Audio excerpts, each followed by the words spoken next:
Cars rolling off pit road here at the NASCAR Sprint Cup Series race at Pocono, presented by Aaron's at Long Pond, Pennsylvania.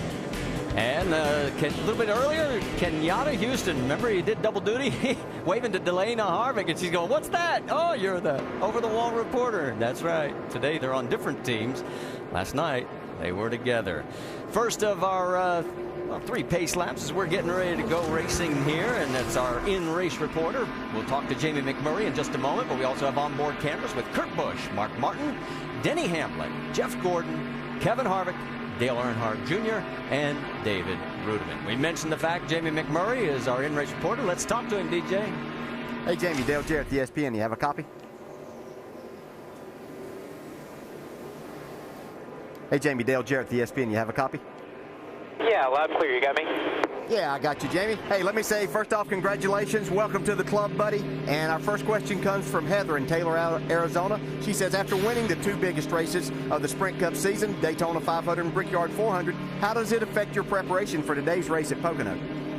Well, it's amazing in racing how after just 7 days, I mean, you're just focused on this weekend and getting this car to be good. So last weekend was great, and it's cool for Bass Pro Shops and McDonald's and Target and Chip Ganassi Racing for all those wins. But we're at Pocono now, and let's go out this weekend and try to do our best job again. So not really thinking about last weekend right now, just focused on today.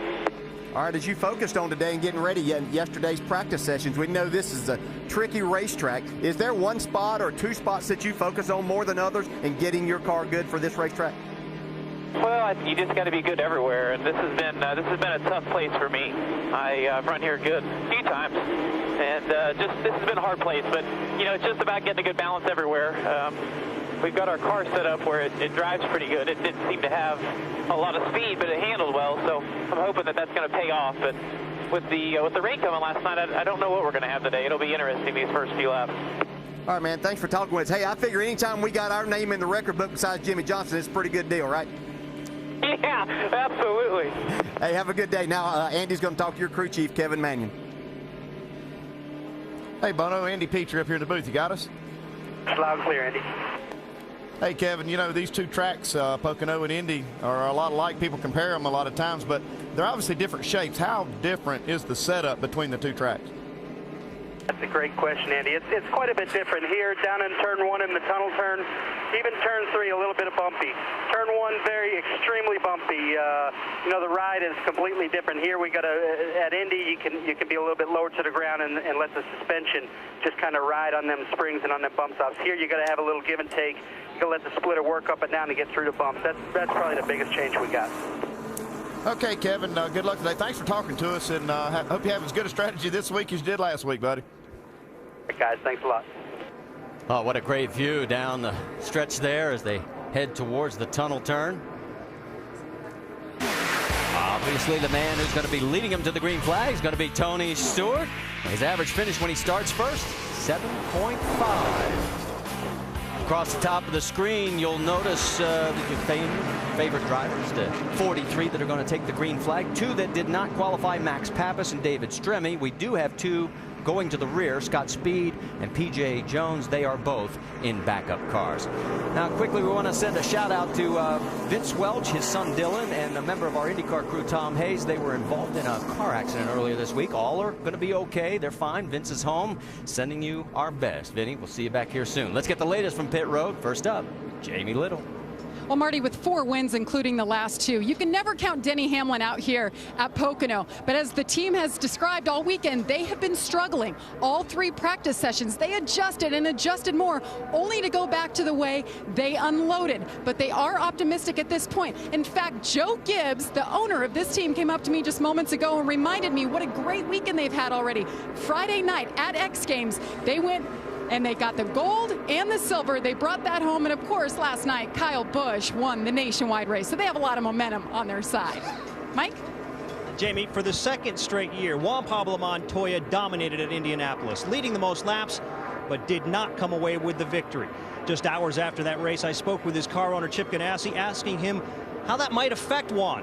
He joked and said he's probably already over it. Juan confirmed that this week, saying it only took him a few minutes and then he was thinking about the next race. The same, however, cannot be said for his crew chief, Brian Patty. I spoke with him earlier this weekend and he said he was absolutely devastated. He won't be able to shake that one off until he actually kisses those bricks. He won't be kissing any bricks today, but a victory would go a long way in putting that behind them. The car is very good. After all, they do start on the outside pole, Doc.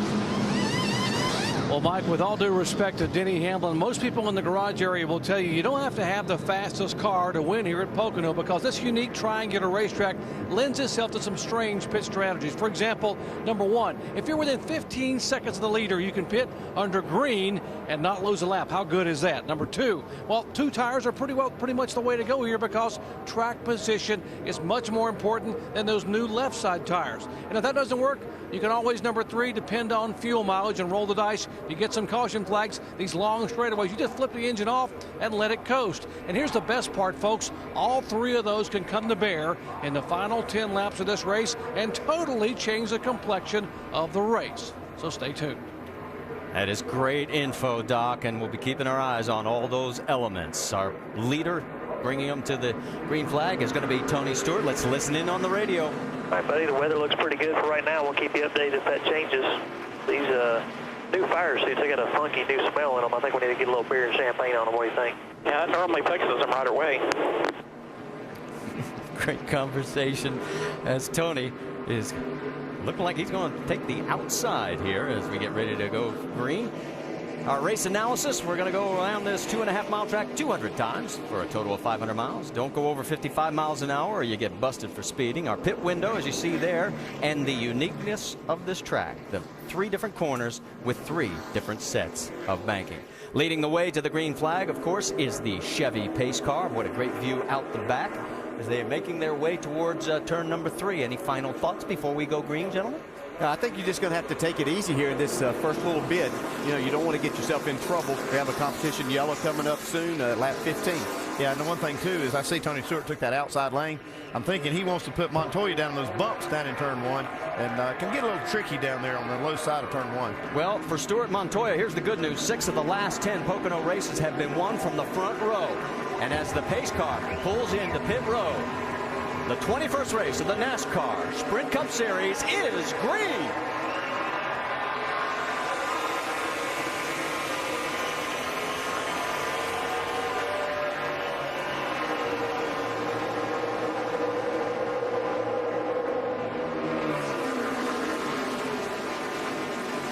Three wide through turn number 1. Plenty of space. Everybody giving each other room.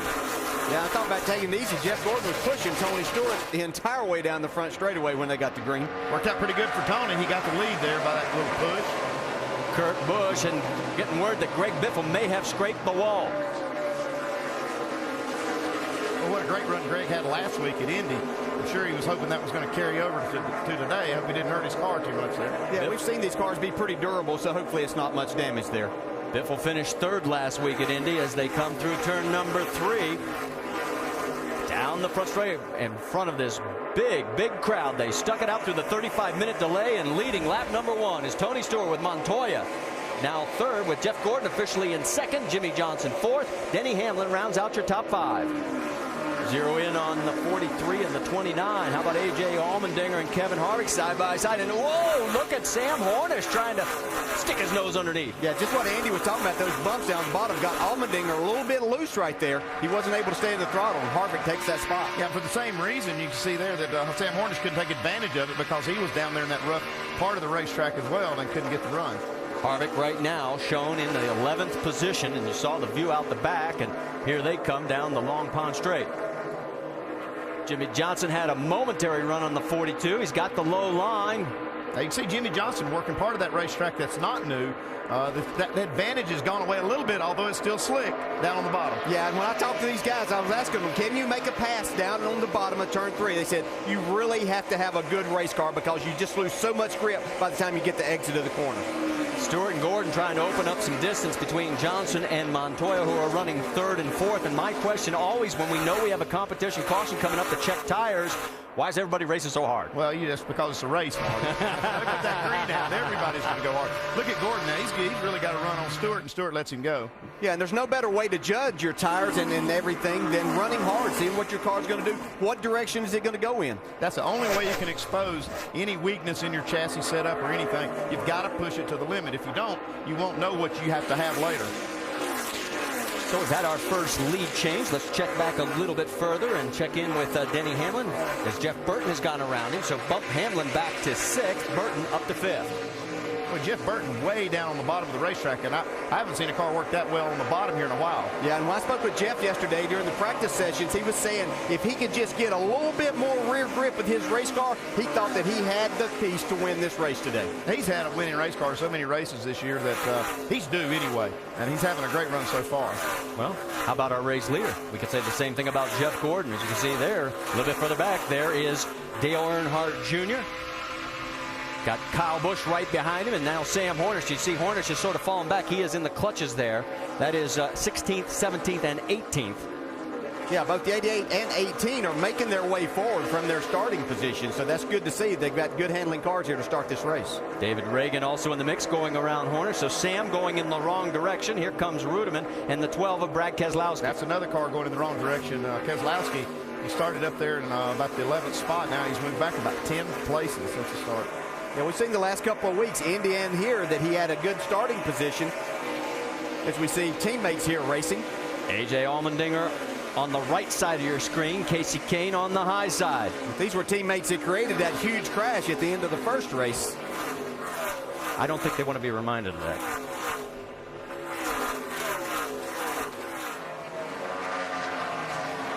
Everything sort of calms down. Now, word was that the 9 of Casey Kane, and we mentioned the 16 of Greg Biffle, both brushed the wall early in this race. Let's watch. A little bit of contact there. One inside there. Got the run coming in your mirror there. Same turn. Here we go. Yeah, there's seldom a lot of grip up in that part of the racetrack anyway, especially in a situation where we've had rain. So you can see it. Now, it looked like actually Kevin Harvick in front of the 9 got a little piece of the wall also. Jimmy Johnson on the outside gets around Tony Stewart for second. So Hendrick Motorsports, who couldn't find the top 10 last week, are running 1-2 right now. And for Jeff Gordon, it's now the 13th race he's led this year, the 21st time he's led at Pocono. But we've only run 5 of 200 laps. 16 wraps up tonight, 7 Eastern on ESPN2. First, Bob Burnquist and Jake Brown headline the field in Skateboard Big Air Rail Jam. And Travis Pastrana revs up for a strong finish in his 5th event when top riders take off on a thrill ride, Moto X Speed and Style. X Games 16 tonight at 7 Eastern on ESPN2. We've got our own excitement going on right here. Out front, the 2 teammates, Jeff Gordon, Jimmy Johnson, they have checked out by over a second from 3rd place. Tony Stewart. Jeff Burton has gotten around Juan Pablo Montoya for 4th. Montoya 5th. Denny Hamlin rounds out your top 6. And if you're talking about manufacturers, guys, Chevy owns the top 5 spots and now a total of 8 of the top 10. 88 of Dale Earnhardt Jr. has gotten around Joey Logano. Here comes Kyle Busch, going to take a look underneath. A little wisp of smoke out of the 18. Yeah, I saw it actually out of both cars right there. These Gibbs cars do that. You see it quite often, especially on these flat tracks. They have some smoke coming out on the splitter, exhaust, brakes. It's hard to tell. Yeah, that's a pretty impressive pass right there. You can take your car down to the bottom of the racetrack in 1 and still be able to power up on the exit of that corner and make the pass. Move Kyle up to 15th. Talked a little bit about bump drafting. As let's go back and show you exactly what we're talking about. As we got a great shot of it right here. Yeah, most of the time we talk about this at Daytona and Talladega, but these straightaways are long enough. The speed's fast enough. You can see just how much that means. Dale Jr. getting into Joey Logano, just pushing him down the back straightaway into turn 2. From the onboard. Yeah, it's got to be a little unnerving for Joey Logano. Wondering when that last bump draft's going to come. 16 at your door. Bumper clear. Especially getting into this tricky corner.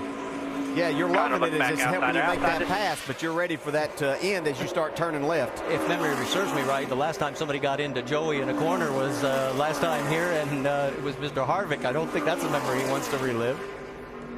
No, that's a little more than bump drafting that took place on the last lap of that last race. Boy, these two right now, it looks like they got the bit between their teeth because they have opened up a 2-second lead over third place Tony Stewart. So after last week's dismal performance, where all 4 cars finished outside the top 10 for Rick Hendrick Motorsports, right now they are doing very well because Mark Martin is in 8th spot. And then you have to go down a little bit further to 14th to pick up Dale Jr. Looks like we got teammates racing each other everywhere. You see Allmendinger and Casey Kane right there, teammates. Saw the Gibbs cars racing each other. And the 2 leaders up front are both Hendrick cars. Yeah, McMurray's 10th, Harvick 11th, Kane and Allmendinger right behind.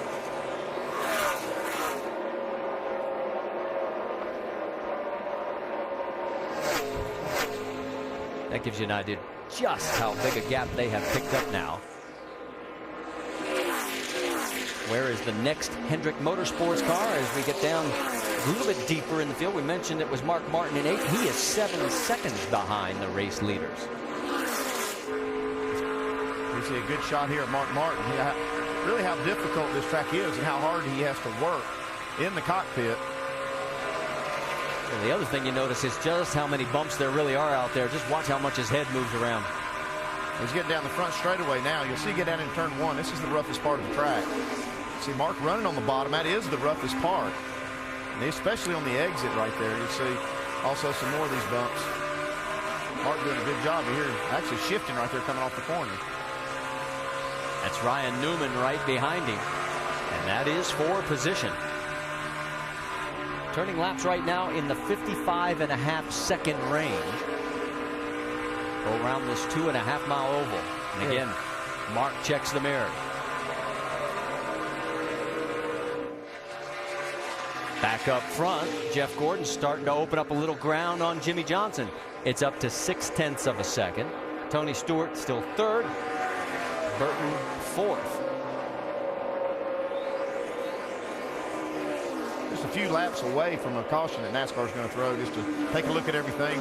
Had all this rain and a lot of different weather conditions, they're going to have a competition caution around lap 15. And after the almost, well, I don't want to say chaos at the beginning of the start race, it sort of has settled down, at least for now. And there is Clint Boyer. Got a little different paint scheme for this weekend's event. Boyer right now running in the 24th position with Martin Truex right behind him. Yeah, but he's our biggest mover. He's moved up 16 spots. He said he was just glad that he still had the same race car after his qualifying here because he really thought that he had wrecked it coming off of turn 3. But he was telling me yesterday he was really happy with his car in race trim. And our second biggest mover, as you see on the graphic, Scott Speed. Remember, he went to the rear because of a backup car, and he's picked up 10 spots up to 33rd. Yeah, look at Clint Boyer right here. When he qualified, he was, if you watched how it tracked, he was actually going to be on the pole if he could have made it through turn 3. He almost didn't make it, but he had to really slow up to try to save it. Look at this 3-wide battle. Let's go 3 wide, heading down towards turn number 1. Casey Kane's got the inside line. Harvick's the meat in this sandwich, and you're on board with Jamie. You see the scrapes down the side of Kevin Harvick's car. Now look at Casey Kane getting out of shape. Coming right back underneath him. This is getting good. Look out. McMurray almost slides to the wall. What lap is this? That's what I was going to say. Anybody tell me? They must know something we don't. Hey, I think it's called a race. Yeah, somebody said that a while ago, didn't they? Yeah, that's what was great. Casey Kane got that huge run down into turn 1, and that draft feels really good when you can do that. But then you have to realize you got to make it through that corner then, and you saw him slide up. What great racing, great job of driving by those guys. And they're not done with it yet. Allmendinger trying the low line, hugging the bottom of the racetrack. Hey, look at Harvick. He just loves this 3-wide stuff. Allmendinger gets around both of them, so he puts a little slide job on him coming out of 3. Side by side down to 1. Harvick's inside of the number 1 of McMurray. Well, it's nice to see. We've seen a number of passes now with guys utilizing that bottom part of turn 3. That's going to make for fun racing at the end of this race if you've got 2 grooves there that are equally as good. Working lap 16 of 200, and we are now getting our competition caution. The flag has just come out. This is because of the rain we had overnight and the showers this morning. Want to give the teams a chance to check tire wear, and I don't think anybody ever really argues with this because you want to make sure what you've got underneath you. Yeah, and it's a great call because these racetracks, when the rubber gets worn off, Goodyear brings a good tire and gets it rubbered up, but when it wears off, then it really eats into these tires quickly, and you're not exactly sure with different setups exactly how far you can go, Andy. Yeah, that's true, and that's why they want to look at this. But, you know, another thing that this does is when this weather changes, a lot of teams that we heard them in our countdown show talk about didn't really know what they were going to have because the weather's different. This is going to be a chance to make the race better so everybody can make adjustments to what we have today. Well, we've had 2 leaders so far today. Tony Stewart led the first 2 laps, then Jeff Gordon has led the next 14. Gordon is the all-time lap leader here with 879 and counting. Right behind him, a good 69 laps plus, is Jeff Bodine, and a guy by the name of Rusty Wallace is 3rd on that list. Dale Jarrett, by the way, just in case you're interested, yeah, you're these 5th. are all the spotters right here discussing what's happening on pit road. It's Keith Barnwell right there in the white shirt. He's a spotter for Jamie McMurray. Yeah, McMurray and Harvick's crew is going to do a little talking. I'm sure Harvick's probably wondering why he raced him so hard this situation this time. You wonder sometimes why you've caught a guy, why he doesn't just let you go sometimes. But most of these drivers race each other the way that somebody races them. So Jamie might have been remembering something. All right, we saw the spotters talking. Let's get an update from what we're hearing at the other end down on pit road. Jamie Little. Actually, it's a little bartering they're doing because the 29 earlier, Marty, as you mentioned, got into the wall and he had a tire rub. So they asked the 1 team to take a look at it and see the damage and see if he could tell if there was a rub or not. So it's a friendly kind of looking over and doing each other a favor. Yeah, and that's really sometimes the only thing that you have to rely on is your competitor out there. You wonder sometimes how much to believe. Yeah, how much can you trust them? Here they come down pit road. And as they hit the line, 55 miles an hour is the speed limit. Let's send it first up to Mike Massaro. And Jimmy Johnson and Chad Knaus have been very happy with the race car all weekend long. No different here during this first run. Jimmy saying it's only a touch free. They're going to try to tighten it up with a chassis adjustment. Also 4 tires and fuel, Doc. Now you know why Jeff Gordon was all smiles in the pre-race. Great race car, a little loose in the tunnel turn, half around the wedge, little air pressure. Jamie. And Tony Stewart was our pole sitter. He slipped back 3 positions to 4th. He said he's very tight in 1 and 2, and he thinks he brushed the wall earlier in 1. The call is 4 tires and fuel. You see the race off pit road. Tony Stewart still in his box, and he loses multiple spots, guys. Yeah, the decision, as Rusty pointed out, 2 versus 4, and here early, Jeff Gordon manages to change 4 tires and still maintain. Look at Greg Biffle picking up 17, Kenseth 16, Burton loses 3.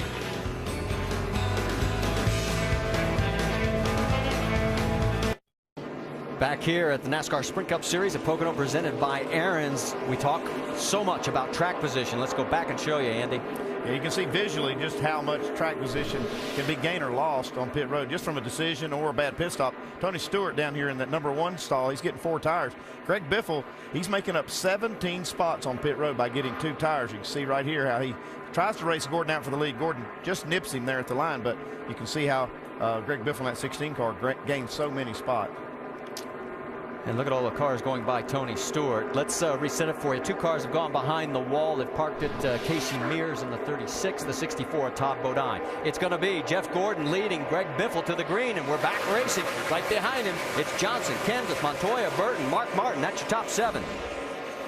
Kurt Busch going to look to the inside, going to make it 3 wide. Well, there's plenty of room for 3 wide racing. We've always seen that here at Pocono. While all this goes on, we'll also update you the 46 of J.J. Yale. He's pulled it behind the wall. Tony Stewart trying to pick up some of that ground he lost, but right now, Mark Martin saying, I'll have none of it.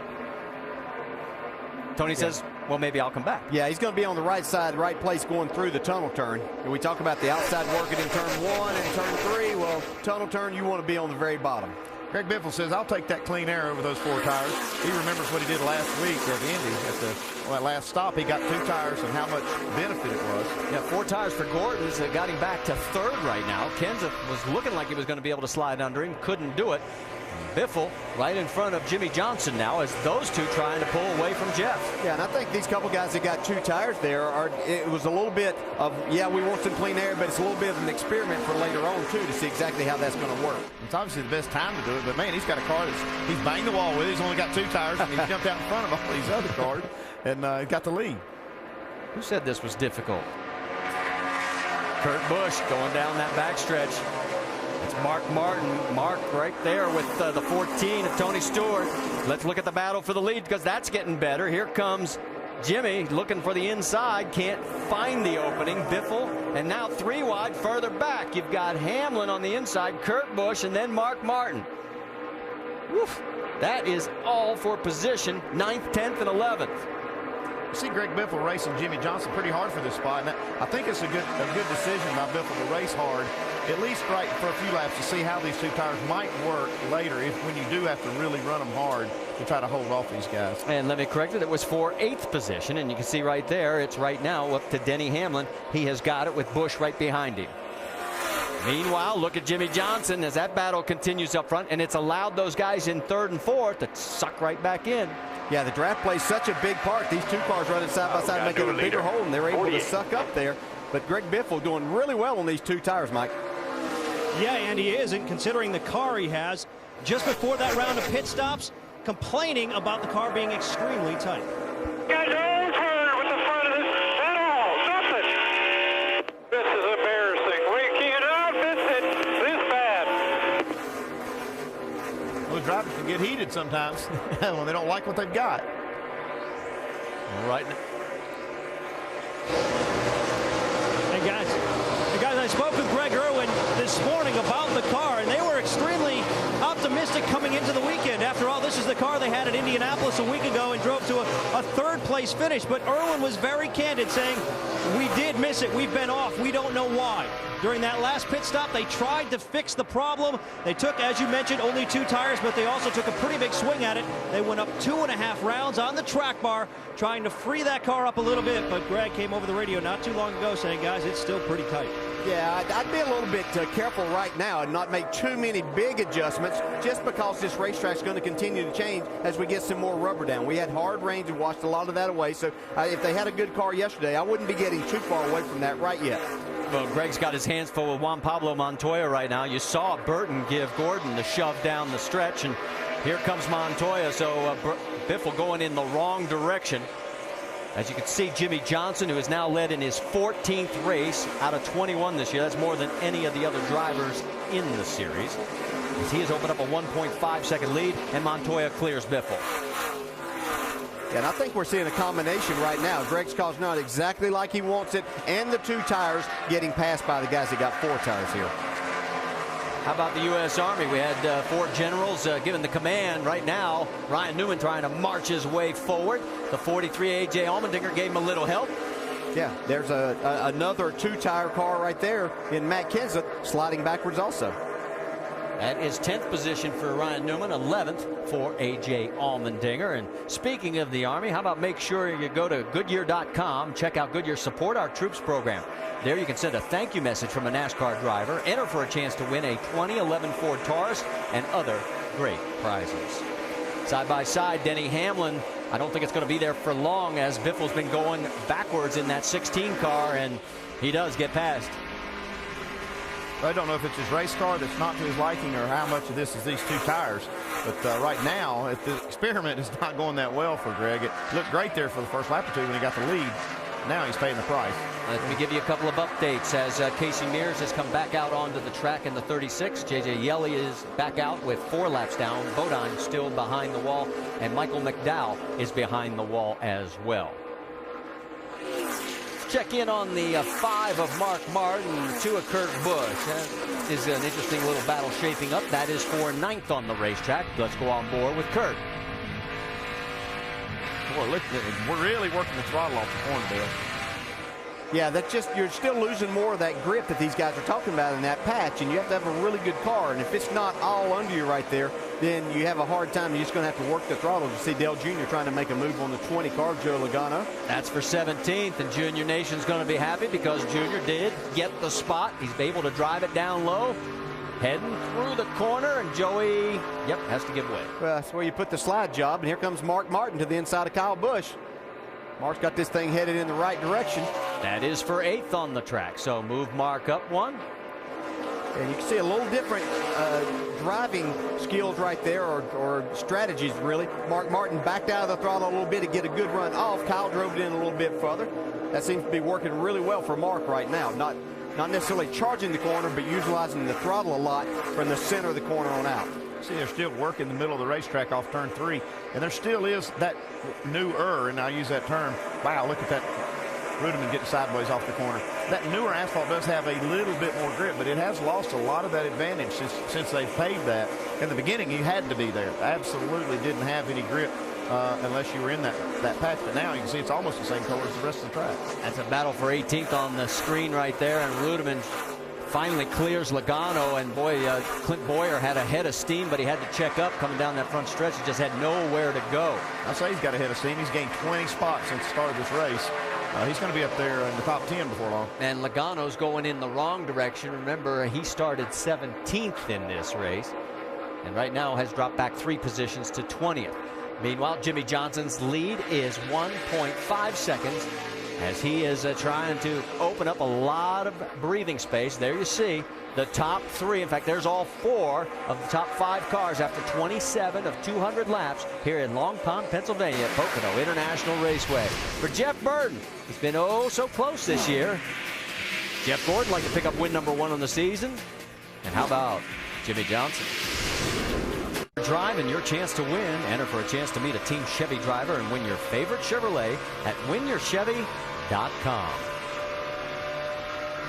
That's Jeff Gordon, I should say, trying to chase down his teammate Jimmy Johnson. Look at this beautiful view from high above. We mentioned the fact that camping is up 30%. How about if we reset the race for you? Leader Jimmy Johnson, it's one of 5 different leaders we've had. Points leader Kevin Harvick's running 12th. Clint Boyer is really moving up to 18th, up 22 spots. But Brad Keselowski has been dropping like a rock. Remember, he qualified 11th and finished 21st here in June in his first Pocono race, and it unfortunately is looking like deja vu. Yeah, not looking good. He's going the wrong way. Yeah, and it's just that we talk about the difficulty of this racetrack, and that's magnified when you get out there and have to put lap after lap on your tires, and so it just makes it even more difficult, especially for a young driver coming here for the first few times. He's chasing right there. I'm sorry, Marty. He's chasing Elliot Sadler in the 19. He won the truck race here yesterday, so congratulations to Elliot. And here in the Pennsylvania 500, though, not going very well for the 12. Let's find out more from Mike Massaro. No, and he's struggling with a very tight race car, Marty. So much, in fact, that he actually brushed the wall slightly early in that first run. He doesn't think, however, that touch with the wall affected the race car. He just thinks it's been tight overall, and that's been the problem, especially getting off turns 2 and turn 3. No grip there, and it could be a long day if they don't fix that problem. And you don't want a long day when it's a 500-mile race. No, and gosh, your problems here just become magnified because you have the 3 different corners. I don't keep meaning to bring that up, but that's what you have here. The difficulty of this racetrack is because of just how difficult each of these corners is and how different each one of them are. You can see Paul Menard trying to get his car going forward. And around Sam Hornish, and this has been Hornish's best track on tour, 4th place run here, and he's going in the wrong direction. So Kurt Busch is the lone soldier for Roger Penske's team up front. Well, for now, it's still a long race. They got time to work on these cars and get them a lot better. Marcus Ambrose trying to fight his way between both of them. The news, of course, earlier this week, Marcus going to be leaving that team at the end of the season. Bobby Labonte will be coming over next year. Right behind him, we talked about Elliot Sadler. Great run for him yesterday in that truck race. And these 5 cars having their own little battle. Yeah, they all racing hard, and you can see just how much the draft means, getting a good run up off the corner like Elliot Sadler did right there. Now the difficult thing is how much can you make it stick down here in turn 3, as you can see if he can slide up. There he gets, trying to get up there to that newer pavement. You're not missing anything up front. The lead by Jimmy Johnson over Jeff Gordon is 2.6 seconds. This is some of the best action we've got going on this 2.5-mile oval right now. And just as I say that, they start to string out. Well, it's going to happen, and they'll close back up as they get to racing once again. That's what's so great about this racetrack. As we talked about Elliott, it was great to see him win that race yesterday. Needed some good things to happen in his professional career, and that was one of the starts. He's had some good runs in Kevin Harvick's truck this year. Boy, that is such a great view. You can just see the cars just as they slide just ever so slightly to the wall. You can just see just how on edge they are. I mean, they have to take these cars right to the limit. Such a fast track that, it could be disastrous if you let them get too far out there. Had word that Junior in the 88 got a little sideways coming out of the tunnel turn. His last lap, as you can see, down a little bit from the leaders. Let's take a look and see what's happening from inside the cockpit. See, there's a lot of drafting on this front straightaway. You can see the RPMs and the speed. I mean, this is really a fast part of the track, almost 200 entering this corner. They go real slow. You got to get on the brakes hard to make this corner, and you have to slow down. You see Junior actually shifting into third gear to try to pull up off of this tight corner. You know, we used to talk about, we used to shift a lot here. Haven't seen any of that in years. As a matter of fact, NASCAR's kind of made it where it's not doable, but it looks like a lot of cars are able to do it now. Yeah, it's just for that one little period that we've seen them do it there. They downshift down in the middle of turn one to get them up off of that corner, because you really drive uphill right there, bogs the engine down some. So they're finding that few hundred yards that they can utilize another gear and get a little bit more RPM, a little more speed. As we look a little bit further back, let me update you. Dave Blaney is now officially out of the race. So is McDowell. Bodine is already off the track, and P.J. Jones has taken it behind the wall as well. It's the same turn we saw Junior going through. This is Denny Hamlin now. Looks like he's got his hands too full to be shifting over there. He's wheeling that thing coming off of turn one.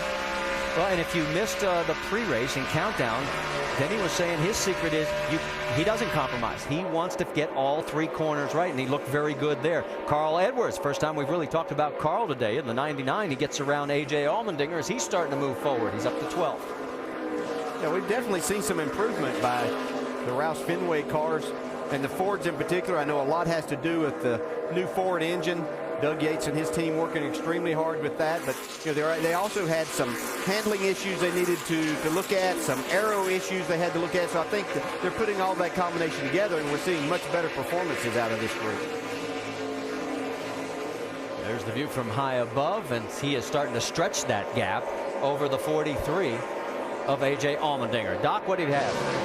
Well, you're talking about the new Ford engine. When I talked to Doug Yates, and he worked so hard the past 2 years on the FR9, he said the biggest advantage is there's not a lot more horsepower, but what they look at is it has a much wider power band, which allows you to have torque on the bottom end without losing the top end. Also the fact, he said this new engine runs so much cooler because of the water jetting. You can run less tape on the front. And he said the third advantage of this engine and the new Ford engine is it is the same weight as the other engine, but all the weight is down low, so you can lower the center of gravity, which certainly helps the handling. A package of all three things starting to be a factor now for some of the Ford drivers here this weekend. Doc, great point, and they need it. Ford has not won in 23 races, dating back to Talladega in 09. Only one win in the last 54 races. In the prior 54, Ford had won 17 times. Looking ahead on the motorsports calendar, we'll wrap up today's race tonight at midnight. NASCAR Now on ESPN2. Then next weekend, it's on to Watkins Glen on the road course at upstate New York. NASCAR Nationwide Series Saturday at 1:30 on ESPN. And the NASCAR Sprint Cup Series race next Sunday. Coverage presented by GoDaddy.com. That's at 1 Eastern on ESPN. Of course, we're on at noon Eastern with NASCAR Countdown. That is next weekend from Watkins Glen. We're at the 100-mile mark of today's NASCAR Sprint Cup Series race at Pocono. Jimmy Johnson is the race leader with Jeff Gordon running second. You look back now through some of the top 10 running cars to find the man who started on the pole, Tony Stewart. He's back in 7th now. He lost about 3 spots on the first set of pit stops a little while ago. Now he's made a couple of them up under green here, Rusty and Brad. Yeah, it looks like he's stabilized his car's handling better and better now, and he's just starting to march to the front. I've been watching his lap times, pretty respectable lap times, within about a tenth or 2/10 of a liter. So he is definitely not in any trouble right now. His car is looking real well. He's just still tuning on it, trying to get it better. Now, right behind Stewart runs Greg Biffle, one of 2 drivers who took just right side tires on the pit stops back at lap number 17.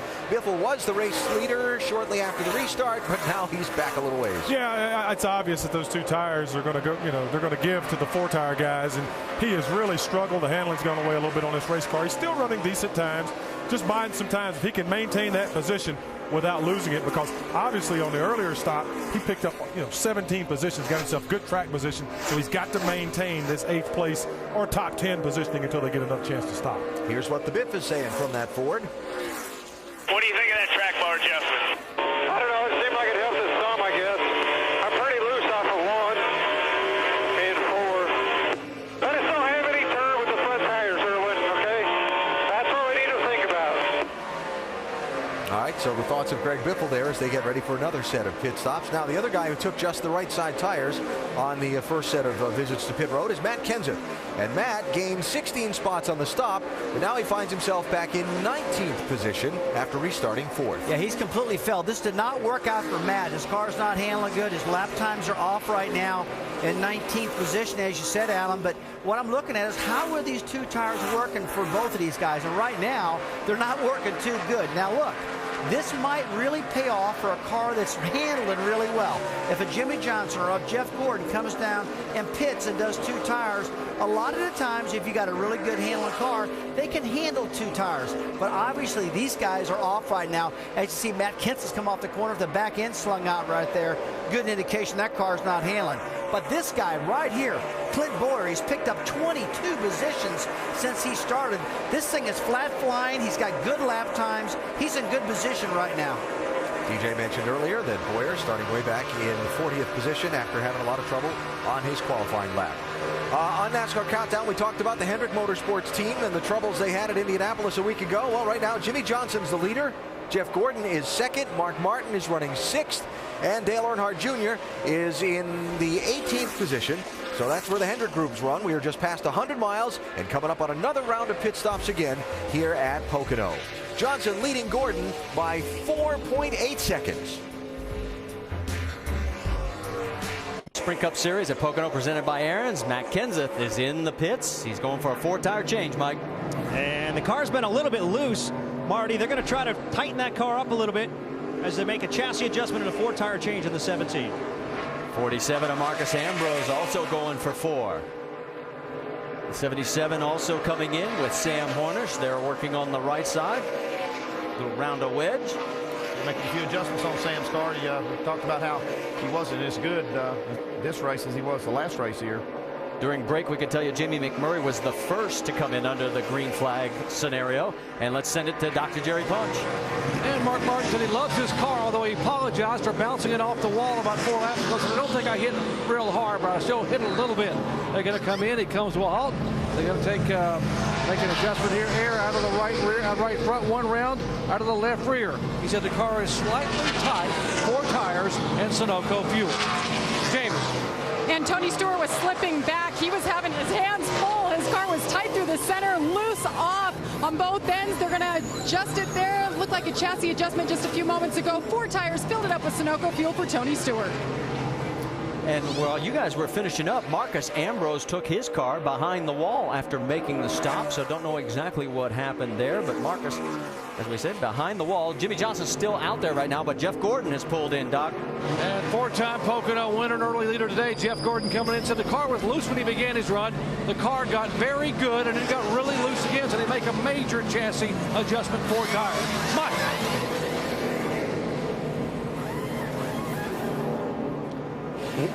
Juan Pablo Montoya on pit road now as well. Car's been a little bit tight. They're going to try to free that up with an air pressure adjustment. He's now away. And Denny Hamlin in the 11. Too tight has been the call all day. They've been struggling with this car since day 1. 4 tires and fuel for Denny Hamlin, your 4-time winner here. Looks like Jimmy Johnson's going to finally peel off here as he's got a couple of extra laps. As you see the others coming back out. There's Greg Biffle. They were working on that car as well. And here is Jimmy. Mike. And Marty, last time down pit road, Jimmy Johnson complaining the car was just a little bit loose. They made a chassis adjustment. It seems to have corrected the problem. Jimmy came over the radio not too long ago saying the looseness is gone. The car is good. We've got great speed. 4 tires and Sunoco race fuel for Johnson. And the 99 at Carl Edwards is pulling into his pit box. Again, just like we've been hearing all day, not thrilled with their cars. Grip is the problem. Of course, with a little bit of rain, it washed the rubber off, so he makes the long trek down. He's the 3rd pit box on pit road, but they're excited. They love their pit box location. It's an easy in, easy out for the Aflac Ford Fusion of Carl Edwards. You see him on the right side. It's going to be 4 tires. I'm hearing these crew chiefs say absolutely 4 tires. You cannot gamble with 2, as we saw happen with Greg Biffle. They fill it up with Sunoco fuel. The call is good. No chassis adjustments for the 99.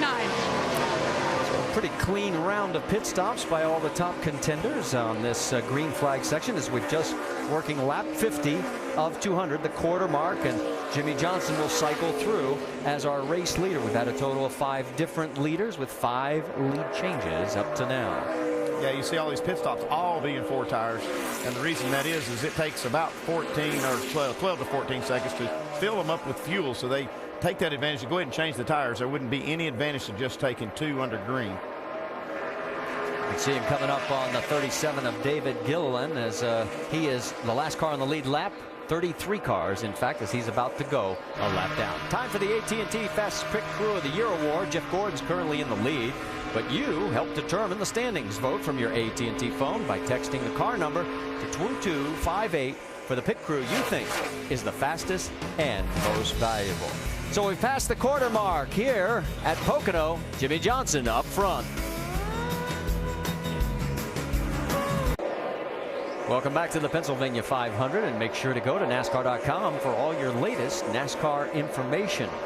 And while we were away, we can tell you Elliot Sadler is not going to have the kind of day he had yesterday when he won the truck race. He's now a lap down, and here is the reason why. You see coming off of turn 3, car gets out from under him, able to keep it off the wall, slides down actually onto pit road, takes out the cone, but that's not really, I don't think that'll be a penalty since that's a situation. He did come in and complete the stop as he took 4 fresh tires, as you might expect. He flat spotted those. Meanwhile, Jimmy Johnson has now opened up a 3.4 second lead over Jeff Gordon. But what we noticed, guys, let's talk about it a little bit, was Jimmy's lead before the green flag pit stops was 5 seconds. Right after, it was down to 2.1. Yeah, I think probably a couple of factors in there. Maybe Jeff got on to and off of pit road just a little bit better. Woo, see Jimmy Johnson come close to the wall right there. But I think the other thing, Jeff pitted a lap before Jimmy did, and gosh, there's a little over 2 seconds difference, Andy, when they put these new tires back on. It showed up on our monitors about 2 seconds a lap versus new tires versus the old tires. But from their fastest lap, Gordon has run a 53.46, his fastest lap of the race, and now they're running in the 55-second bracket. So yeah, just that one lap on the track can make up a couple of seconds of time. And there is second place Jeff Gordon. You saw Jeff Burton in third, off into the distance.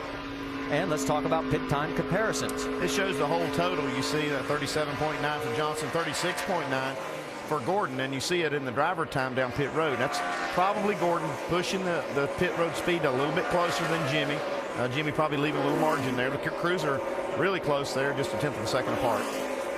Well, Jimmy Johnson, there he is out in front of this race. And of course, in 4th spot behind Burton is Denny Hamlin. Between those two, they've won 19 of the last 37 races, which is 51%. Both are in contention right now. And of course, we all know what Denny is shooting for, trying to become only the 3rd man to win 3 in a row here at Pocono. The other 2, Bobby Allison and the late Tim Richmond.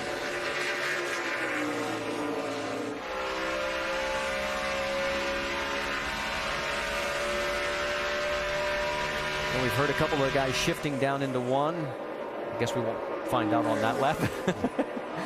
I didn't let the truck know we were going to listen in on that. That's my fault, guys. Let's move back a little bit further as we pick up Kurt Busch and the Fusion, the 16 of Greg Biffle. Those guys going after each other. That is the best battle we've got on the racetrack, really. That is a battle for 8th position right now. It's a good opportunity to talk about that strategy play that Greg Irwin, the crew chief for Greg Biffle, made of getting those 2 tires at that lap 15 competition caution. He was running about 18th place when they made that. He came out second and led a little bit, but he only fell back to about 8th place, and now you can see solidly in the top 10. I'd have to say that was a winning gamble for this team. Now they're on fresh tires with everybody else. Yeah, absolutely. They showed them what they probably wanted to know about 2 tires, and it also got them a lot better track position. You know, if they would happen to have a caution now, they're sitting there only in the 4th or 5th row, so that's a lot better than what they were. So probably a job well done by Greg Irwin and that crew. Kurt Busch right there carrying the Dodge colors right now. His teammates Brad Keselowski 24th, Sam Hornish Jr. 27th. So he is the lone Dodge in the top 20, and he is running in 8th position. There are 6 out of the top 7 Chevrolets.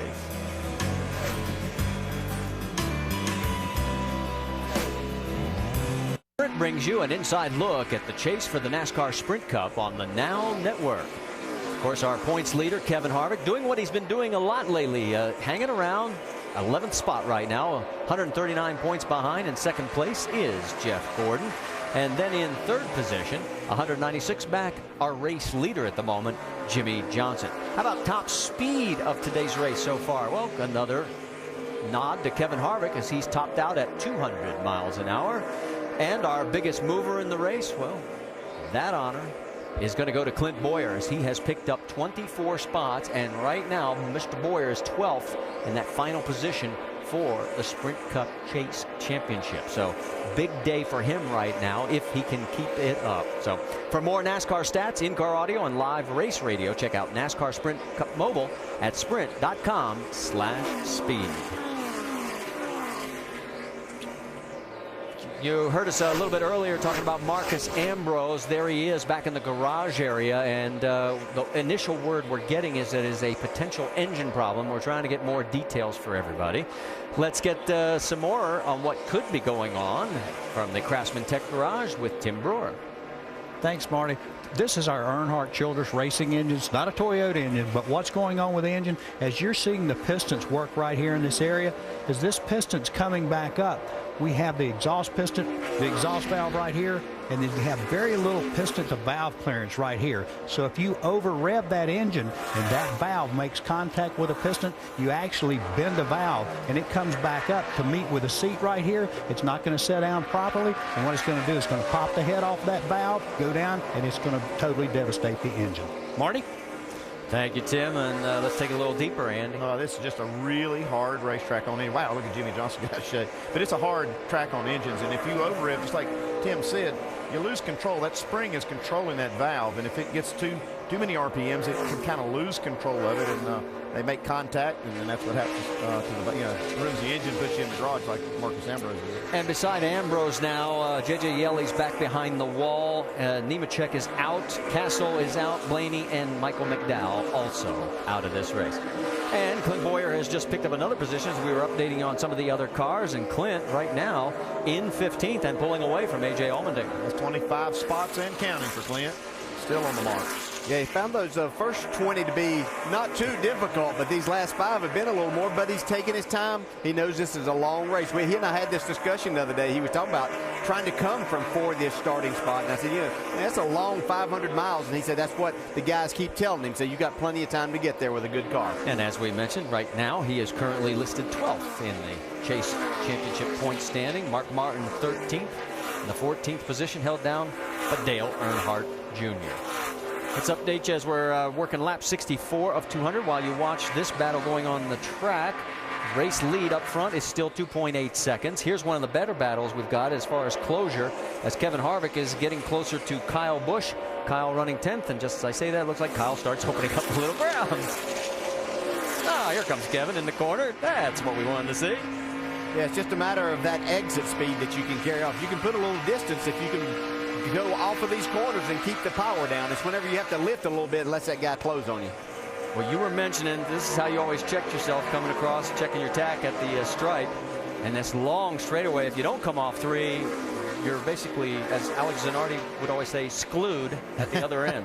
Yeah, and that's the thing about why it's so important to carry that momentum off turn 3, because that straightaway is so long that you'll continue losing time all the way down the straightaway. Yeah, you saw 2 completely different lines right there. Kyle Busch up about 2.5 lanes down in turn 1. Kevin Harvick right down on the very bottom where it's a little bit rougher, but that's he was able to get a good launch off the corner and close in that gap a little bit. Well, we talked about how Kevin seems to be in this mix every week. It's sort of subtle during the mid portion of the race, but by the time we get to crunch time, that's when he has been moving forward, making his presence felt, and right now doing a good job running in the 11th spot as they get ready to go around the slower vehicle, the 37 of David Gilliland. Yeah, to be a points leader, he gets about as little talked about him sometimes as anybody that I can remember in recent history, but it's just because he's kind of methodical at the way he's going about this, Andy. Right. It's just like what Marty said. I mean, he just shows up at the end. Well, you don't have a lot of time to talk about him when he shows up 5 laps to go in the top 5. Kyle got a little tail happy. Can he close on him as they come down the Long Pond Straight? I think that's the way Kyle likes to drive his car. Yeah. I think David Pearson would be pretty proud of Kevin Harvick, wouldn't he? That's the way he used to go about things. That was Pearson's motive right there, just to hang around and just, look at his watch, drive with one hand, and it gets down to crunch time now. He's got both hands on the wheel. What a difference a year makes after 20 races. Take a look at that, from 22 to 9 this year. Jamie, what's the latest you're hearing? Well, I talked to Gil Martin, crew chief for Kevin Harvick, and I asked him about Kevin and his driving style. He said he cuts the corner more so than any other driver. That's exactly what you guys were talking about. He said for that reason alone, they have to set up his car much differently than his teammates.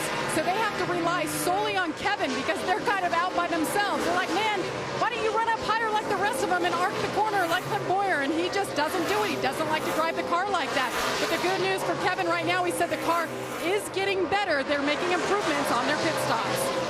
Yeah, Jamie, we've pointed out a number of times over the last couple of years since I've been in the booth of how Kevin does drive the car straighter into the corner, and that does make you do different things because he wants the car to turn in the center, but for someone like Clint Boyer who may arc it in a little bit more, or Jeff Burton, you have to do different things to make that car do what he's wanting it to do there. And you don't want to change somebody's style like Kevin. I mean, it gets results. He still gets results with his style. Don't change him. Give him what he wants. That's the crew chief's job, is to give him what he needs in that car. And Kevin will go out here and deliver. Might be different than you see like these other guys doing, but it still is very effective. Well, we've just passed the top of the hour. If you are just joining us, there's your race leader, Jimmy Johnson, as he has got a 3.3-second lead over Jeff Gordon. Kevin Harvick, our points leader, as we mentioned, running 11th. Clint Boyer has picked up 25 spots, is now running 15th. And Marcus Ambrose is behind the wall with an engine issue. And not good news for him, as we have worked 67 of 200 laps. Denny Hamlin, he's running 3rd right now, and he's looking to make it 3 in a row here. Jeff Gordon has been 2nd 8 times this year, and you already know about Jimmy.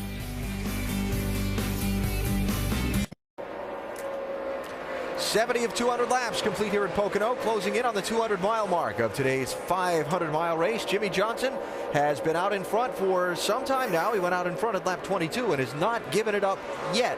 And he has built up at the moment a 3.5-second advantage on 2nd place, Jeff Gordon. Run back through the top 15 there, top of the screen. You see back to 15th place Clint Boyer, the way the front of the running order is looking right now. And we're closing in on another set of green flag pit stops. Jamie McMurray began the last set at lap 45. Boyer among a group that came in at lap 47 and tack around 30 laps onto that. And we're not that far away from seeing these cars on pit road again.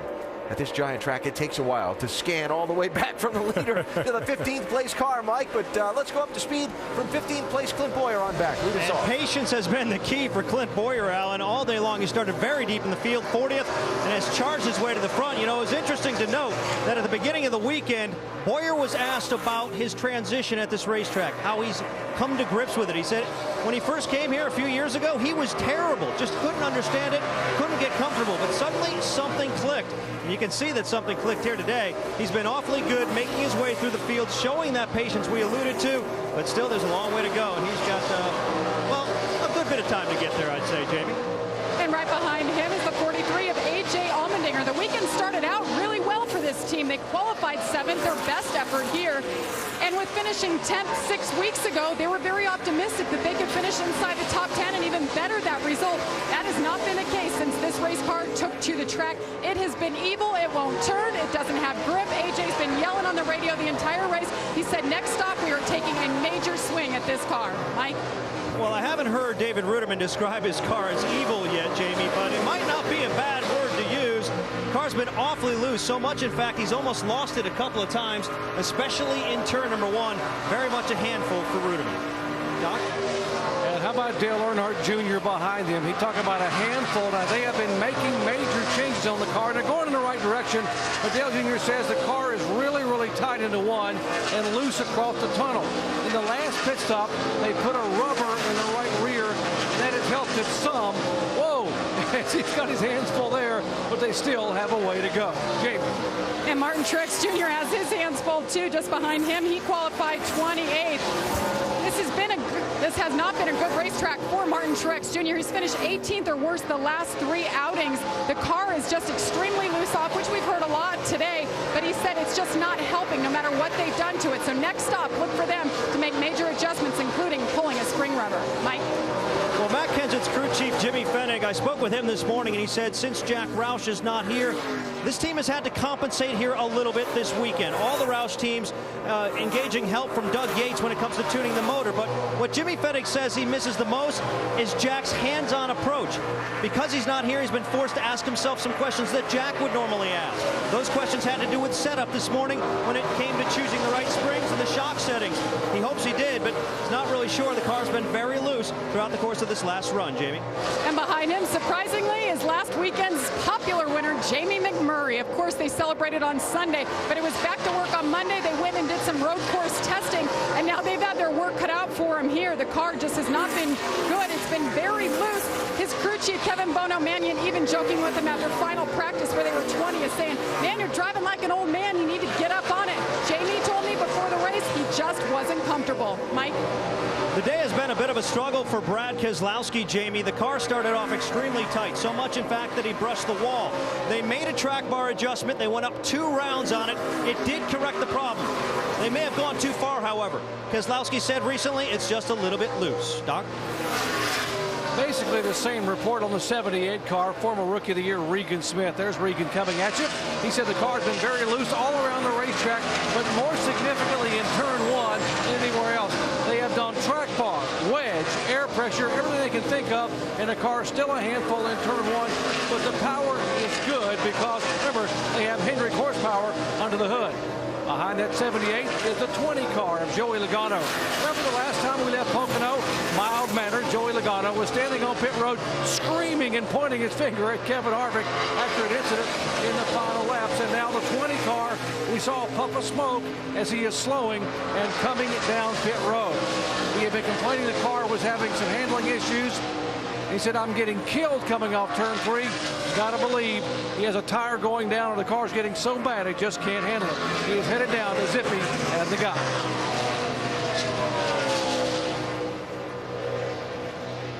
All right, so here is the stop for the Home Depot team as they are now in Logano. Remember, he last came in back at lap 48, so a little bit early, I think. Gear on clear, all the way to the wall. All the way out, second gear, all green. Let's check in with Mike Massaro. And Biffle now on pit road, making his stop. As you recall, they've had some problems throughout the course of the day. He was not very happy. The last time he came down pit road, they made a shock adjustment. They removed a shim from the right front. No adjustments of that sort this time around. Greg has been relatively happy since that adjustment. 4 tires on that car. Right behind him, Matt Kenseth making his stop, coming in for service. As we mentioned not too long ago, the car just a little bit loose. They're going to try to tighten him up a little bit with a chassis adjustment. 4 tires and fuel for Kenseth. And we've noticed a couple of these cars coming a little earlier than we anticipated. We thought they'd go 30-35. They're coming in before lap 30. So. Yeah, and I think part of that is they're seeing how much time they are losing. We see Dale Earnhardt Jr. in here, that they're just continuing to lose time. They know that they can make up just a little bit of time. And we see Jamie McMurray, last week's winner, on pit road now. So they want to utilize that. And it's not as big a gamble because we have the wave around now. If they happen to go a lap down, they can take that wave around and get back and be okay. Smoke is coming in as well in the 14, Jamie. And Tony Stewart making his way down all the way down to the #1 pit box. Tony's car was getting a little bit better, but remember he was fighting loose and tight early on. They go to work on the right side. You see the clock ticking there. Kevin Harvick in as well. Their car is getting better as well. You see the wrench in the back window. They did make a chassis adjustment, filling it up with Sunoco fuel. And Mike Massaro, Jimmy Johnson's coming to you. And Jimmy saying the car's still just a little bit too free for his liking. They're going to make a slight adjustment when it comes to air pressure. 4 tires and fuel on the 48 cars. They complete the service on the right side of that car and swing around to the left side, trying to button it up. A clean stop in just over 13 seconds for Johnson. More chassis adjustment, air pressure for Jeff Gordon, so I can be tighter off of turn 3, go loose off the tunnel turn. He's down and away as he just misses the 5 car of Mark Martin. Jamie. Close call for the 24, but Denny Hamlin is in safe and sound. They are making progress on this car. It's gotten better. 4 tires and fuel for Denny Hamlin. Don. Last night's winner in the NASCAR Nationwide Series race, Kyle Busch, said the car's getting better. He said, but the problem we've got is the same old problem we've had here in years past. The car just will not turn. Chassis adjustment, air pressure, 4 tires, and topped it off with Sunoco fuel. And as Kyle Busch comes off, you know, he won his 9th race here on the Nationwide Series. How about the other 8? Well, he picked up 1 win on the same weekend after winning on the Nationwide Tour, so he's got a little bit of work to do here. There's Casey Kane as he has completed his stop, and now we're waiting for everybody to cycle through because Carl Edwards is currently shown as the race leader as he now peels off and comes down pit road. Let's send it back down to Jamie Little. Well, it's been a pretty good run for Carl Edwards. He started 25th. He was able to stay out, lead a lap, and get those 5 extra bonus points. Remember, that's what it's all about right now, are the points. Now, Carl said the grip has gotten better, but I can always use more. Wedge, 4 tires is the call for Carl Edwards. And you see the new leader, Jimmy Johnson, retakes the lead while Carl Edwards continues on pit road. They take a tear up off the windshield. That, of course, to give him clear view, get rid of some of that dirt there. And they're working away. They're done on the back. It's a clean stop once again for Carl Edwards. And Carl becomes our 6th different leader. We've had a total of 7 lead changes officially right now. And as these guys pull out, there is your race leader, Jimmy Johnson. Now the interval this time is 2.3 seconds as he comes up on Regan Smith out of turn 3. And you want to see how far it is, 2.3 seconds? That's the difference right now. It was, again, a 4.9 second lead before the pit stops started to cycle through. So as we go to break, let's take a look at what happens when Kenyatta Houston goes over the wall. A front tire changer for Regan.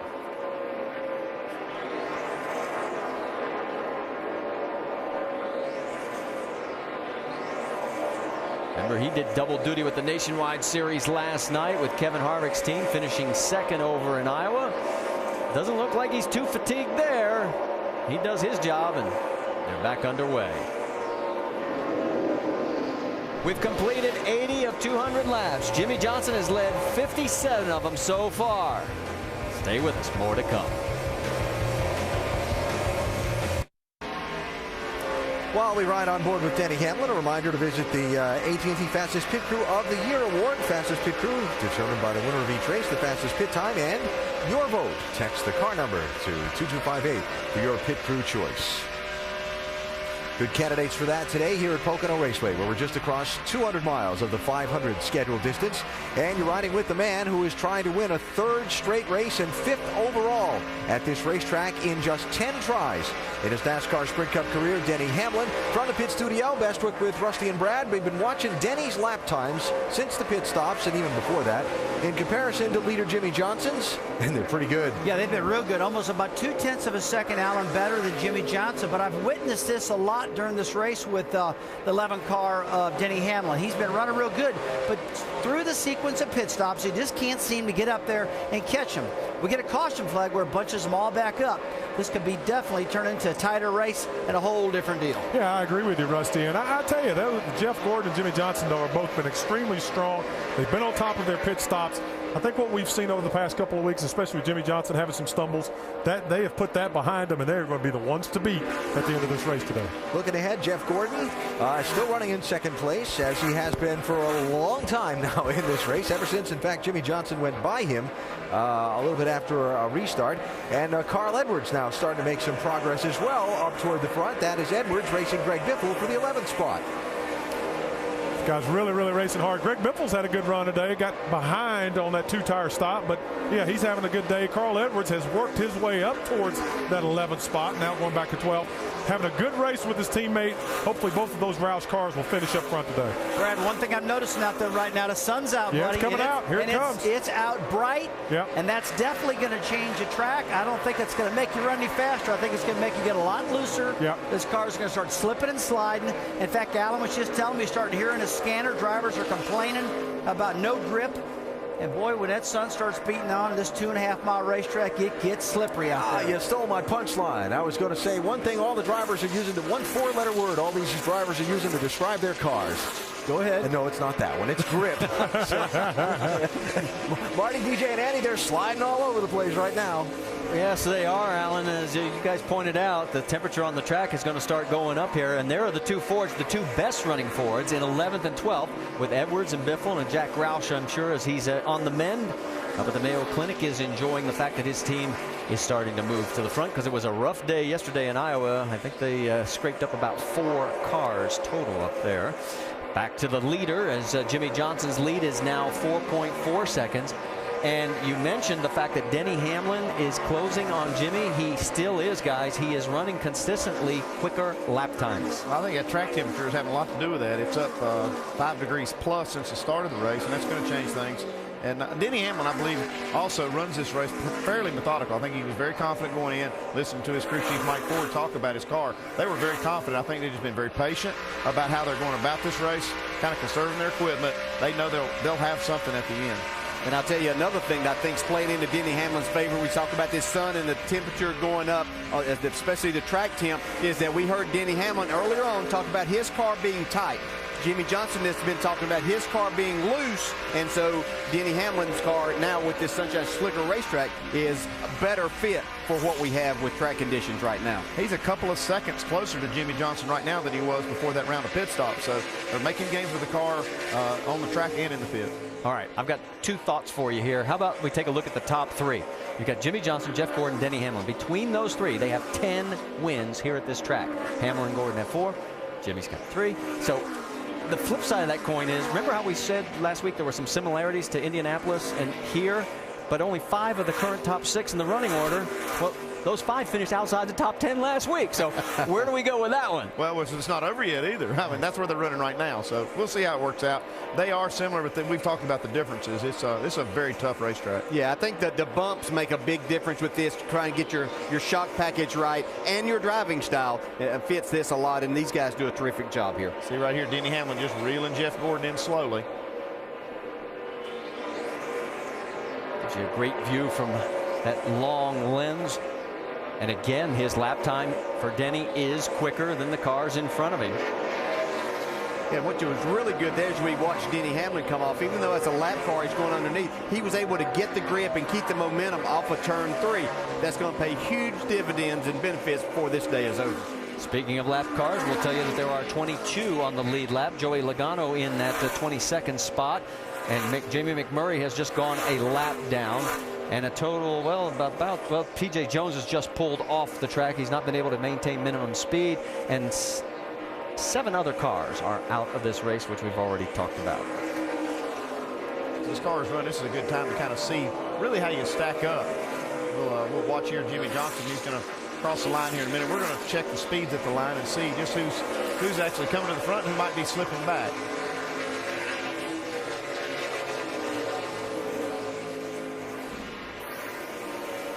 This time by the stripe as we're working lap 91. It's 160 miles an hour is the baseline so far. Gordon's a little quicker than Jimmy. And on that lap, Denny Hamlin is 3rd quickest. See a lot of cars working some traffic. There's Jeff Burton out with the fastest lap so far by the line. Can we look at all of those, all 4 of those top, the 1, 2, 3, 4. Now we look at the speed right there. That's within a 1/10 of a second of each other as far as the lap time goes, from a 56.17 to a 56.26 for Denny Hamlin. And did you notice how Kevin Harvick has now sort of quietly moved from 11th up to 9th? And right now, Jeff Burton, who's currently running 4th, as you can see, he wants to be a player in this mix as well. So it's Johnson, Gordon, Hamlin, Burton, and Juan Pablo Montoya, your top 5, as we are approaching the halfway mark here at the Pennsylvania 500, presented by Aaron's. Calendar for you, because NASCAR Now will be on at midnight tonight on ESPN2, and then our NASCAR Nationwide Series action will come from Watkins Glen Saturday at 1:30 Eastern on ESPN. And then NASCAR Sprint Cup Series at Watkins Glen, presented by GoDaddy.com, next Sunday afternoon, 1 o'clock Eastern. Coverage starts at noon Eastern with NASCAR Countdown. Good action on the track right now between Carl Edwards and Kyle Busch. That is a battle for 10th, and that is the closest action we actually have on the track at this very moment, as Kyle has been trying to close down on Carl the last couple of laps. We've seen a lot of cars kind of coming to the front, and it's changed the complexion a little bit. And if we had a caution flag to bunch these cars up, I think you'd see some different names at the top. Down that long 3,700 foot, that's almost 3/4 of a mile on that front straightaway. Could land a small jet plane on there. Yeah. Carl's had a good day. He's up 15 spots from where he started. you can see this car seemingly getting better and better throughout the day as they make adjustments to it. Whoa, Kyle almost brushed the wall there, coming out of 2 or 1, I should say, as heads down the Long Pond Straight. Let's check back in with our race leader, Jimmy Johnson. His lead is 4.8 seconds.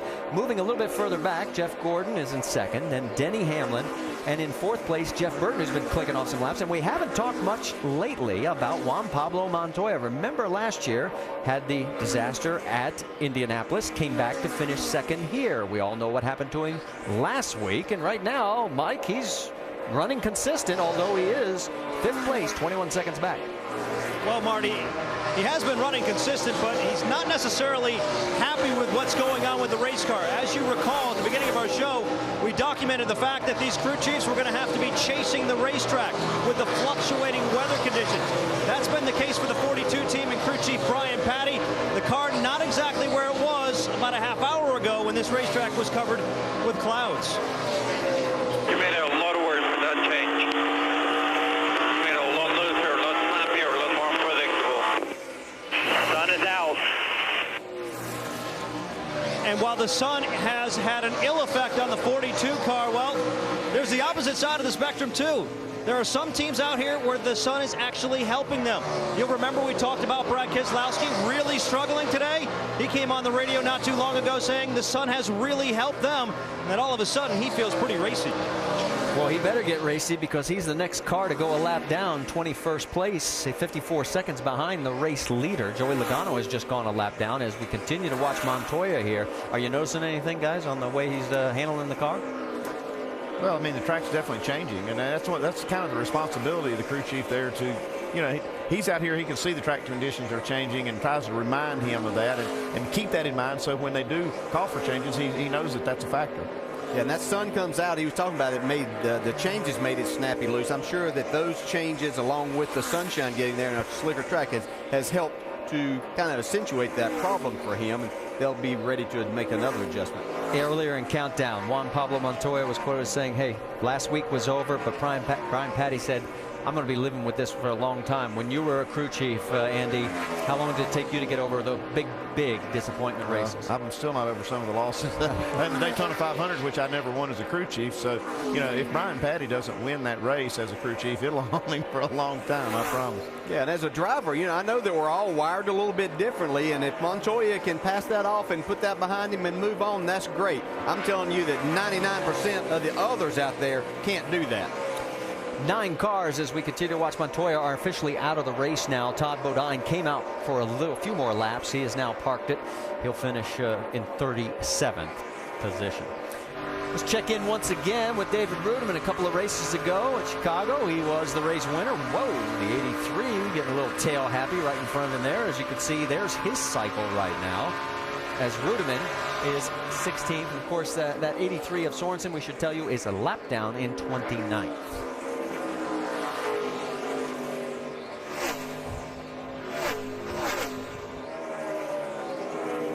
We're hearing word that a lap or two ago, David Rudeman had a little potential conflict. Let's go back and see what happened.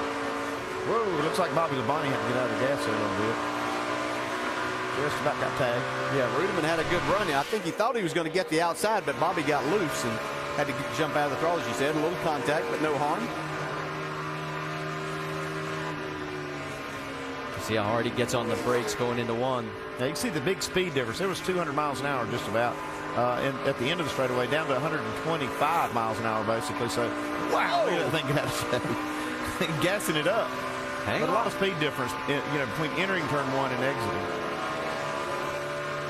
Down the Long Pond straight into the tunnel turn. Again on the brakes. To the chute.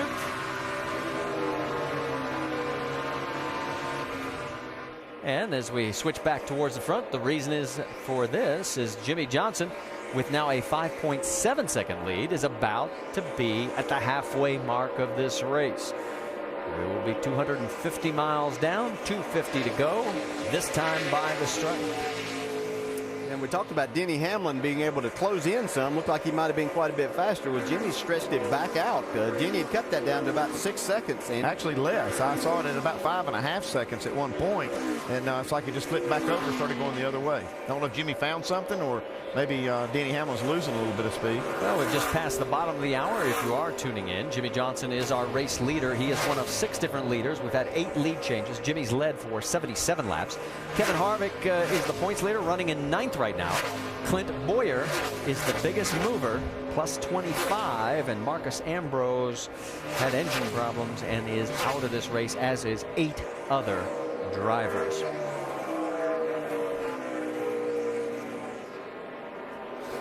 You know, last week was a down for Jimmy Johnson, obviously, at the Brickyard 400. He's had a few of those, as well as some ups. He talked about it with us. I know what our team is capable of. I know what I can do behind the wheel. I know that we're working on some things, and hopefully it all comes together in time for the chase, and we can take advantage of some new technology and try to win our 5th straight championship. But you just never know. I mean, I've had such a fortunate run here that I can't be in a bad mood or kind of a brat about things. I just got to go to work, and so does the team. Well, a couple of things. One, I want to point out he's led the most laps by a bunch, 78 so far, but he's failed to win 3 of the last 4 races where he has led the most laps. And look at this. We got Kevin Harvick. We'll get back to that story in a moment, but Harvick going around the 2 as Harvick is now 8th. Move Kurt Busch back to 9th, and we keep talking about Kevin. We're not going to let him sneak up on us today, are we? We're going to keep following him up through here. Having a good day so far. Yeah, back to Jimmy Johnson just a second. We've come to expect so much from them. If they have 1 or 2 races that aren't just, their normal spectacular days, then we wonder what in the world's going on with these guys. And so they've kind of brought this on themselves by being 4-time consecutive champs. No one around Jimmy Johnson right now, except there you see Brad Keselowski. He is on the verge of going a lap down. He is 21st position right now. And it's Jeff Gordon, Denny Hamlin, Jeff Burton, and Juan Pablo Montoya, your top 5 as we're past halfway at Pocono. Just past the halfway point of today's NASCAR Sprint Cup Series race. Coverage presented by Aaron's from Pocono Raceway in Pennsylvania. Another round of green flag pit stops have begun. Jamie McMurray just in, and now here's Dale Earnhardt Jr., Doc. Yeah, a little bit of a struggle continuing for Dale Jr. They've had air pressure adjustment, track bar adjustment. They will go that direction again to try to get him loosened up. With the sun out, surprisingly, they are tight coming off the corner. The 20 car in front of him, Joey Logano, said the car had been very, very tight all day, but had now gotten very loose all of a sudden. So Joey Logano says we got to go back on those adjustments.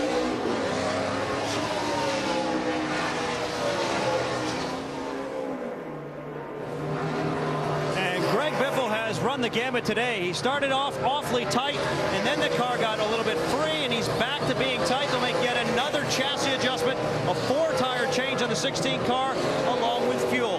Biffle now away. Meanwhile, Clint Boyer, he's been charging his way through the field. That car has been very good, making his way from the 40th starting position all the way up into the top 15. A very small adjustment on that car. The car was a little bit loose off as they get him away, trying to tighten him up just so slightly, guys.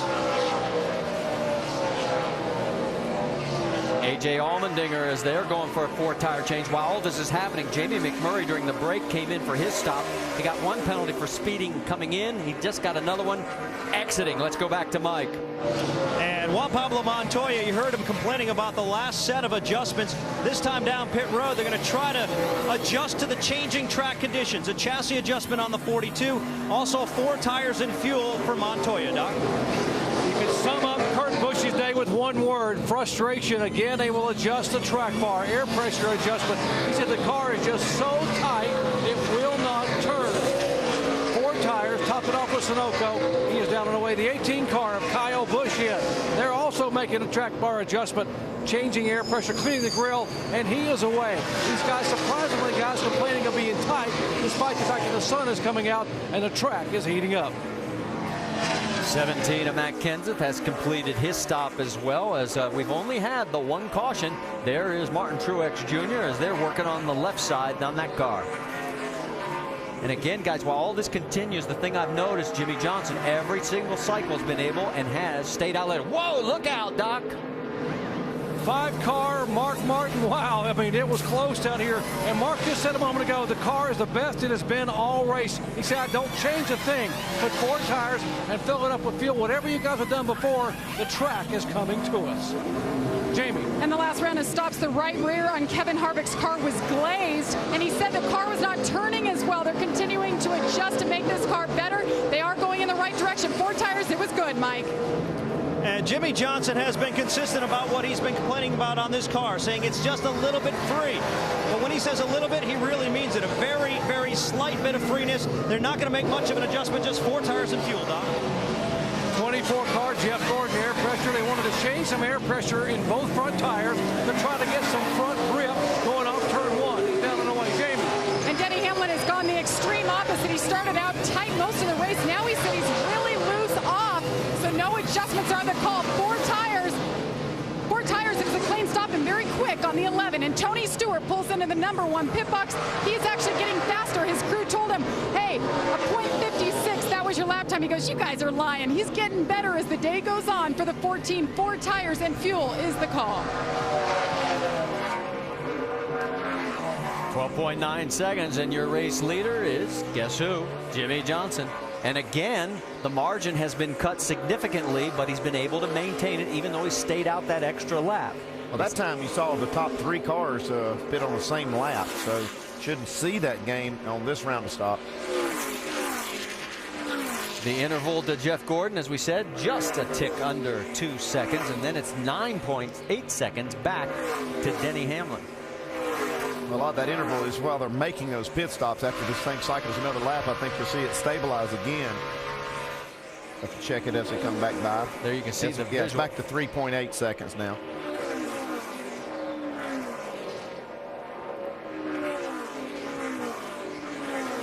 Looking further back as there you saw Mark Martin. Remember, he had that close call. He's had a couple today. He had one with Jeff Gordon on 1 pit stop, and he has another one. Man, right here, this could have been big time. Yeah, heads up move by Mark. Yeah, really a great job by Mark Martin, because you're ready to turn in, and if visibility there to your left a lot of times is just not there to be able to make that move. Well, it's also a great move by all the pit crew members, because if they weren't paying attention, there could have been a catastrophe, to say the least. Another penalty, the 12 of Brad Keselowski. He was really hot, overshot his pit too fast. A drive-through penalty. A massive Pocono International Raceway, the Tricky Triangle in the mountains of eastern Pennsylvania, hosting the NASCAR Sprint Cup Series for the 66th time today. This unique 3-turn, 3-straightaway track being dominated on this afternoon by the 4-time champion Jimmy Johnson. He's out in front of second place by 2.8 seconds at the moment. Let's get you caught up on what's happened so far with the McDonald's race rundown. Just as they were about to give the command to fire engines, it started raining a little bit, and we had a 35-minute delay, but the track was dry, the cars were fired up, and we went racing. More on the weather momentarily. After so much discussion this week about the tough day Hendrick Motorsports had at Indianapolis, it's been a good day for them so far. Oh, it's been a fantastic day for both of those guys. You talk about Tony Stewart and Jeff Gordon. Jimmy Johnson dominating this race right now. They got their act together, got their wheels back on the wagon. Mark Martin running 6th at the time, but really the day's been about Jimmy Johnson. Jimmy Johnson has been extremely strong. Looks like the Jimmy Johnson of old, the one we've used to see the last 4 years, just dominating these races. So he's back up front once again. Took the lead for the first time at lap 22. He's led most of them. Clint Boyer's been the biggest mover on the day. Started back in 40th, raced his way up to 15th now. Yeah, real big, impressive move out of Clint Boyer. 40th, like you said, got real loose qualifying, had to start in the back, but then just powered through this field right now, like you said, Alan, all the way up to 15th right now, and continuing to get up there. And take a look at that. Matt Kenseth has just got lapped by Jimmy Johnson. Wow. That is the 20th place car, Kenseth, that's gone a lap down. Only one caution in the race so far. That was at lap 15, the competition caution NASCAR threw after the earlier rain. Now, here's a look at the radar. And that stuff out to the west of us, left of your screen, we're keeping an eye on. It's been growing a little bit. It's been creeping closer this way, but it's also been moving toward the north a little bit. Might miss us. We'll see. You look at the sky surrounding this speedway, and there are ominous clouds on both sides, or 2 of the 3 sides of this triangle. Yeah. Correct myself there. So we'll keep an eye on that and see if it plays into things as the day goes on. This particular run of the race, almost looking like the last run of the race that we had. Jeff Gordon chopping a little time into Jimmy Johnson's lead. We'll see as we swing to the back half of this long green run, if we get another long green run, if Jimmy moves away again. That's kind of a pattern we've seen a little bit here. Yeah, it's like he just picks it up when he needs to pick it up. Jimmy Johnson I'm talking about. Jeff Gordon's just been running hard trying to catch him. And it's catching him a little bit every lap. But Johnson has got such a good car. He's just kind of driving, I think, as hard as he needs to drive. In fact, Dale Jarrett mentioned that just a little while ago. I got to agree with him. He's just got a great car. But Denny Hamlin, this guy here, the sun was out a little while ago, guys, and I noticed he was running better when it was hot and sunny. Now it's cooled off a little bit, and he has not run as fast as he did before. So very heat sensitive this track is for Denny Hamlin. I think if you looked at the drivers running in the top 5 positions right now, Johnson, Gordon, Hamlin, Jeff Burton, and Juan Pablo Montoya, they've been the top 5 for almost the whole distance of this race, with just a couple of exceptions. They have all been very consistent, and Rusty, watching Denny Hamlin, he has been able to snap off a quick lap here and there. I think Jimmy Johnson, like you say, though, is just kind of biding his time. But if we get an opportunity for for a caution and another restart, it's going to be interesting to watch Jimmy Johnson, Jeff Gordon, and Denny Hamlin sort this thing out. Yeah, guys, when you're like Johnson up front there with nobody around you, you don't have to run every lap like it's a qualifying lap. And I doubt if Jimmy's doing that. He's running good, consistent, smooth laps, giving good feedback to Chad Knaus. There you see car owner Richard Childress on another note up there watching his cars, and they're both running pretty doggone good right now. I see 4th place and 8th for RCR so far. Plus the Clint Boyer car we talked about already is the fastest mover of the day. So we're just about at 300 miles in this race. We're watching the radar. We're watching the lap times to see if Gordon can cut into Johnson's lead a little more, or if Jimmy's going to turn it on again in a little while. And Marty Reed, Dale Jarrett, and Andy Petrie, we see a little pattern here, but then, like I'm fond of saying, Andy, stick around to the end, because you just don't know what's going to happen. Yeah, it looks like this 24 car's found something after that last stop. He's actually made up a couple of seconds on Jimmy Johnson on this run alone, so looks pretty good for Jeff. Yeah, and I tell you, one thing that could come into factor here, we talked about we've only had that one caution. This is a very physically demanding racetrack because of how hard you have to work, and inside these race cars it gets very warm, so these guys are getting dehydrated, but we've got some guys up here at the very top that are in top condition. You're talking about somebody right here now. Dale Earnhardt Jr. is trying everything he can to try to stay in front of the leader, Jimmy Johnson, just bearing down on him right now. So he's going to have to really focus and drive hard to try to stay on the lead lap. That's what it looks like from high above. Junior in 19th position, and he is the last car on the lead lap right now. And we talk about the guys who have led the most laps. Well, Jimmy's clinched those bonus points. He's got 94 in the bank, and you can see we're up to lap 119 already. The last 14 Pocono races, the guy who's led the most laps has won 10 of them. So that's one stat in Jimmy's favor. But as we mentioned just a little bit earlier, 3 of the last 4 races where he led the most laps, Jimmy, he hasn't won. He does not have the fastest race car right now, though. Jeff Gordon does. See right now, it's visibly getting closer. Let's talk a little bit about the telemetry. As you can see, well, you can see right here, this is kind of a graph. If it stays on the course that they're running now, their lap times, this shows you what lap that Jeff Gordon is going to overtake Jimmy Johnson. And right now with Jimmy racing the 88 car, it's going to really look even less. It shows 119 laps that we're on. You see it right there. And as you go out there where it turns green on about lap 125, but it might happen on lap 120 because here comes Jeff. And boy, this is getting good right now. Yeah, Jimmy's car is not nearly as good in this run, and it looks like Jeff has made his car a little bit better. That sun's gone away. That looked like when Jimmy was able to beat these guys, but Jeff has made adjustments, and everything is working in his favor right now. Rick Hendrick Motorsports running 1-2, and that, unfortunately for Dale Jr. fans, is a lap down. And that's Stevie Letarte right there, the crew chief for Jeff Gordon. He's an excellent leader, made a good decision right here. Doc, he's got this car running. He really does, Andy. Speaking of great decisions, how about Rick Hendrick re-signing Steve Letarte, a 3-year contract extension announced this week. And what Steve did about 10 laps ago prior to that pit stop, he said, Jeff, I want to stay ahead of the track. Let's think ahead now.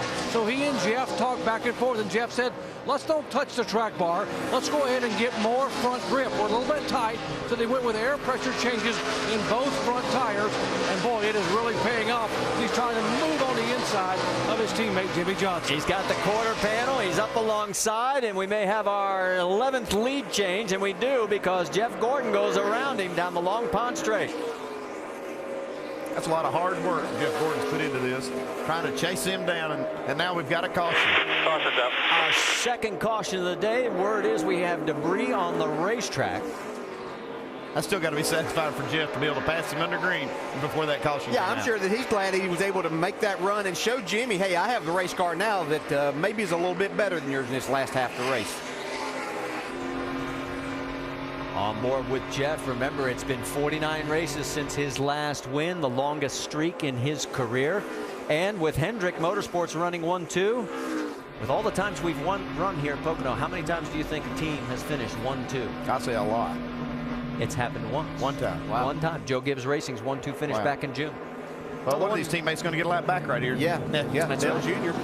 The Aaron's Lucky Dog does go to Dale Earnhardt Jr., so that'll put him back on the lead lap, give us 19 cars on the lead lap. As we mentioned before, 9 cars are out of this race. You can see Junior talking it over. He's talking to Lance McGrew on and trying to figure out and get a game plan on what they're going to do to this car, but they got a good break, and Junior drove his heart out right there to try to stay at least close enough to these guys and stay on that Lucky Dog spot.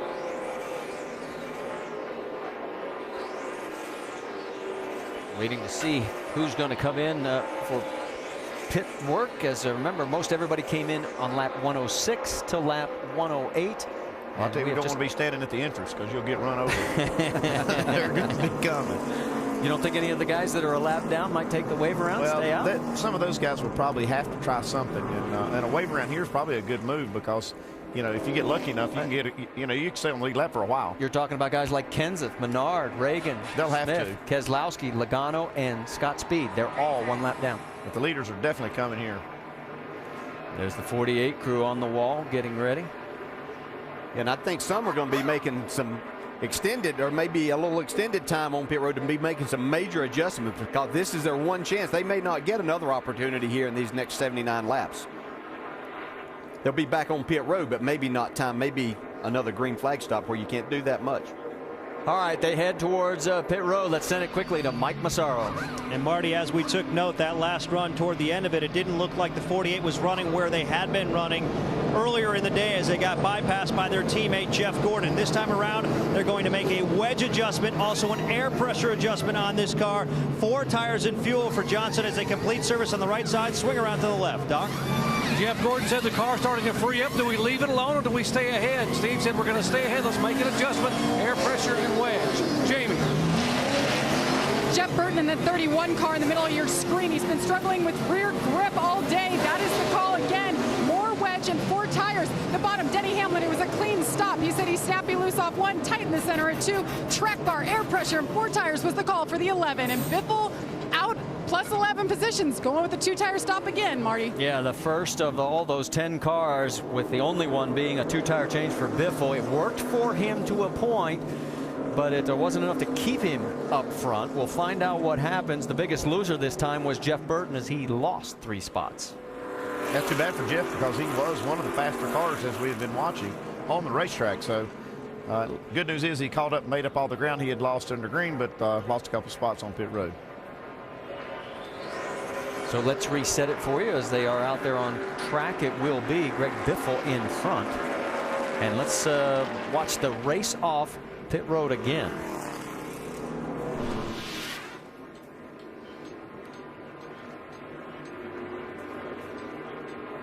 And we've stopped time momentarily. There we go. And you see all the cars making those 4-tire stops. And Biffle now, he's already made his stop. And you can see past Jeff Gordon right there as Jeff pulls out of his pit stall. And you can see from there, Biffle leads the charge, and everybody else follows. Amazing how competitive these pit crews are and how close together they are. All right, we'll reset everything for you as we'll step aside quickly here at Long Pond at Pocono International Raceway. It's going to be interesting. With another goal, find out tonight. We're waiting to see how many are actually going to take the wave around here as we're back here at the Sprint Cup Series at Pocono, presented by Aaron's at Pocono Raceway. Let's take a look at the Fast 5 while we've got a moment. Let's give these pit crew guys a little pat on the back. Greg Biffle's team with that 6.7 two-tire stop. But look at these four-tire stops, 12 seconds, 12.3 to 12.6. That's incredibly competitive and fast. I mean, 12-second pit stops are incredible. Can't say enough about what these guys do down there.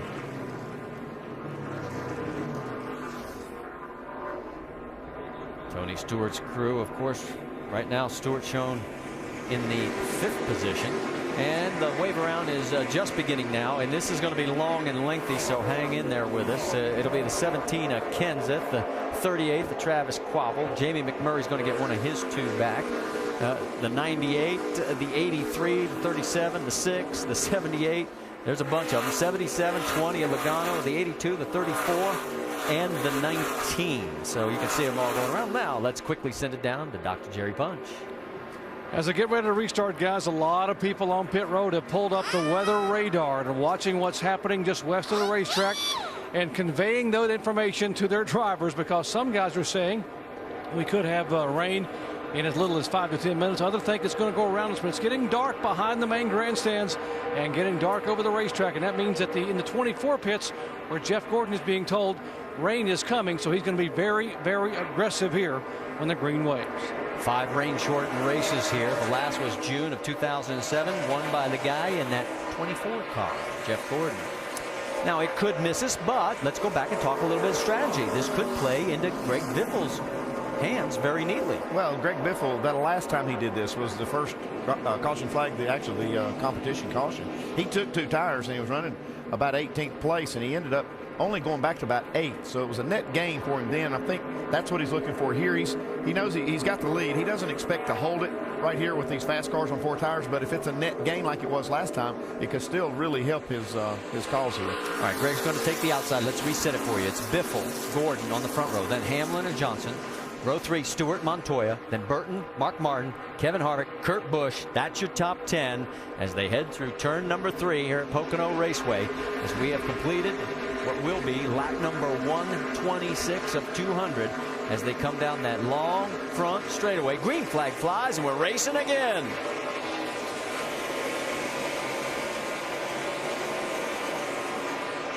Gordon coming up on the inside. 3 wide, a little bit further back. That's Boyer trying to move. That was a real power move right there. Man, look at a 3 wide off of 1. Denny Hamlin to the inside. Denny's going for the lead. Gordon's the meat in this sandwich. Biffle's got the lead right now. Hamlin's got to give back a little bit of what he gained, and here comes Jimmy. See a little of that draft take effect right there. Big log jam behind those guys as there's 2 and 3 wide going through 3.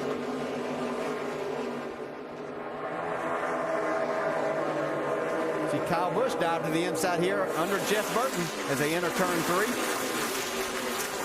See, a bad pit stop for Burton is really compounding itself here now because he's really tied up in traffic. Kyle and Kurt Busch as those guys side by side.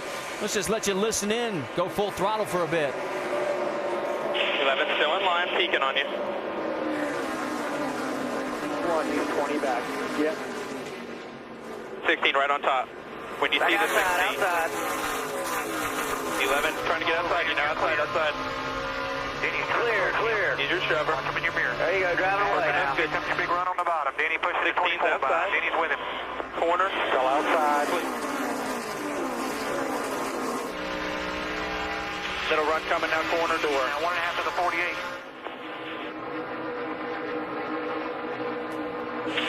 Still 1 to the 48.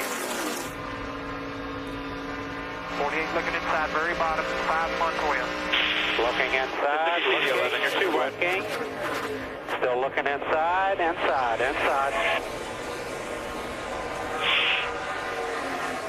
Right on top of you. Now 1 lane between you.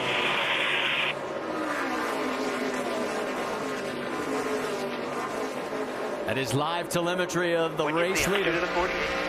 Denny Hamlin. Wow, what a great sequence of action there. Now let's also update you because remember some of those cars that took the wave around? 98 Menard, Logano, Reagan, Sadler, the 17 of Kenseth all snuck in for a quick pit stop. They're still on the lead lap. They're trying to catch back up. Jimmy Johnson goes around Jeff Gordon. So let's reset it for you now. It's Hamlin, Johnson, Gordon, and Biffle is dropped back to fourth on those 2 tires. That track temperature. Oh, look at Jimmy get out of shape. Loose. Hang on, fellas. Here comes Jeff coming back on him. And we were talking about was Jimmy Johnson holding back or who was doing what, but Denny Hamlin's just now showing his hand. People started talking about it may rain. He wasn't in the position he's accustomed to being in here. Well, we talked about the guys that are in the top 3 having 10 wins among them here at Pocono, those same 3. And the guy who's trying to go for 3 in a row is up front. Look out, this could get a little dicey. Mark Martin, along with Juan Pablo Montoya and Tony Stewart, and cooler heads prevail. Stewart picks up the spot. Let's go back to Jeff Gordon as he is going door to door and now going past the 48. Look at the crossover move from Jimmy. Whoa. And remember, we talked about Kevin Harvick. And while we continue to watch this side-by-side action, Harvick sneaking into this mix. And we saw this action with Jimmy and Jeff down in Texas. Got a little heated at times. They said everything was okay, but they're racing extremely hard right now. Lap times 54, high change, low 55s. If we could look in Denny Hamlin's helmet right now, we'd see a big grin as he looks in his mirror and sees these guys racing as he's pulled out to a 2.5 lead. It's amazing when you mention rain and the fact we're past the halfway mark, how everybody seems to get up on the wheel. Let's go on board with Denny Hamlin. Boy, his lead is now 1.5 seconds. These are the first laps he's led all day. He picked the right time. I'll say he did. He made an aggressive move to get the lead. Got close to the wall. Jeff gets even closer. That is a great exit shot there. You can see just behind Jimmy Johnson there, Biffle's able to hang on there to that 4th spot with those 2 tires. And there's our man again, Kevin Harvick, showing up when it counts. 70 laps to go, 69 this time by. When Hamlin won these last 2 races, he led 91 in August of 09 and 88 earlier this year in June. And the big loser in this whole exchange has been Jeff Burton. He's dropped all the way back to 9th position. He was running 4th when they made that caution flag stop. Yeah, Montoya's back there just in 8th, so both of those guys who were running 4th and 5th early on have lost some spots. And here comes Harvick down that stretch as they head for the tunnel turn, and he's going to take the position away from Greg Biffle. So move Harvick into the 4th position. You got to love the way Kevin Harvick's driving this race car this year, getting information to his crew as they work on it throughout the day, getting it right when they need it right. Here comes Jeff Burton alongside of Juan Pablo Montoya. That is for 8th on the track. While that's going on, here's Martin Truex. Now the cross-under move by the 2 of Kurt Busch. And Carl's saying, if you guys give me an opening, I'm going to squeeze through here too. David Ruderman trying to get into that mix as well. Here comes 3 wide now by Carl Edwards. Carl's going to go down on the low side. In the middle, it's Kurt Busch. Truex up high. Everybody trying to get as much as they can just in case the rain begins to fall. You have to think that's a little bit of a factor here in how hard these guys are racing each other, because the crews are telling them, hey, there's rain in the area. We need to try to preserve as much of this track position as we can and steal it if you can. Yeah, they know that it takes 2 hours to dry this racetrack. If we get a shower now at the time, which we could possibly steal, but oh, Truex out of shape. Man, Martin got awfully close there, and boy, he's going to pay the price. Here comes the double O of Ruderman. He's going underneath the 99 of Edwards. All of a sudden, David Ruderman's gotten a little racy. Newman, and look at Kurt Busch get loose. Truex right behind him. These cars, since they've gone to the spoilers with another car up behind them, have gotten a lot more loose since back in May. At a place like Pocono where you don't have that banking to rely on, really becomes a huge factor. All the way back to the 88 of Earnhardt Jr. This is 4th position. Whoa! Oh, and Busch tags the wall. We'll have to wait to see how much damage is actually happened, but he's going to lose the spot to Truex. Pretty hard. Yeah, you did. Yeah, he hit pretty hard. I was looking at that left side tire to see if it was sticking out a little bit. That's kind of a telltale sign if he bent the track bar or the mounting system for it. Junior side by side with Newman. Like they made a little adjustment on Junior's car. He's able to get up here to these guys. Making the most of getting that lap back. Whoa, whoa, he hit that bump, and you see how it just dislodged the traction, and he goes up the racetrack. You don't have to wonder how hard these guys are driving. You can see it. They are really up on the wheel right now. All right, let's go back. Last couple of laps for Kurt Busch have been eventful, to say the least. Now, this is the first one. This is with Carl Edwards. Here comes Casey Kane. Hello, battle of the beer wagons. Wow, got it both sides. Then this is the next one. See, just pushing it. Good thing was, Andy, it looked like that was the tail of the body there, and maybe didn't get the rear axle. Well, the problem there is they could have gotten that rear spoiler. It did look like it stayed off the suspension, but that spoiler is hanging out pretty far, and it could damage it and really hurt. Kurt dropped from 13th to 16th through those two sequences of incidents. Meanwhile, here comes Kevin Harvick as he is closing on Jimmy Johnson. Jamie? And Kevin Harvick radioing to his crew. Guys, my water temp is up to 240. I think we have some paper on the grill. His spotter's keeping an eye on it and said it does look like there's something black. So he's trying to get up behind the 48 right there and see if he'll work with him to get that off there and drop those temps a little bit. Well, we'll try and keep an eye on it from up here, Jamie. There he goes for a moment. RCR's last non-plate win on a restrictor plate track, Charlotte, and as he goes underneath him, forget about taking off the tape. He had a choice to make right there. Do I take this run I've got and get this spot because you know Jimmy's going to be hard to pass, or do you try to get up behind him and get that paper off? Yeah, air's going to be cooler out there too. 78's in, let's listen.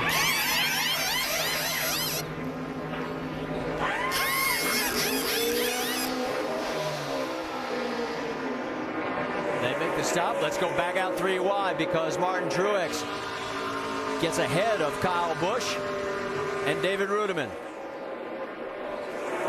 Busch slides back. Let's go back up front because right now Denny Hamlin's lead is 1.4 seconds. He doesn't know what he's missing behind him right now because all of a sudden, ever since that last restart, it has been fast and furious as we are working lap number 137 of 200.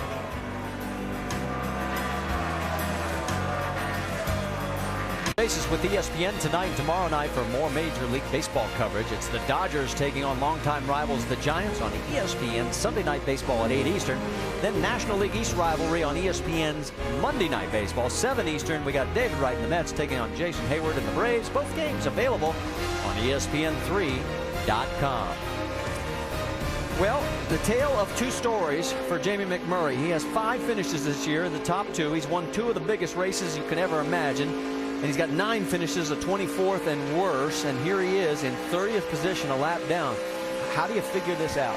Well, that is hard to figure out. You think, you carry a lot of momentum from last week. I expected Jamie to be really good here. I think that was pretty much the general consensus on everybody, people we were talking to down in the garage area. Of course, he's sitting here. One of the problems that he's had was the 2 pit road speeding penalties that's really got him in a bad situation, but they weren't running that good to start with. Well, we were talking a little baseball, and during the break, Jeff Burton was doing his own slide as he was so close. And here he comes. Right now, Burton has got himself back into the 7th position, but he almost got himself into the fence. Well, he's trying to make up, he's trying to make up that ground that he lost on the pit stop, and then he actually even lost more spots on the restart. So he's got a fast car. He's just trying to get it back to the front. I've always said if you can see the sponsor's name on the side of the car from that angle, that's not good. Especially if it's the right side. Yeah. All right, so Burton hanging on right now as he's at 7th. And what about Clint Boyer? What a day Boyer has had. He has moved up 31 spots. He's now cracked the top 10 guys. He is running 9th. Yeah, they must have made a really good adjustment. He got up to that 15th spot we talked about and was just kind of hanging there for a long time. And since that restart, he's got himself in the top 10 now. Okay, not much movement in the top 6, but look at the second page. And there you can see why this is so important for Clint Boyer. He is in that 12th and final spot. Now, who's on the bubble right now? Well, exactly 50 points behind as they run right now would be the 5 of Mark Martin. Let's get more on the 33. Mike Massaro. Well, Dale just talked about the adjustment they made during the last stop. Well, they just made a wedge adjustment. They were looking for some grip, and they were loose everywhere. Apparently, it has worked out pretty well. Clint came over the radio not too long ago saying this is a little bit better than it was before. But remember, guys, they were awfully confident coming into today. Remember, back in June, They led quite a few laps. In fact, they led 59 laps and finished top 10. They knew they had a pretty good setup for this racetrack. They anticipated having a good run, despite the fact that they had to start all the way back 40th. And while you were updating that, I just noticed that Juan Pablo Montoya stopped after only 19 laps. There he is. He's got problems because that's Denny Hamlin right on his back bumper, about to put him a lap down. Yeah, if Montoya's got fresher tires, I don't think you'll see him go a lap down right here unless he's got a problem with his car. Should have fresh enough tires to pull away from Denny Hamlin. You'll be fine there. You can hear the crew reassuring Juan Pablo. Let's go back and see if we can see what happened. No word yet from pit road exactly why they came in this early. You just made a pit stop, so you got to think maybe it was a loose wheel or something like that. You can see right here making the pit stop under green. Oops. Ooh, that doesn't look good. Got a problem here too.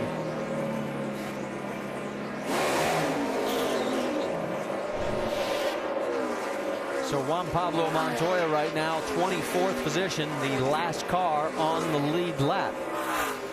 Meanwhile, the battle up front, there you can see it's starting to get a little good again because there's lap traffic in between Denny Hamlin and Jeff Gordon. Yeah, Denny Hamlin has been slipping back towards these guys, and Jeff Gordon's going to be on him, but I also see that 29 car. He's coming also. Harvick's got the best, this is the best run he's made all day. And Jeff's going to want Regan Smith in that 78 to sort of slide out of the way. He will. He wants a piece of the 11 if he can get to it. And here comes Kevin Harvick into the mix. There he is, closing in the 29. And you're right, DJ. He hasn't snuck up on anybody today. No, I think that we've talked about him enough that everybody's been aware of what he's been doing, and boy, he's really made some good adjustments, got himself in a great spot to try to win this race. And talk about Regan Smith, he's a first car lap down right now, so I'm not sure how much he's going to give there. And I think we saw Gordon get up behind him, kind of lost the nose of his car, and that's what these guys typically fight as they try to pass any cars, whether it's a lap car or not. Well, the guy he has to worry about for that lucky dog position would be the 12 of Brad Keselowski, but Keselowski is several car lengths back. Stay with us. While we were in break, we had our third caution of the day come out in the race off pit road. 2 tires this time for Dale Earnhardt Jr. Pays big dividends, at least for now, as he picks up 14. Tony Stewart picks up 3. Kevin Harvick holds station. Jeff Gordon loses 2. And Jimmy Johnson drops 6 in the exchange and now finds himself 10th coming off pit road. Big break now for Dale Earnhardt Jr. The reason for the caution, there was a very sizable chunk of metal down in turn number 1, and it was in the race line. Free pass is going to go to the 78 of Regan Smith. And to give you an idea, there is the chunk of metal, and I don't think anybody wants to be running over that. No, absolutely not. And how about Dale Jr. up here? I know they just took the 2 tires, but they were just a lap down not too long ago. Lance McGrew and the crew doing a good job of getting him back up there. Let's go back and review the pit stops and see if we can see what happened, especially on that 48 car. Mike, pick it up for us, buddy. And Jimmy came down pit road. He was feeling like the car was a little snug center and a little bit loose off, so they're going to try to make that adjustment. They made a chassis adjustment on the track bar, a 4-tire change. Hard to tell exactly where they lost time, but Chad came in over the radio talking to Jimmy afterwards saying, I need you to come down pit road a little bit harder. Next time, he felt like that's where they're giving up something on the racetrack, Doc. And top of your screen, pretty good stop for Jeff Gordon. They went back up a half round on the track bar and made an adjustment on the air pressure going back to where they were on the previous pit stop in terms of the handling package. Kevin Harvick away, and Jamie, Denny Hamlin was down toward you. Yes, he was. Kevin Harvick, it was a clean stop, no adjustments the last 3 stops in a row. So he was flat, didn't gain, didn't lose. But Denny Hamlin was a loser there. -4 positions, just a slow stop for him. He said he's loose off. The tires are just over-rotating. Air pressure was the only call, and that shouldn't take any extra time, guys. It was just low for the 11. Well, and a guy that's going to benefit out of this is Juan Pablo Montoya. Remember, he came in early. He almost went a lap down. And right now, he's able to stay back out. And at this moment is shown as the race leader, and we're still going to try and track down exactly why he came in early, but it could turn out to pay big dividends for you as you're over the wall with Kenyatta Houston as he does his job on the 78. So the pit stops under caution here, our third of the day, are concluded, and we're going to go green here soon. Back here at Pocono as we are here for the NASCAR Sprint Cup Series at Pocono, presented by Aaron's. We're going to go one more lap. We found another piece of metal. There it is, right there on the track. And we had 8 cars take the wave around, and our Aaron's lucky dog goes to the 78 of Regan Smith. So that, with the wave around, will now give us a total of 27 cars on the lead lap. And we should tell you, Kyle Busch was in for an extended stay. They were up underneath looking at the radiator. We're wondering if maybe that first piece of metal might have been off of his car. Yeah, we're not sure. I suspect it could have been off of the 18. All right, there's Kyle. He's back out on the track. Let's go back and show you the race off pit road, because Dale Earnhardt Jr. right now in second place behind Juan Pablo Montoya. Here's the story. Okay, you see all the leaders are on pit road. Denny Hamlin was the leader when they made this stop. And this is where that strategy play comes in. And Lance McGrew does a great job with Dale Earnhardt Jr. getting these 2 tires. And you can see right here, he's going to just get out of his pit stall ahead of a group of cars coming behind him. And the key thing is he's going to pass Denny Hamlin, who was the leader. And you can see now how much Junior gains and how much this 11 car loses right here, just by a little bit. But boy, those spots are valuable. And now let's shift gears and talk about Juan Pablo Montoya, because you and Doc laid out the groundwork that if you were within 15 seconds of the race lead, you could afford to make a pit stop. The car, we found out from Mike Massaro, was not handling real well, and he made the stop, and now the caution comes out. Bingo. It's a little bit of that road course strategy. This track is just about big enough to do that. And Brian Patty, very smart crew chief, he makes this call. When the car's not right, he says, okay, let's get in here and make a pit stop, get 4 tires, make an adjustment, and gamble on having a caution. If the caution comes out and we're on the lead lap, we stay out and gain the lead. And that's exactly what's happened right here. Great move by that team. We saw Kyle Busch come back in and go back out. Doc, what's the latest? Well, the debris that brought the caution out, guys, was a radiator pan from beneath the 18 cars. You guys have speculated. You're exactly right. They came in and screwed a piece of sheet metal on, and it couldn't get it all the way in. And we went out the backstretch, went down to turn 2. It came off again. So that was the other piece of debris that came out just a moment ago. So as we'll show you, they were trying to get the piece on, and he went back on the racetrack and watched the piece. You just saw it shear away beneath the car and go flying away and come down on the racetrack. That was the patch they had put on after the original pan had come off by the car bottoming out going down into turn 1. So they brought him back in. They're not going to fix it now. They're going to try to put some sealant around it and some tape and just have him deal with it for the final laps. All right, they're coming through turn 3. Thanks for the update, Doc. Great work there. So now everybody knows what happened to Kyle Busch. He's in 27th. It's Montoya up front. Does the early stop pay dividends? He's on the outside of Dale Jr. Then it's Gordon, Stewart, Harvick, Hamlin. That's your top 6. We're back to green at Pocono.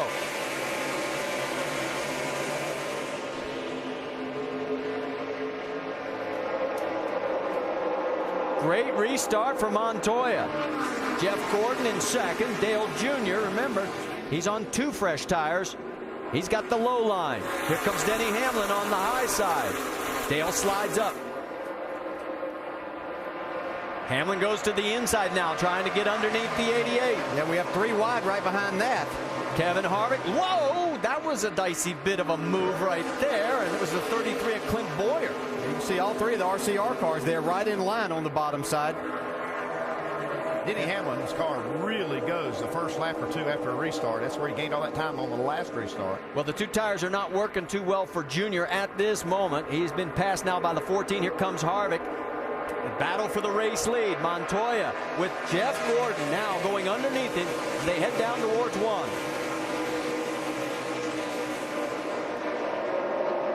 See if Gordon's able to hold that car down on the bottom and get a run up out of turn 1. Got those 4 fresh tires. Montoya hanging tough on the outside. Side by side, they continue this battle. There. All clear. He holds on to the position. Look at further back, Jimmy Johnson, Jeff Burton. They're going 3 wide. Jimmy going to try it. Here we go. They're side by side. Kurt Busch looking on right behind.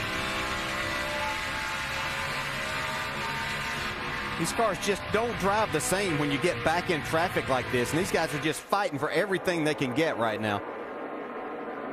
Oh, look at Hamlin get out of shape off 3. Denny gets loose, and here comes the 14, the 88, the 99. Carl Edwards. They're all going to take advantage of it. Harvick as well, heading down into 1. The 2 guys up front don't know what they're missing behind them. And it looks like Carl Edwards and Tony Stewart pick up the biggest advantage from Hamlin's error. See if Tony can get that run from the top side and clear Carl Edwards here. Heading down towards turn 2, the tunnel turn, still side by side. Edwards inside of Tony Stewart. I think Tony might try a crossover here. See if he can get back to the throttle. That's exactly what he's trying. Tony at Pocono, 9 top 10 finishes in the last 10 races, top 3 finishes in 3 of the last 4, and he clears the 99. That's a power move. Here comes Carl. He was going back, but Jeff Gordon trying to make this move on Montoya. Here we go again, the battle for the race lead. We've had 8 different leaders. We've had 16 lead changes. Do we get 17? Still side by side. Further back, look at way back there. That's Johnson down the bottom. Jimmy's trying it. Here we go again into 1. That low line, can he hang on? To the left side, Carl Edwards gets loose. Harvick had to crack the throttle just a second because he wasn't sure that Edwards. Here comes Gordon for the lead. Again, as these two just keep going door handle to door handle. Montoya on the high side. Fans are standing in. Oh, what a great race. Johnson 3 wide. And Jimmy felt like the sandwich in that one for sure. And here he comes right back underneath. And here comes Gordon for the lead at the exact same time. Whoa, it's so good right now. Everywhere we're looking, we've got battles going on. Gordon clears the 42 finally. Our 17th lead change. Man, can we take a breath yet?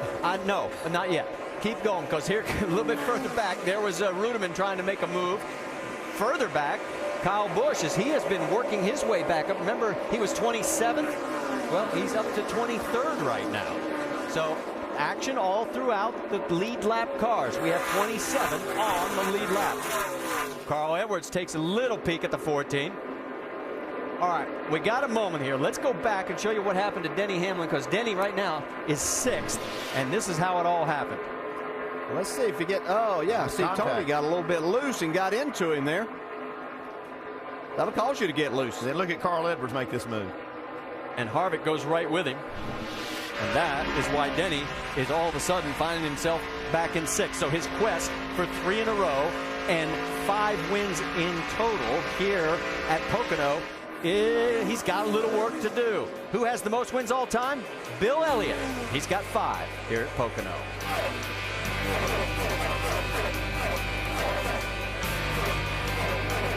Pennsylvania 500. Make sure to go to NASCAR.com for all your latest NASCAR information. We are under our 4th caution. Dale Earnhardt Jr. got loose, turned it around, and that is why we are tightening up the field once again. Let's go on board. Nobody needed a caution any worse than Dale Earnhardt Jr. because he was sliding backwards, and now he really is sliding backwards.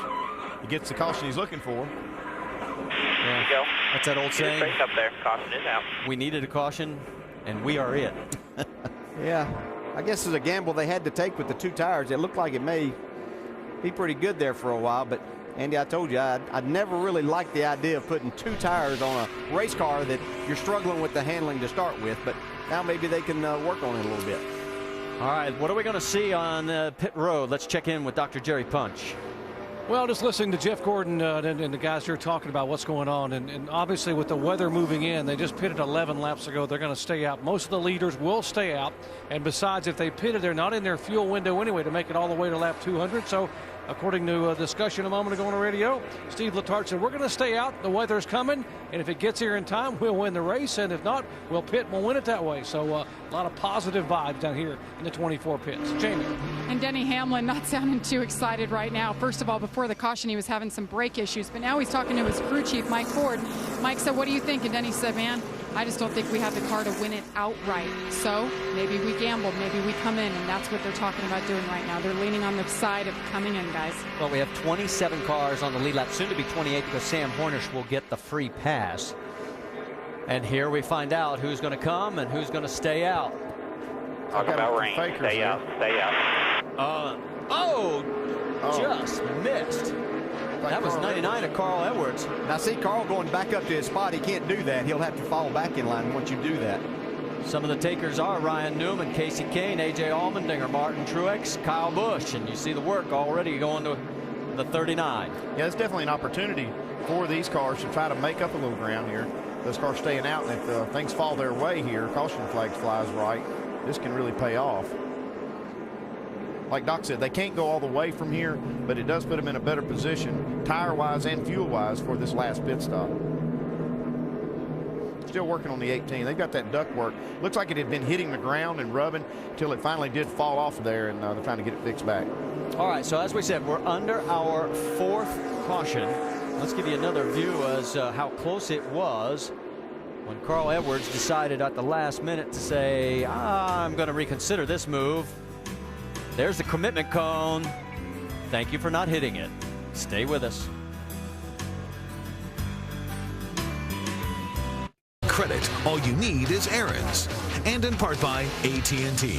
Find out what's possible with the nation's fastest mobile broadband network. AT&T, rethink possible. Well, in the first 121 laps of this race, we had 1 caution. That was for a competition caution. And since in the last 35, we've had 3. And it is going to get dicey as we've got some guys up front that are awfully hungry to win. You want to know how hungry? Take a look at this. All these guys they know what it tastes like too, and they're really hungry for this win. You're going to see some, and if it's anything like the last restart, you're going to see some hard racing right here. Yeah, one of the biggest things that we've seen today is this temperature swing, and who's been good when the track is at its hottest, I think, was the 48. But when the track cooled back down, you can see right there, it was 99 degrees on lap 80, and that's when Jimmy was kind of dominating the race. But since it's cooled off, it doesn't look like that 48 car is nearly as good as the 24 and a lot of other good cars. Let's listen to Jeff Gordon's radio. Oh, I thought they were all coming. Yeah, I wasn't feeling real good about it until I saw the 5 turn back out, but he took about 8 more with him. Man, it's honest, man. I can't get any closer without raining. We're not on the green yet, but we're on the edge. And what he's talking about, obviously, he was worried about being out there all alone with older tires. Yeah, and Steve Letarte made the right decision to keep him out there because the rain is coming. See right here, everybody looked like they were coming. Mark Martin started the fake, and then you see Tony. Then Carl was the very last one to abort. And then you see the other cars that did come in. Of course, Steve Letarte just got a new contract. Yeah. Good for, and well-deserved, too. He's a hard-working young man, very smart. He's done a great job. And I know this won't come into factor, guys, because either rain or a caution or something, but Sam Hornish, who just got the free pass, he was in the pits, and just as he went down the front straightaway here to get caught up, he was cutting his engine off, coasting. So I know we have 38 laps to go. I know that's probably stretching it, Andy, but yeah, that'd be stretching it a long ways, but hey, why not try it? You saw the radar. Let's reset it for you. It's Gordon and Montoya up front, then Harvick and Stewart, then Biffle and Hamlin. 7th is Edwards and Mark Martin 8th. Jimmy Johnson, Burton 10th, and Clint Boyer is back to 11th. Fans are on their feet. They have seen a lot of action, especially in the last 35 laps, and we're back to green at Pocono. Gordon gets a great restart. Oh, man, we're going to go 4 wide. Somebody better give. Truex underneath the 9 of Casey Kane. Somehow they all squeeze through. Boyer loose there. There's still 3 wide coming down that back stretch. Truex is in the inside. There's Jamie McMurray. Reagan right behind them. A lot of fresh tires from those guys. Well, that's the thing you're seeing now. Cars with fresh tires, some that have a few laps, and the fast guys are the best tires are in the rear. Yeah, we talked about McMurray. You know, he was 2 laps down at one time. He's back on the lead lap battling. He's in the 17th spot. Carl Edwards trying to duck underneath. You saw that move. And there's Denny Hamlin as he's trying to work his way back up. He's shown in the 6th spot right now. Well, Montoya is still chewing on the back bumper of Jeff Gordon. He's not giving up on winning this race yet. No, remember last year we talked about it. Montoya had that mistake at Indy, ended up ruining the day. He led the most laps. He comes back here and finishes 2nd. Guess where he's running right now? 2nd after having another disappointment at Indy. Yeah, you saw Greg Biffle there get almost caught the left rear quarter panel of Tony Stewart as he slid up the racetrack down the middle of 1. Down the stretch, and boy, look at Clint Boyer. He goes underneath the 2 of Kurt Busch, and boy, he takes both of them. 2-for-1 special right there. That's just using the draft at its best right there. But here comes Jimmy's going to come back to the inside of the 2 also as they get down to 3. Watch this. And all of a sudden, he had picked up 2 and lost them both. Loses them both. Oh my, this is such fun. You know, if you heard early when Jerry Punch interviewed Denny Hamlin, he said there's only so fast that you can go through the center of these corners. That was a perfect example. You can't go through there that fast without losing the car. You saw Stewart and Biffle. They're running third and fourth. Back further, though, this is Jeff Burton. He's going underneath the 99 of Carl Edwards. Boyer gets that spot back from the 2. See if he can hold it this time. He's sliding up the track. Here comes Kurt. Here comes that 2 car again. Keep the camera. Look at Jimmy. Yeah, right there. We could keep both these battles in this shot. Great job, guys. Down the stretch. Look out. Trouble. Kurt's into the wall. Boyer's in it as well. And Kurt's getting the worst of it. Like a little bump drafting going on right there. We're trying to gain the advantage. Looked like the 48 got into the back of him a little bit. Boy, he almost came back out onto the track right there. And there is the view as Kurt takes the wheel off. Man, look at this car. Oh, man, further back, Elliot Sadler. And look at this. Gosh. The engine is out of this thing. Oh, my God. Well, that's the whole suspension. It's like the front part of the front suspension. The window net is down for Elliot. He's got the helmet off already. That is the best news. You can see he is in some pain. Oh, man. I hate to see this. Look at the front of that car. The engine completely out of the car. Can't remember the last time I saw one like that. Kurt has climbed out. Well, I have to be honest with you. The last time I saw it was back when we were covering drag racing. And it's not a pretty sight when they have that happen over there either. And Kurt took a hard look also. He's walking under his own power. But right now, Elliot Sadler, we have a red flag situation as Elliot did climb out of the car himself, but he has laid down right on the straightaway there. And the medical crew is there already. And just think good thoughts, folks, because that was a heck of a lick.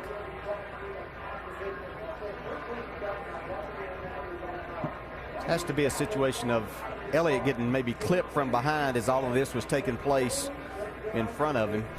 Hitting that little inside part here. Let's go back. Here's what Andy was talking about. The 48 was right on the 2. Looks like he might have got into him a little hard and turned him. Yeah, he was trying to help him pass this 33 car from Boyer, but yeah, that went bad there. That's a hard lick at 180 miles an hour. You know, and then Boyer tags Kurt Busch.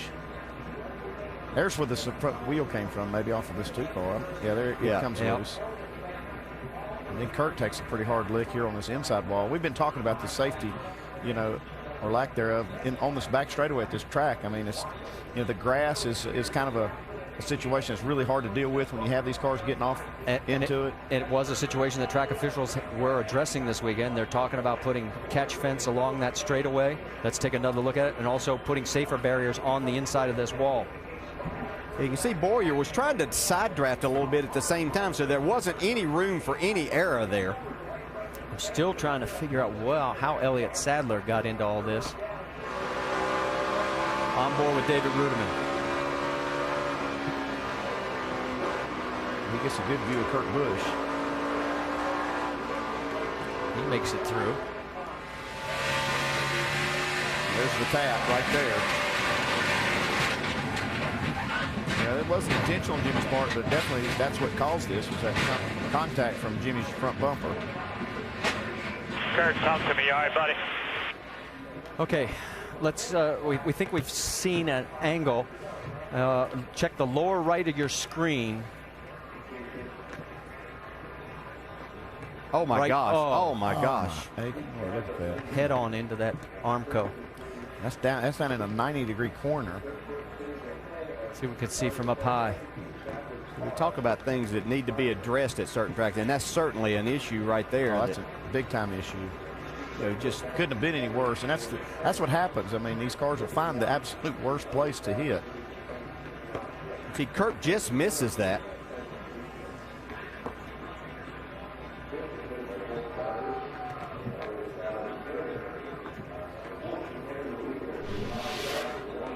Well, you can see that the cleanup is going to take quite a while here, as we are under a red flag condition with 35 laps remaining. And obviously, we'll get an update on Elliot's condition as soon as possible. Boy, you go from the highest high. He had a wonderful day yesterday in that Camping World Truck Series race, won it, sat on pole, and then to come out today and have it end like this.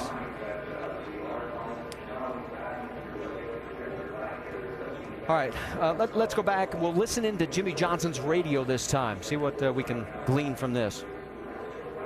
Man, that was kind of my fault. Bill, those guys, I'm sorry. I was trying to bump draft them like you wanted me to. Tip 4. So Jimmy saying, I think it's my fault. And do you notice the raindrops beginning to fall? As you can see on the car right there. That was a battle for 10th that was going on between the two, the 48 and the 33. And that's what's left of the number 19 of Elliot Sadler. This cleanup, as we said, it's going to take a bit of time. We're going to step aside for a few moments. We'll get you an update on Elliot's condition as soon as possible.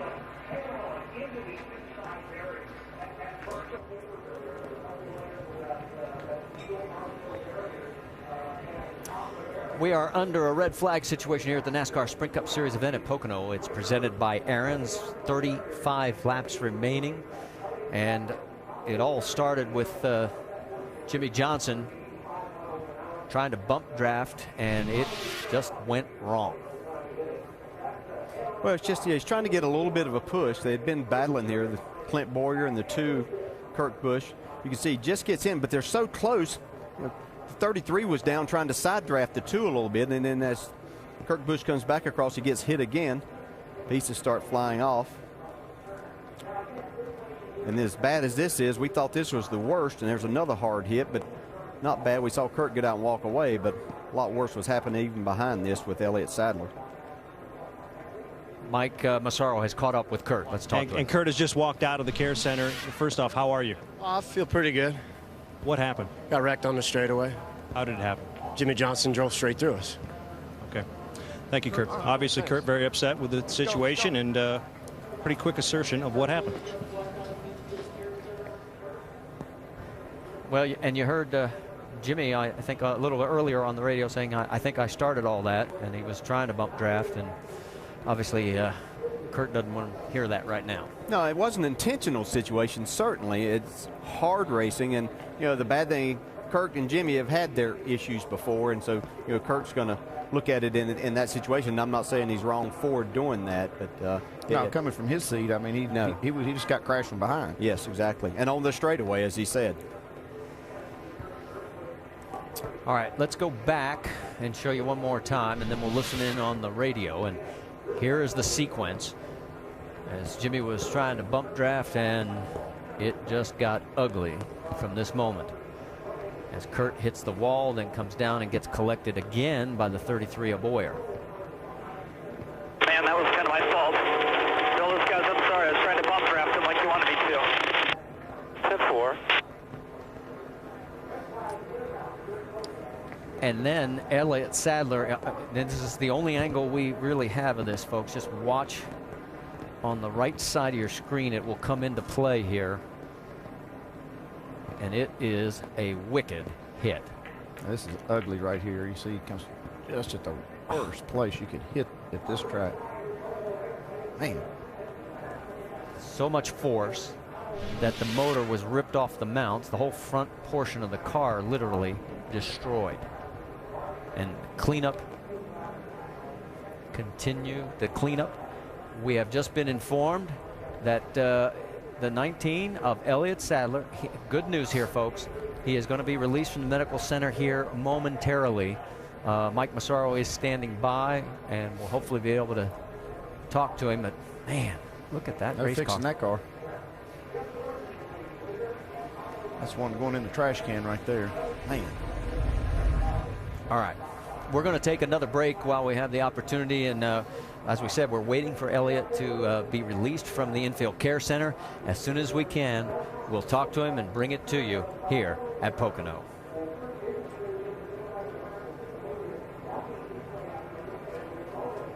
ESPN's coverage of the NASCAR Sprint Cup Series at Pocono Raceway. Coverage today presented by Aaron's. 35 laps to go in today's race, and we are under the red flag after 2 Separate but related scary accidents out heading into turn number 2 on the back straightaway. We heard from Kurt Busch a minute ago. Mike Massaro's with Elliot Sadler now, Mike.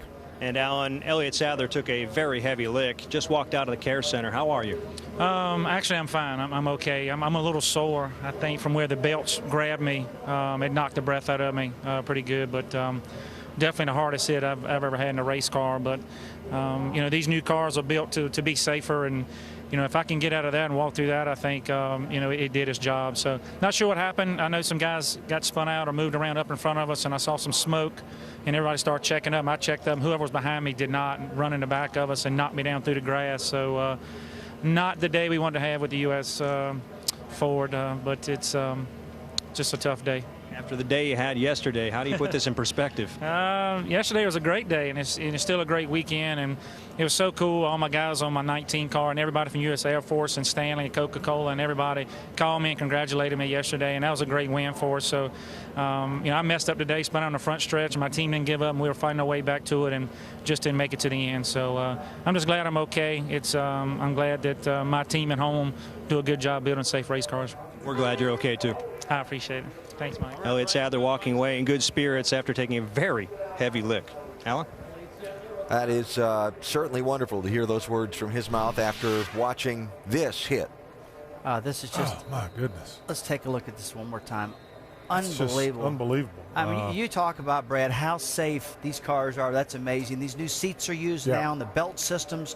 To take a wreck like that and just walk away and then do an interview. Yeah, and you see him here, and he's, you know, he's had the breath knocked out of him. He's trying to get his air, and ribs are probably a little bit sore from those belts grabbing him and the seat hugging him. But look at that thing is shortened up 4 foot. Look at the left front tire is basically at the firewall, and that is an incredible impact.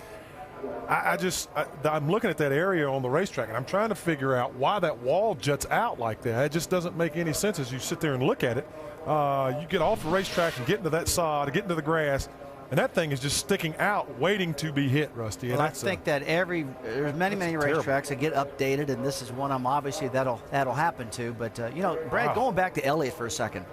I mean, I've been in this position a bunch where you get hit so hard, you get out, knocks the breath out again. You're able to crawl out of the car, then you immediately get so dizzy you can't even move, and you sit back down, get your bearings straight. And Alan, that is probably one of the toughest hits I've seen in a long time. Oh, yeah. The heaviness of the side, sideways and front, the forward motion and so on. Now, let me, first of all, blanket statement here.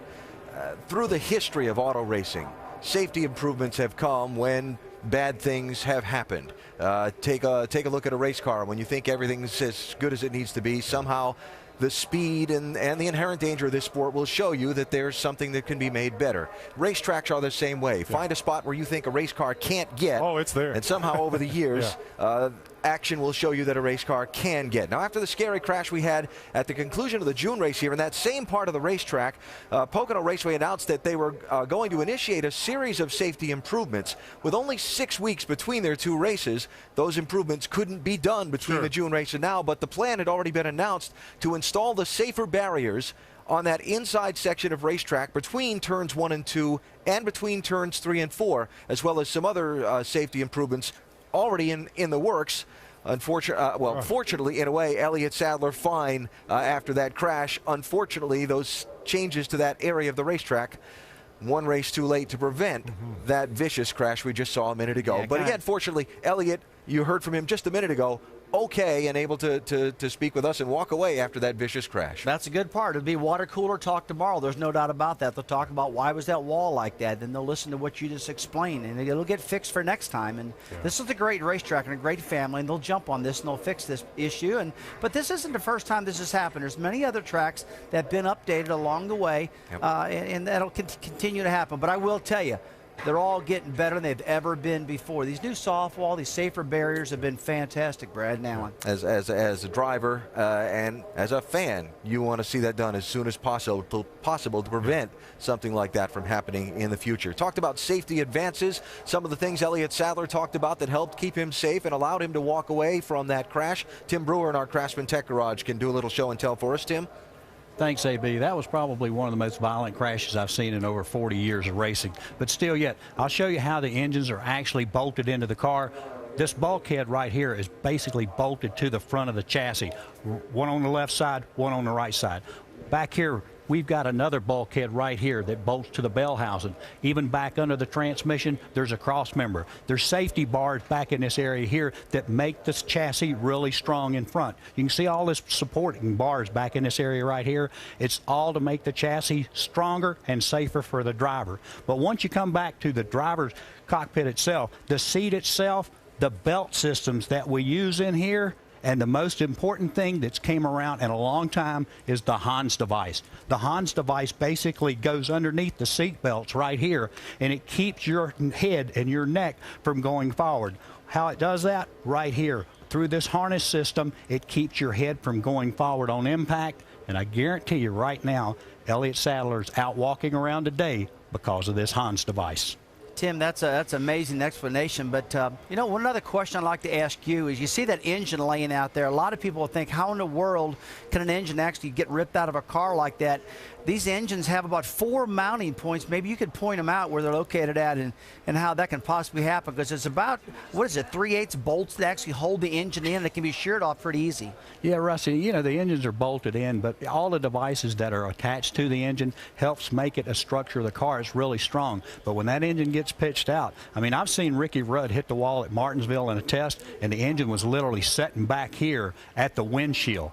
But there again, Jeff Gordon hit the wall in Las Vegas. That was very devastating. The only crash I've ever seen that comes close to that was Don McTavish at Daytona when he hit gate 7 off turn 4, and that was devastating also.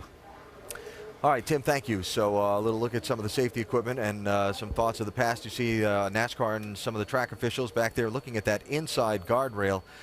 You know, Jeff Gordon has had a very severe crash at this racetrack a few years back when he lost his brakes going off into turn 1, and he was sure glad the safer barrier was on that wall that day. Yeah, Brad, this is the one I was talking about. He lost the left front brakes, and this car went flying down into the corner, went through the grass. Jeff told me he tried to slow it down by getting the grass wide open, driver's side first, into the safer barrier, and look, he just walks away.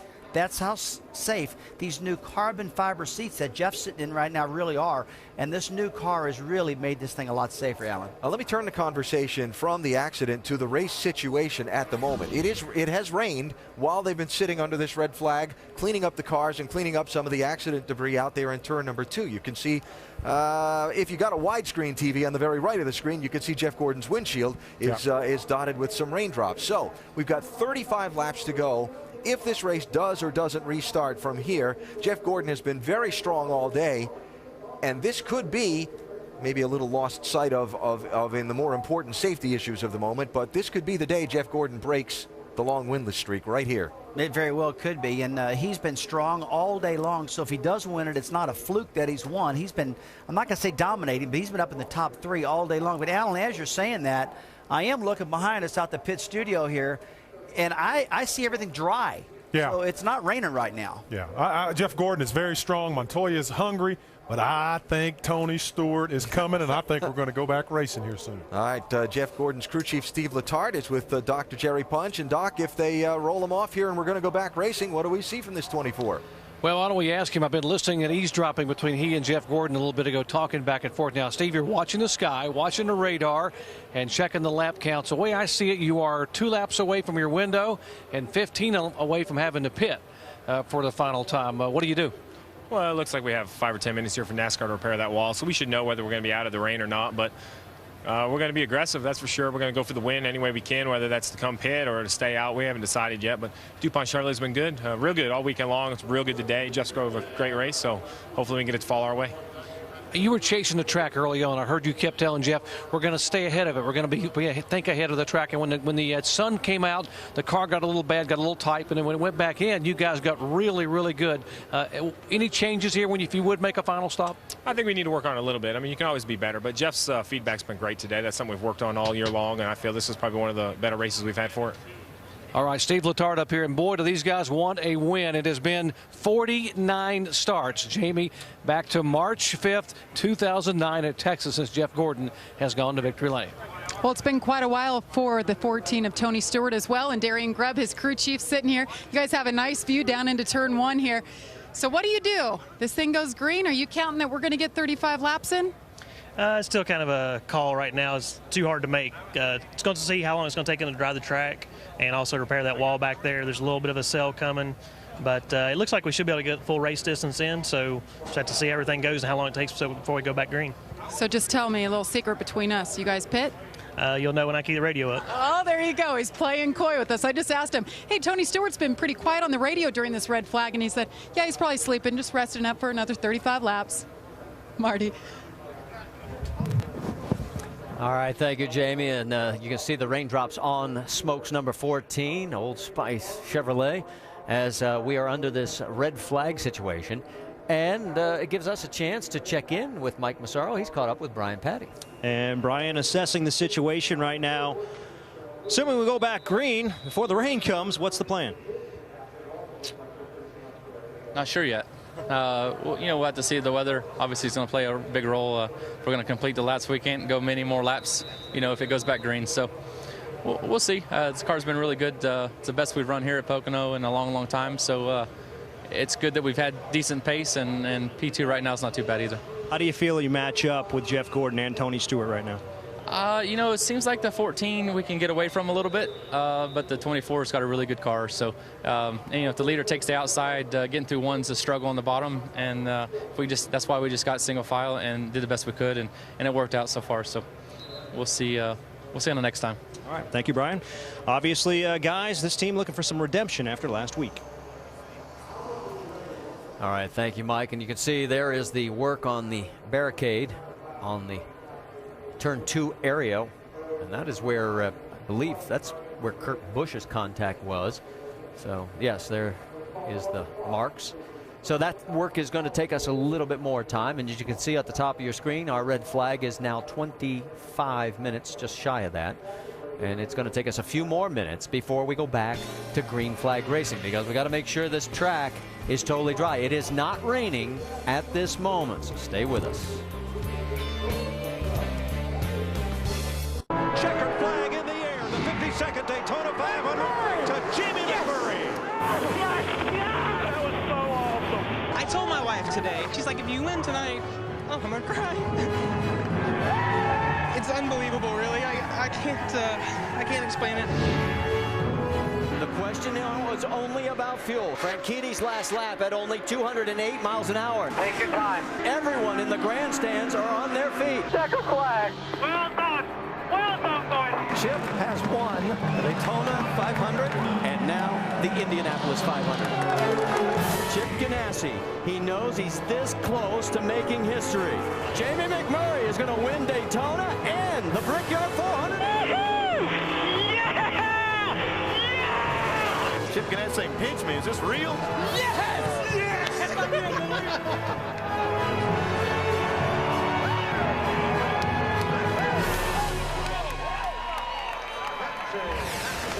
Well, that was just a week ago. Jamie McMurray was at one point 2 laps down in this race, as he had 2 speeding penalties, one entering and then another one exiting.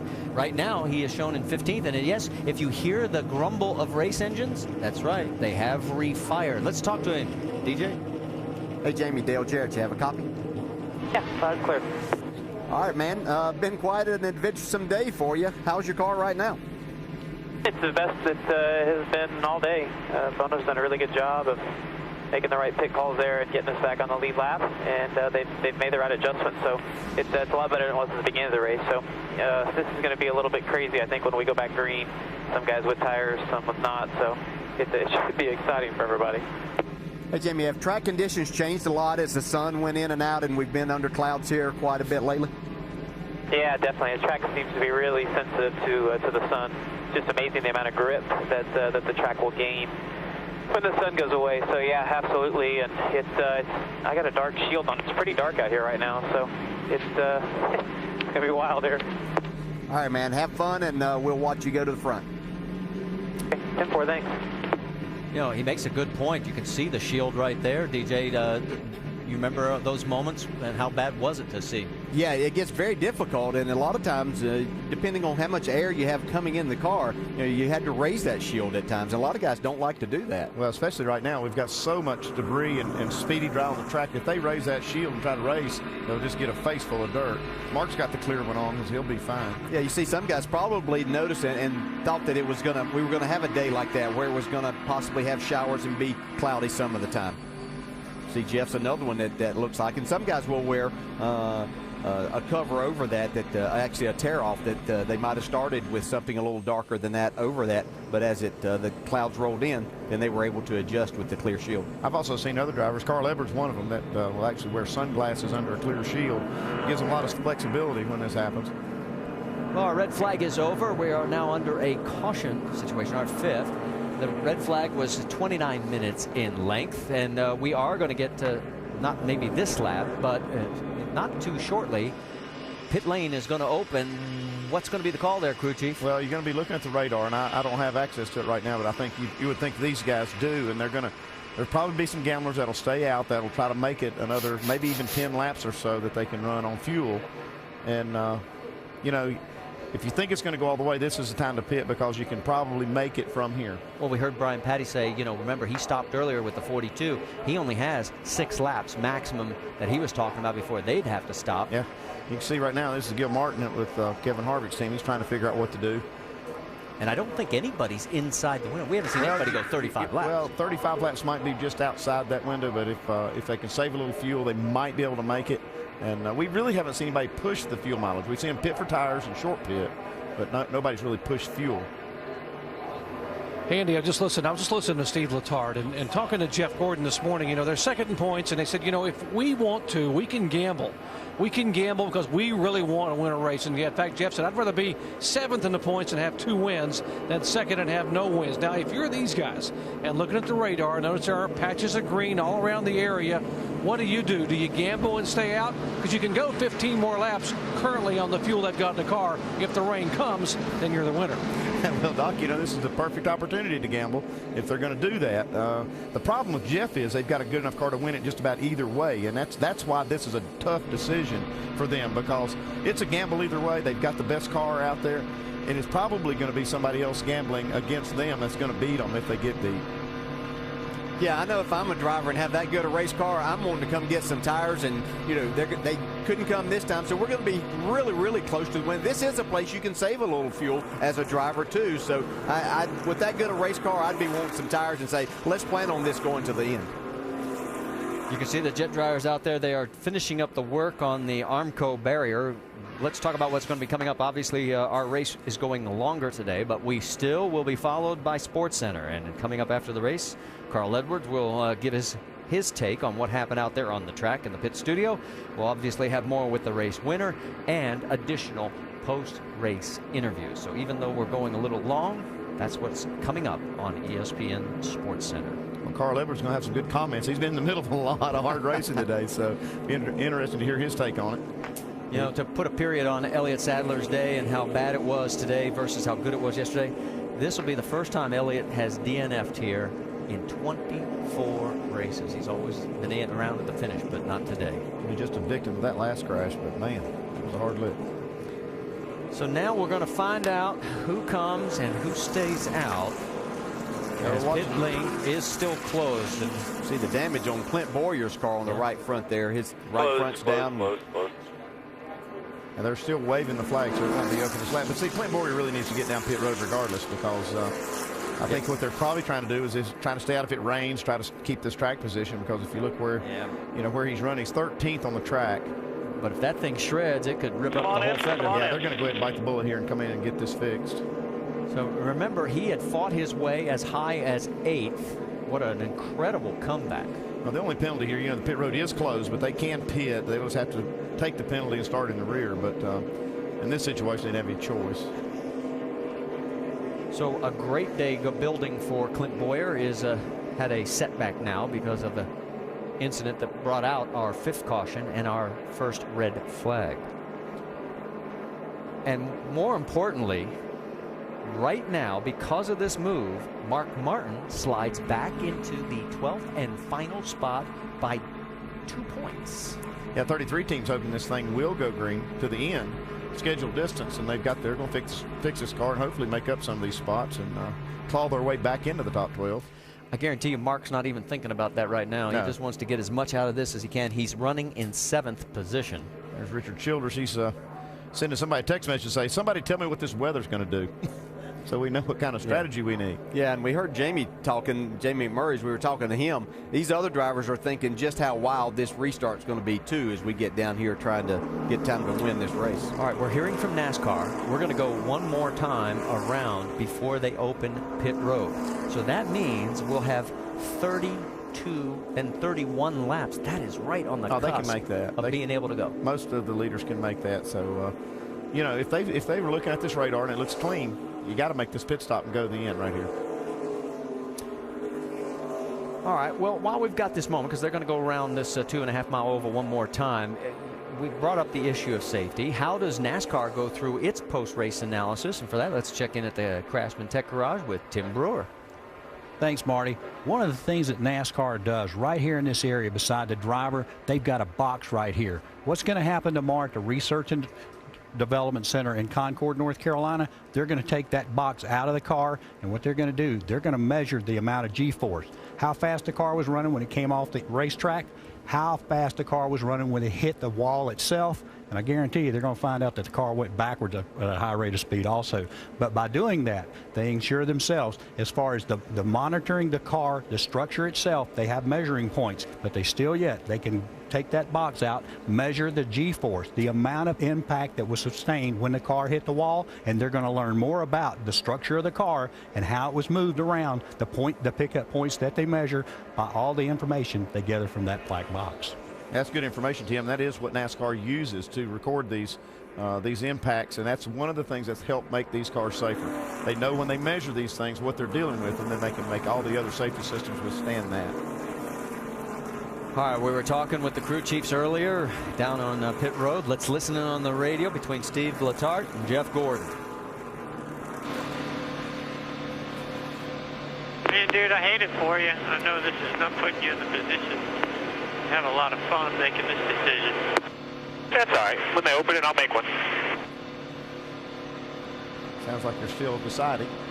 Well, he's not going to play his hand anyway until it's time. And he's watching the laps click. That every time that thing clicks another lap, it's another part of his decision. So next time by will be 31. You're going to have at least one more full lap. That brings you down to 30, and we've seen a lot of cars being able to go 30 laps. I think all of them can, honestly, Marty. I just haven't seen anybody have to push the fuel mileage. They've been coming in all day for tires, but I'm not sure that anybody's pushed mileage. And is 2 tires a consideration here? Absolutely is. I mean, we've seen it. For some people, and I just don't, you know, I'm just like Jeff. I hate it for you, Steve. You're going to have to make a really tough call here. I like 4 tires. I'd like to see him put 4 tires. I said this last week, and Montoya goes out there and crashes out. But I still like 4 tires today for Jeff Gordon. Hey, Rusty, you said 2 tires was going to win this race. I heard you this morning on NASCAR Now. But I did say that, but I'm going to change my mind. Okay. I'm going to change my mind. I watched the guys earlier, and about 15 laps in their run, they were nowhere, you know, with 2 tires, a 16 car of Greg Biffle and a 17 of Matt Kenseth. That's what I was kind of judging off the guys. That did not look good. So, hey, this guy does have a strong car. This track is slippery and slimy still. I'm going to go with the 4 tires, guys. Hey, you know what, though, Andy? All right, something you said earlier in the broadcast is ringing with me right now, looking at Jeff Gordon and some of these guys at the front of the line. You said 2 tires doesn't work as well with a car that's not handling good, but some of these guys with good handling cars, maybe it's a better option. Well, I can't steal that. Dale Jarrett's one says that. Is that DJ? Okay. Just a question if we take right to 4. And there it is. We just missed a little bit of that negotiation. Well, he said rights or 4 is now the call, so it makes it sound like they are coming. Of course, that could be another fake because they know everybody monitors all the radios. And they'll get everybody up on the wall, and we'll find out next time by because the pit will open next time. Looking at the sky, like I said, I can't see the radar, but the sky looks pretty good. I think they're planning on this thing going to the end. And this is right. Everybody's going to have to make this pit stop if they are inside the window. So just have to see whether they take 2 or 4. Hey, hey, Andy. Yes, sir. Don't look at the radar because the radar says it's raining here right now. Oh, okay. Well, we don't have it down. Y'all might have it down there. We don't have it up here. What's it look like out the window up there? Pretty good, actually. Yeah, well, but we're looking at the wrong direction. It comes from behind us. Well, these guys have got 23 laps in their tires, it looks like. Jeff Gordon, the leader, last pitted at 146. So, I mean, 2 tires, that'd be a gamble after what we saw earlier with the guys really going backwards. Well, but last week, 2 tires won the race. I mean, that's what makes these calls so interesting for us as fans and acid burners in the stomachs of crew chiefs. Marty, the only thing I would say different about this week and last week is last week's a whole different style of racetrack. That the asphalt is smoother, it's different. Aerodynamics is so important, it's unreal. This is a track where grip is everything, so we'll see something. 4 tires. 4 tires. Get the car to win it here. 4 tires. There you heard the call. Let's go to Mike. And the job doesn't get any easier for crew chief Brian Patty. He was heavily scrutinized last week after making the call for 4 tires at Indianapolis. It proved not to be the right call. This time, though, he brings his man down pit road. They work on the right side. They take a can of fuel. They swing around to the left. A 4-tire change in the 42, Doc. And they're going to do what Dale Jarrett said. They got a good car and a good driver. They're going to put it in his hands with 4 tires. Jamie. And Tony Stewart on the bottom of your screen. The call is 4 tires. They're sticking with their call. You see Carl Edwards get out in front of him. They're calling for down there extra time. Tony Stewart's still in the box and he loses positions. Guys, Greg Biffle once again leads him off pit road with 2 tires. Wow, this is going to be interesting. Look at this. Some of these cars took no tires. Yeah. Newman up 16 spots. Gordon loses 9, taking 4. Stewart loses 5, taking 4. Oh, is this my goodness. going to be a shootout? It's going to be good. My. Woo, don't leave, folks. 27 cars on the lead lap. Greg Biffle again taking 2. And look at how close this is. Biff's got him. Then it'll be the 99, Mark Martin, Dave Reagan, Joey Logano. A lot of cars before you see Jeff Gordon. Yeah, this is so much my 4-tire call again, huh? Now remember, obviously, the double file restart helps those guys that are going to be further back. Man, we just thought it was crazy earlier. Yeah, those were some of the most amazing restarts I thought I'd seen. Stand by. Yeah, this is going to get real interesting very quickly.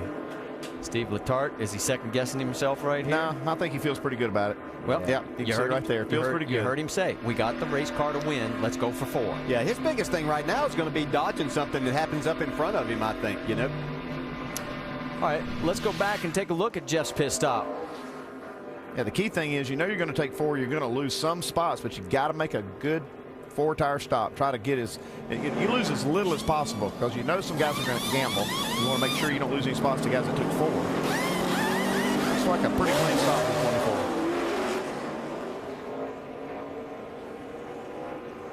We'll see how the right side looked. The right sides are pretty equal. The right rear just a tick off, but that's kind of the way it is. That right rear guy has to take just a little longer to get to the car. He has to chase it. The front tire changer can actually wait on the car to get to him, but then the rear tire changer is a tick behind because he has to chase the car. Okay, remember when Sam Hornish Jr. was like a lap down and at one point 2 laps down? Guess who stayed out and is the race leader? Okay, he's the big gambler right here.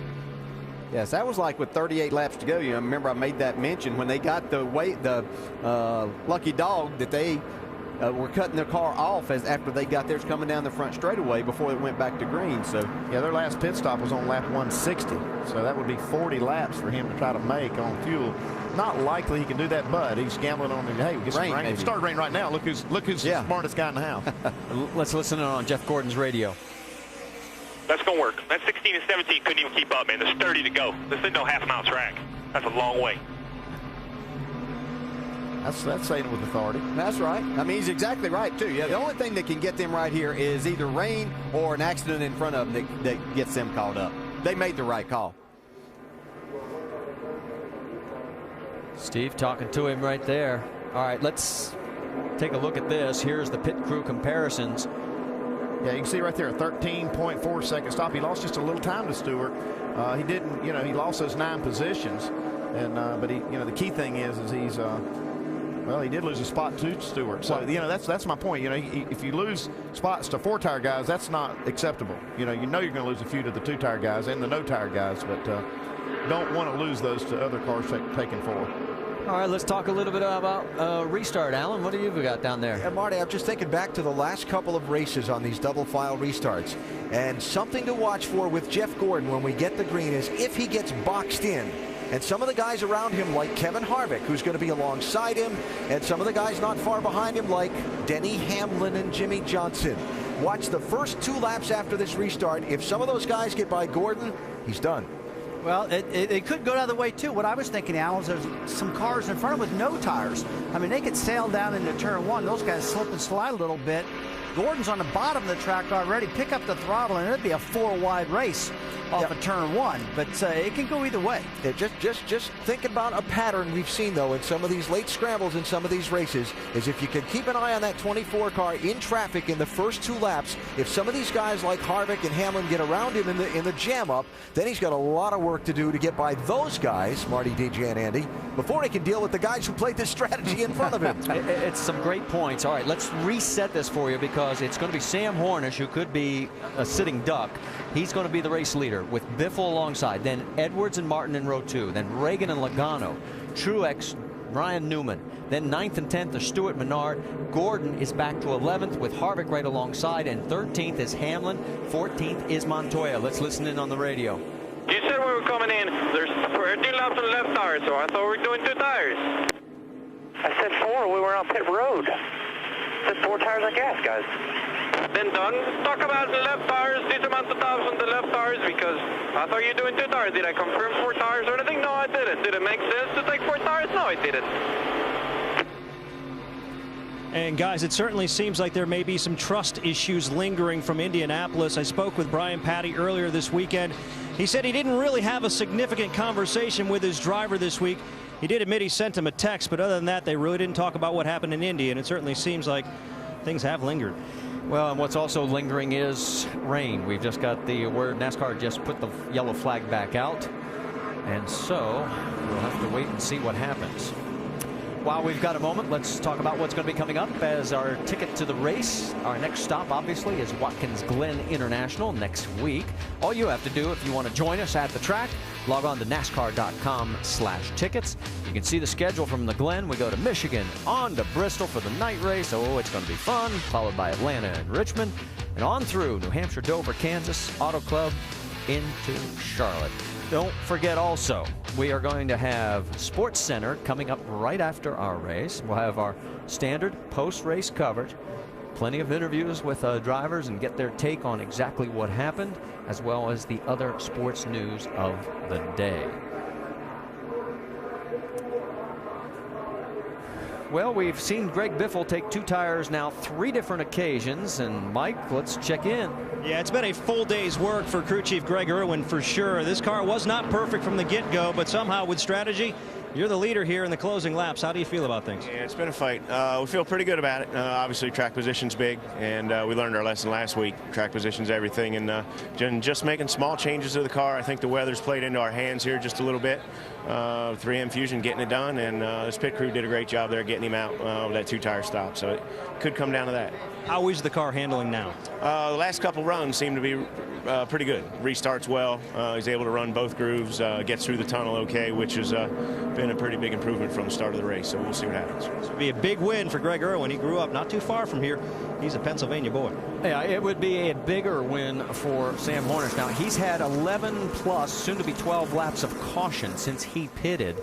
So the question is, how far can the 77 go, and can he hold on with all those guys coming up behind him? Well, he's hoping they won't go green. He saw the windshield wipers on the pace car. That's never a good sign. Well, we are still under yellow here, and the laps continue to wind down. We will have 26 to go this time by. So for all those guys that did stop, I don't think fuel is going to be an issue anymore. No, I don't think it is either. I don't even think it's going to be an issue for Sam Hornish if it goes the distance, because, you know, he has been saving fuel, and then all these caution laps. He's hoping he doesn't have to prove it, though. He can stay out here and keeps raining. Yeah, this is a situation time-wise now that, you know, if it happens to get a shower, a hard shower right at this point, then, you know, we're not going to be able to get this started back.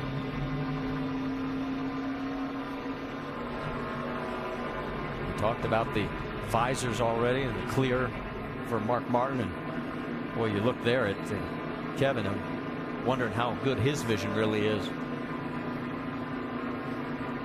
Yeah, nothing against Sam Hornish, but I really want to get this started back. This is going to, I mean, the restarts we've seen before were fantastic, and now with the race on the line, I couldn't wait to see what all may take place here. You can see on the lens of our camera there are some raindrops, so obviously we are going to continue, and we'll just have to wait and see as exactly how long we'll continue this process. If perhaps maybe this rain will dissipate.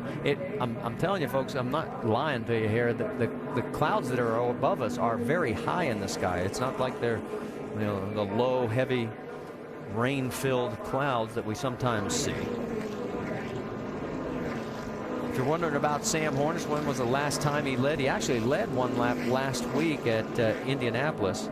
It's the 4th race he's actually led in 2010, but he has just not been able to seal the deal. And just last week before the Brickyard 400, he was talking about his future, saying he did want to stay in NASCAR. Future for this team is up in the air. They do not have a sponsor for the 77 as of now. And speaking of the 77, Dr. Jerry Punch is with his crew chief, Travis Geisler.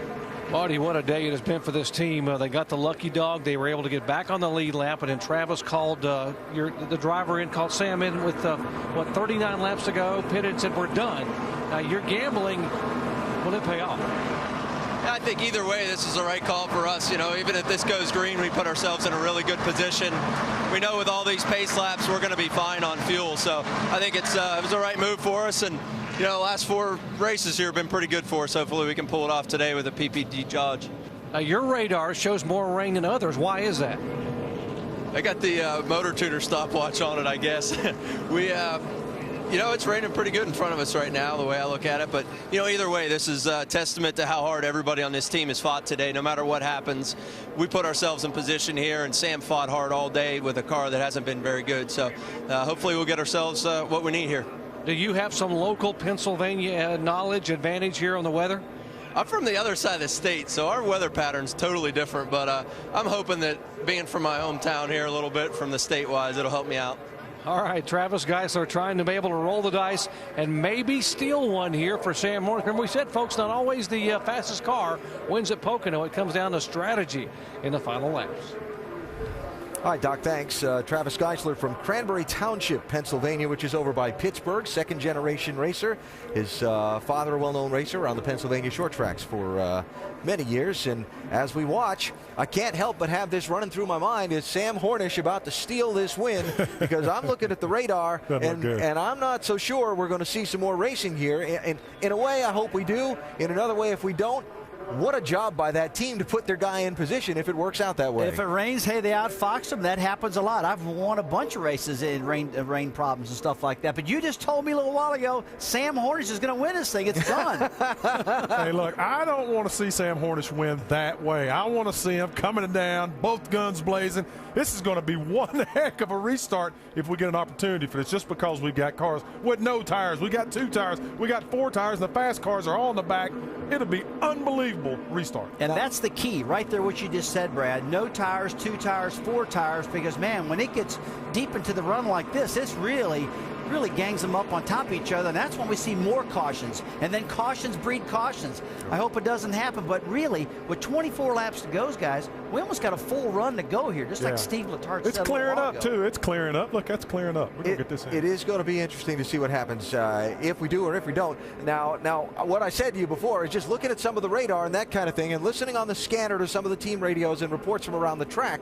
I said, I looked at you and kind of had that, Sam Hornish is going to win this race. And he's going to win this race if it doesn't go back green. Oh, it's going green. I can see it. It's lighting it up. It's getting lighter. Don't be backtracking on me now. I'm not listening. backtracking. All right, I won't pull a Brad on you. I'll stand on my guns. Andy, bail me out here. What do you think's going to happen here? Well, I don't know. I thought it was going to go green, but, you know, it looks like it is raining a little bit everywhere. And Man, it sure does make Travis Geisler look a whole lot smarter, doesn't it? Well, it is not uncommon for Team Penske. I know over at the Indianapolis Motor Speedway for the 500, they would literally have a helicopter up, and they would be tracking the storm visually from their own helicopter. And I'm sure it's been done over on the NASCAR side of the equation as well. And what better source than literally right there in it? So as they continue to rack up the pace laps and we come back topside, we've just about worn out every possible situation. But the one thing I want to ask you, put yourself in Sam Hornish's position. I know you've been there. And then take me down to, let's say, Jeff Gordon, who was the leader but now finds himself literally outside the top 10. Yeah, been there too, unfortunately. But yeah, Sam Horn, he's praying for rain. That's his only chance really to win this race. And that's not taken away from his ability. It's just they don't have the car today. But they have manufactured a way to possibly steal a race here. And you take these races as hard as they are to come by any way that you can get them. Jeff Gordon, on the other hand, he's seen this year 4 or 5 times that they've had the best race car and just have not been able to put it into victory lane yet. Well, here at Pocono, Jeff Gordon, we mentioned it earlier, he was the last one to win one of the 5 rain-shortened races as they ran just past halfway.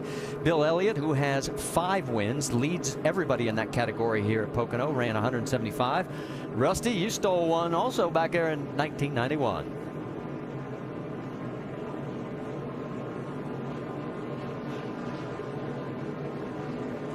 Lost us.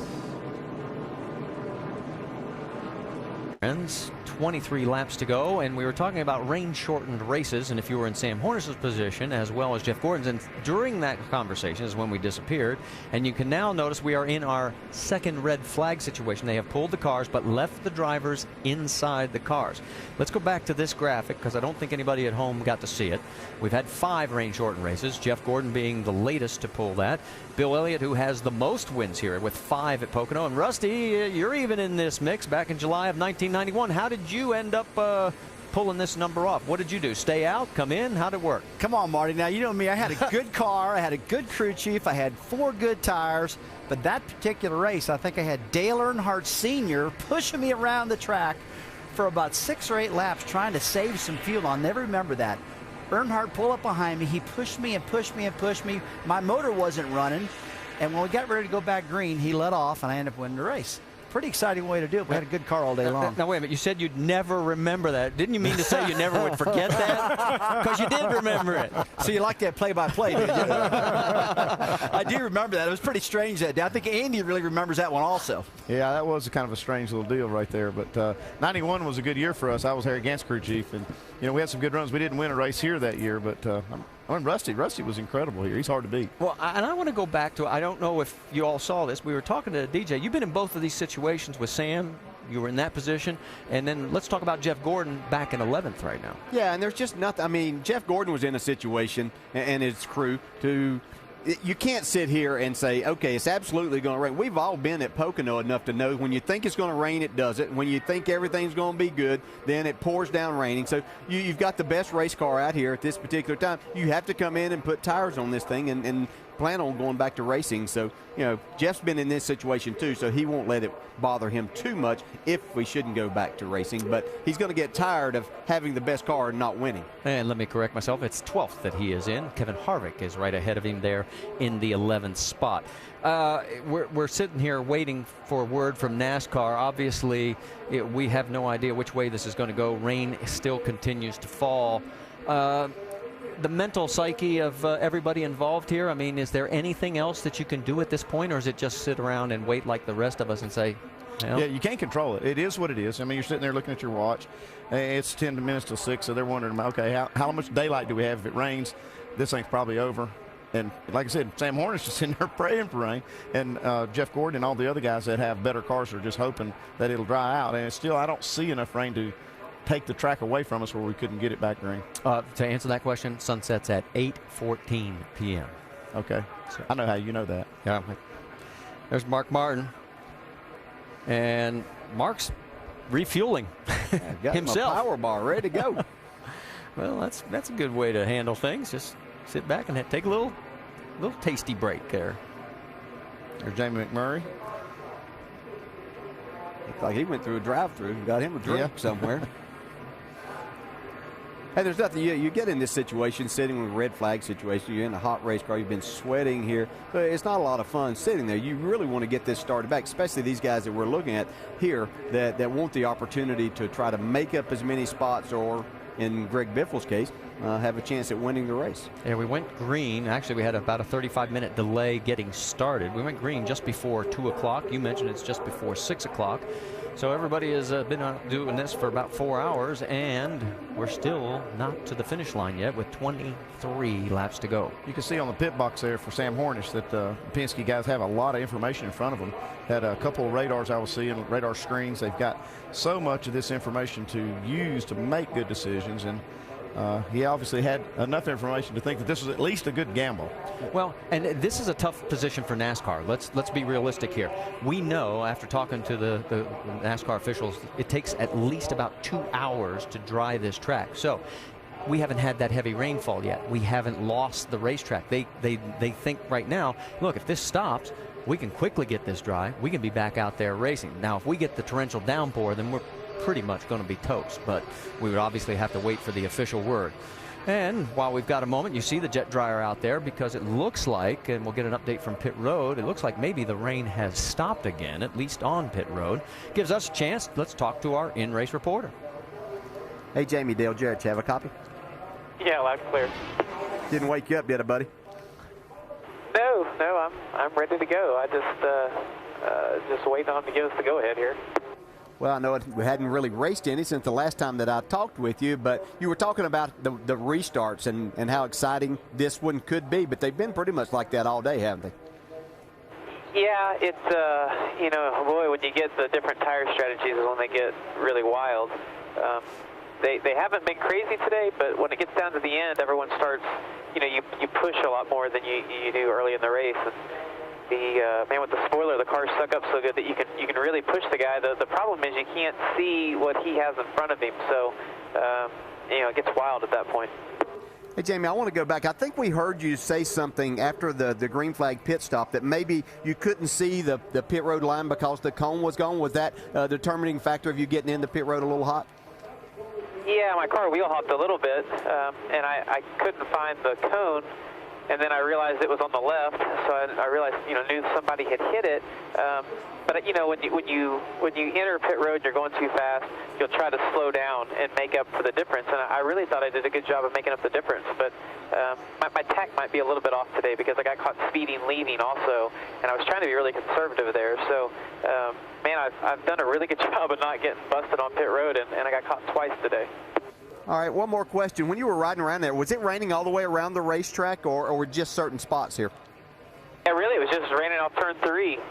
But once the windshield got wet, it was hard to tell, and it wasn't drying, so I knew there was a little bit of, you know, it was still sprinkling a little bit.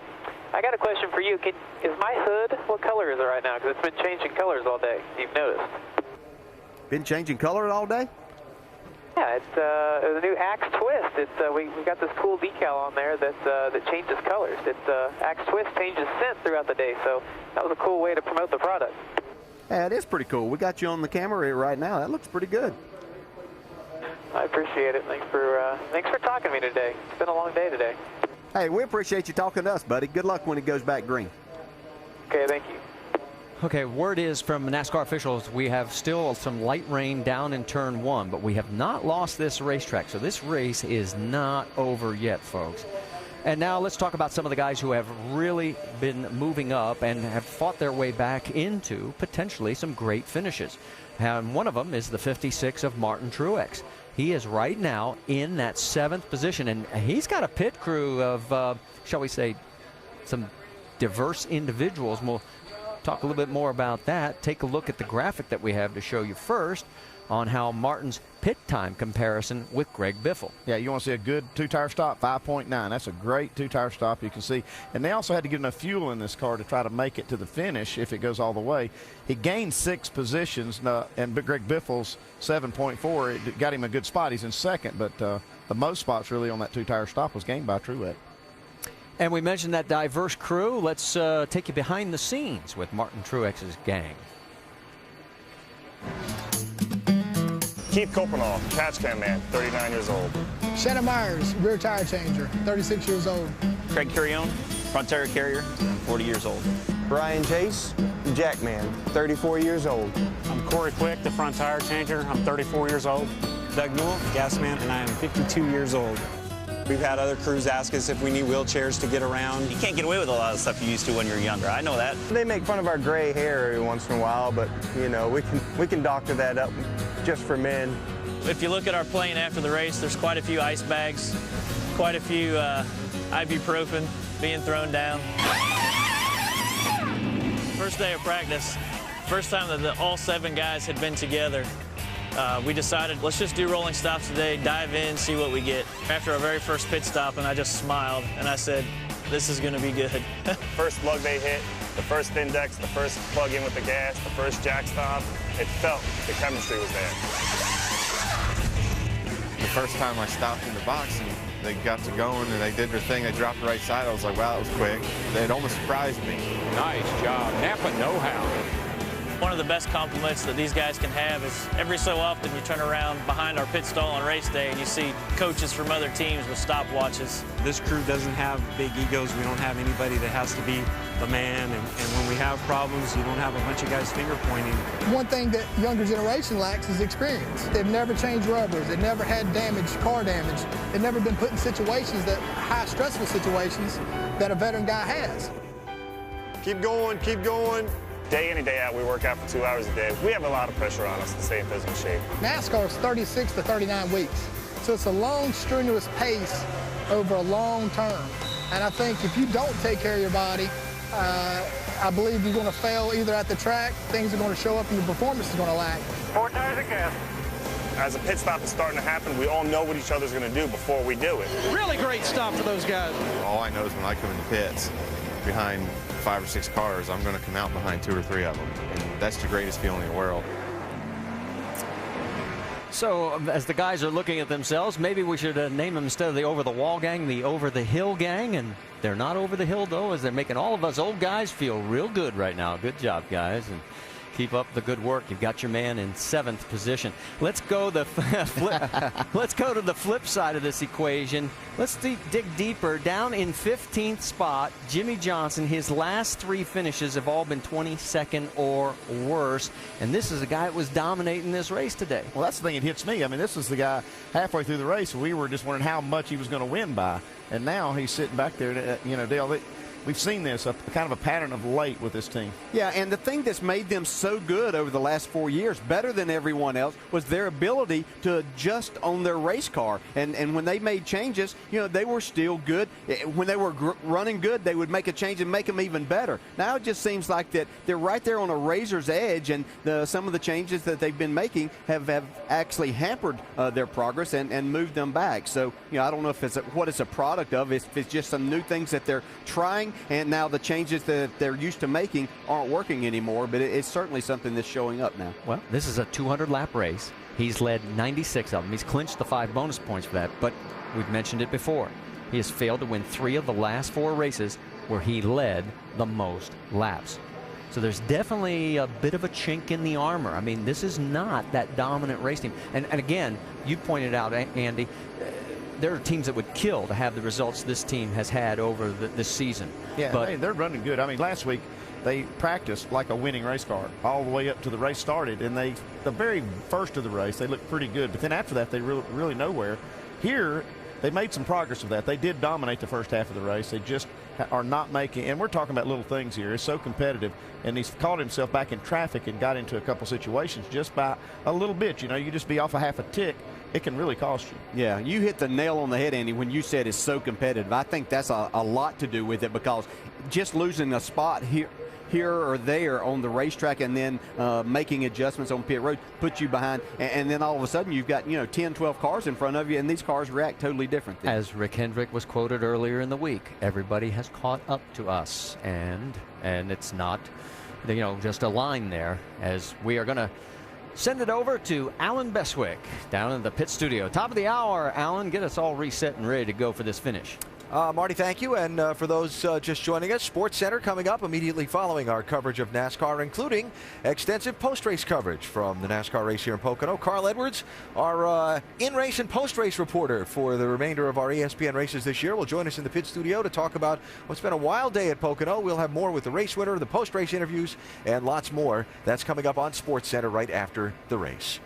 And inside the pit studio with Rusty Wallace and Brad Daugherty, a race that has been at times stretched out with Jimmy Johnson dominating, as you heard the guys in the booth just talking about. At times wild, a race that's had some frightening moments, and a race right now that nobody can be certain how it's going to turn out. Yeah, we don't know what's going to happen at all. I mean, it's stopped raining right now, but I hear it's sprinkling again, so who knows what's going to happen. But one thing I've watched all day long, which I've been pretty impressed with, is the comeback of Hendrick Motorsports. The 48 car was dominant early. He's been fast all day long. Jeff Gordon looks like he's back. I mean, that car has been running strong throughout the day. And at times we saw Juan Pablo Montoya looking really, really strong. I guess probably for me, one of the most disappointing things I've seen today, though, is the problem that Jamie McMurray had. But now he's kind of got his laps back. But boy, it looked rugged for a while. Yeah, for the longest point, Denny Hamlin, the guy who we all picked to dominate today, he kind of checked out. And I thought it was over with. I thought Denny was going to cruise throughout the rest of the day. Had a little incident where he and Tony Stewart got together, and he has not been able to rebound from that. And that's surprising because he is so good, as we all know, at this racetrack. All right, well, if you have been out and about on a Sunday afternoon and joined us in recent times, why don't we take a look back at what's happened so far in a very eventful afternoon at Pocono to this point. This track is big, and it's going to take a couple minutes to run the jet dryers around there. We're going to go racing, it looks like, so you got to get prepared, get ready to go. The 21st race of the NASCAR Sprint Cup Series is green. Let's go 3 wide. Harvick's the meat in this sandwich. Look out. McMurray almost slides to the wall. Your race leader is Jimmy Johnson. But here comes Jeff. This is getting good right now. Seven still in line, peeking on you. Trying to get outside. You know, outside. Clear, clear. Oh, look out. Trouble. Kurt's into the wall. Like a little bump drafting going on right there. Oh, man. Further back, Elliot Sadler. And look at the engine is out of this thing. I'm okay. I'm a little sore. Definitely the hardest hit I've ever had in a race car. Just a tough day. From that point, a round of pit strategy has shuffled the field. Sam Hornish Jr.'s team coming back from being laps down to the head of this field. Played some strategy to get out in front. Then it started raining. They parked the field on pit road, but now we're going racing. I can't stand it. It's going to be great. They're sending the jet dryers. This is going to be great. And the safety equipment back to their stations. The pace cars return to the front of the field, and we're about to see these cars rolled back out onto the Pocono Raceway for the concluding 23 laps. Couple of points here. Jeff Gordon, who was in command of the race when this round of pit strategy happened, is sitting back in the 11th spot for this restart. Tony Stewart, the first guy with 4 tires on the pit stop, is sitting in the 10th spot for the restart. And Gordon, through the number of laps the field ran behind the pace car while they were kind of trying to wait out the rain, has lost some time to get back to the front of the field. Yes, he has. He's lost 7 laps from when the caution flag came up before. 30 laps is when all this stuff happened. 30 to go. Now it's 23 laps to go. But there's a lot of fire in his belly, I can tell you that right now. And I expect 4 wide down into turn 1 and maybe 5 wide off of turn 2. Yeah, because of the double file restart and because of what we're anticipating happening on this start, that could all go away and give Jeff Gordon an opportunity to advance himself and put himself back in position to dominate again. So the field going to gather up behind the pace car. When they come back to the start-finish line, they'll get the signal that in 1 more lap we'll go racing. That'll be with 22 to go, and they'll get the green flag with 21 laps to go in this race. Wow. Sam Hornish Jr. is the leader. He's chosen the outside lane for the restart. He did not pit on this most recent caution. He has older tires than the other drivers he's going to be running against. Greg Biffle in that 3M car, the 16 machine. He was the first off pit road with right side tires only. And you got to go a ways back to find Jeff Gordon in the 11th spot as the former dominant driver in this race. Now, some guys up front we haven't seen up front all day, like, Joey Logano, for example, and that guy, David Reagan in the 6th, Mike. Yeah, and I'm with his crew chief, Donnie Wingo, and you guys elected to take fuel only. That said, what do you expect on this restart? Old tires, you got some new tires behind you, 2 tires in front of you. Yeah, we stopped the caution before. We only got 2 laps on the right side. You know, it was our best shot to get up front here at the end and you never know what's going to happen at the end of one of these races. So with only about 20 laps to go, we'll just see what we got. What do you expect on this restart? I mean, it's going to be wild. If we can just maintain our own here and kind of get spread out a little bit, I think we'll be fine. I think he's right, Alan, and I think we're all excited to see what's going to happen. So to just wind that quote back from Donnie Wingo just a second ago, you never know what's going to happen at the end of these races. They will be dramatic. They will be exciting. At times, they've been a little frightening.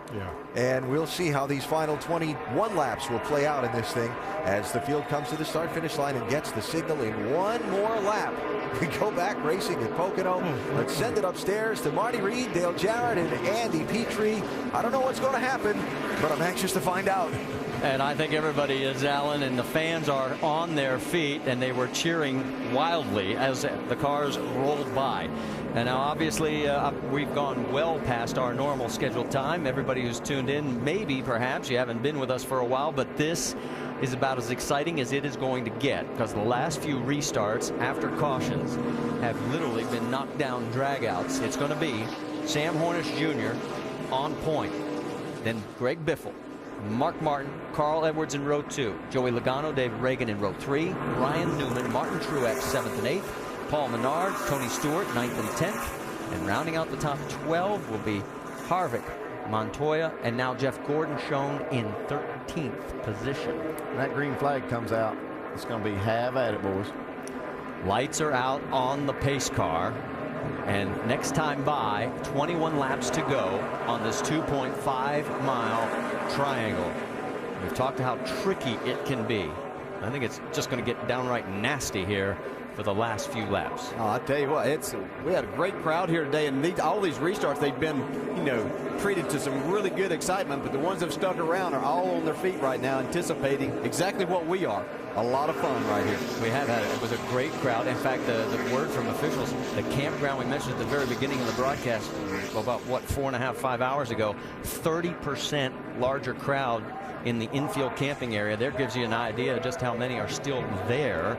And as they come through turn number 3, you can hear the crowd in the background as the pace car will get ready to pull down onto pit road. Sam Hornish in the 77. He's got the older tires. He stayed out. Greg Biffle has 2 tires. There are cars further back with 4. We're going to find out. Green flag flies, and we're racing again at Pocono. Hang on. Contact. Well, we didn't talk much about Mark Martin, but don't count him out in this mix.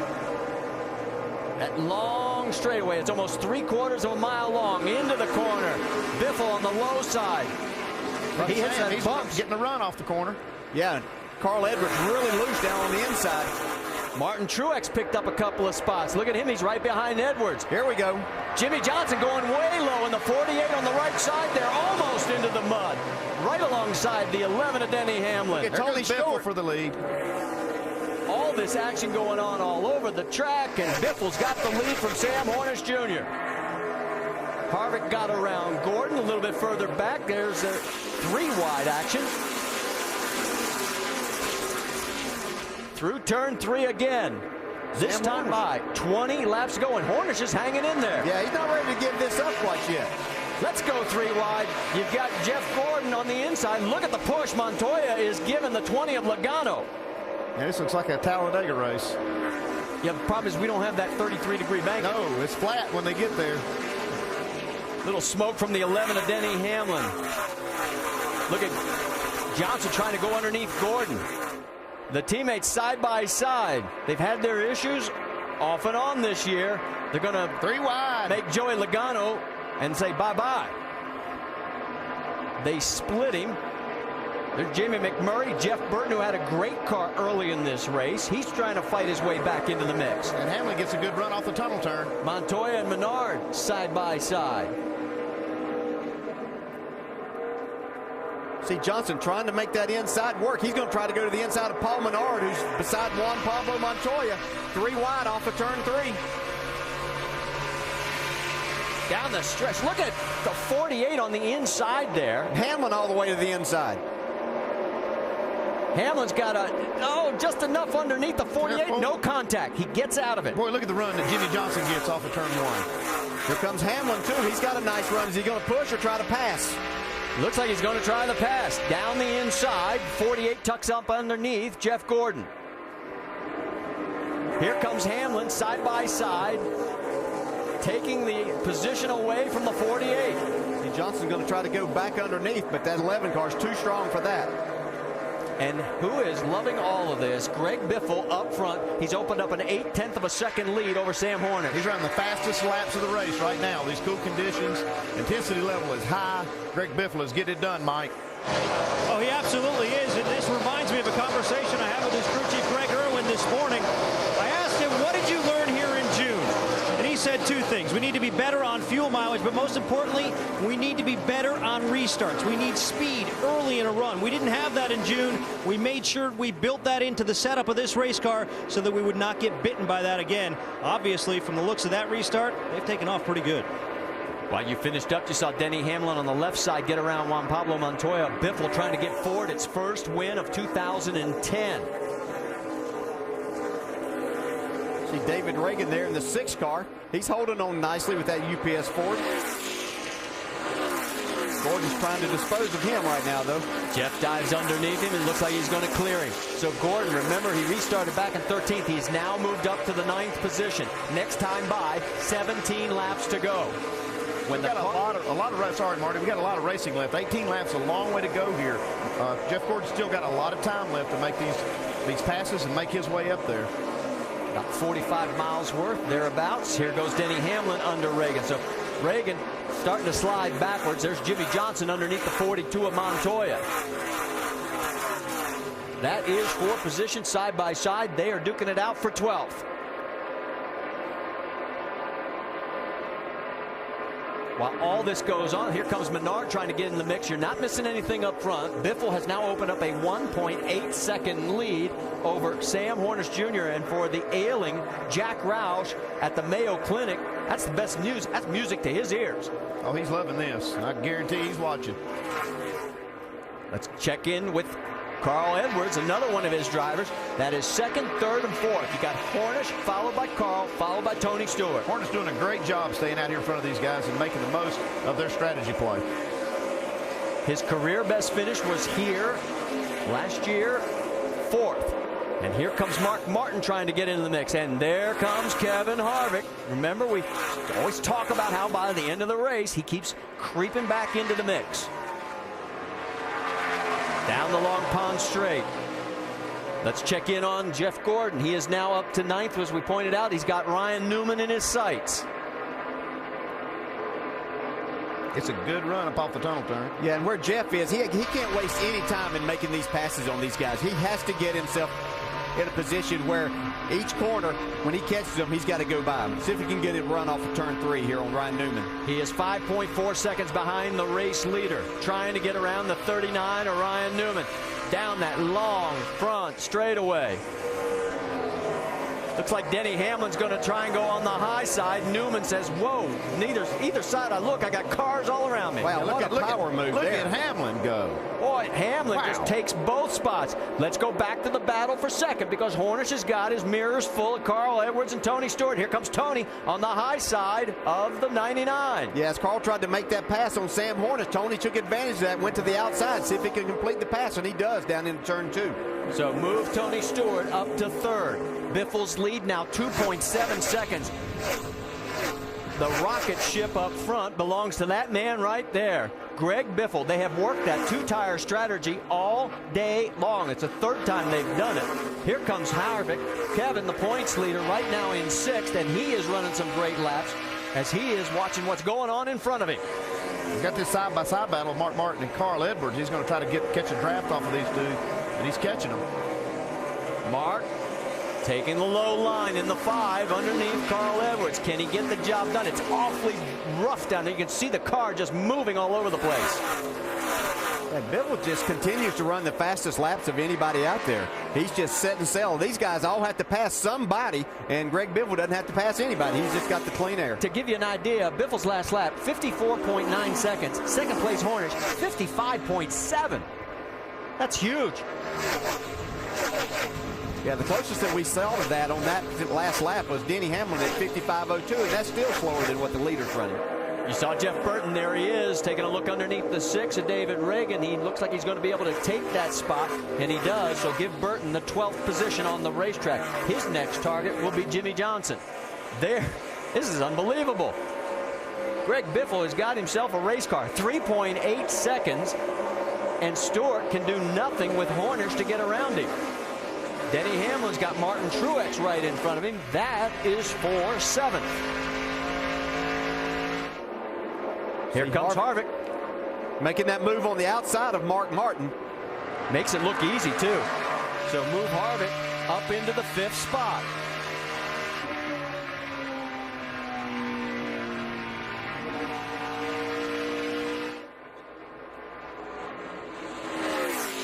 Boy, look at that performance right now. 3.8 seconds. A great run for Sam Hornish. Remember, his tires are much older than everybody behind him. Whoa, look out, Greg. That's a little close to the wall.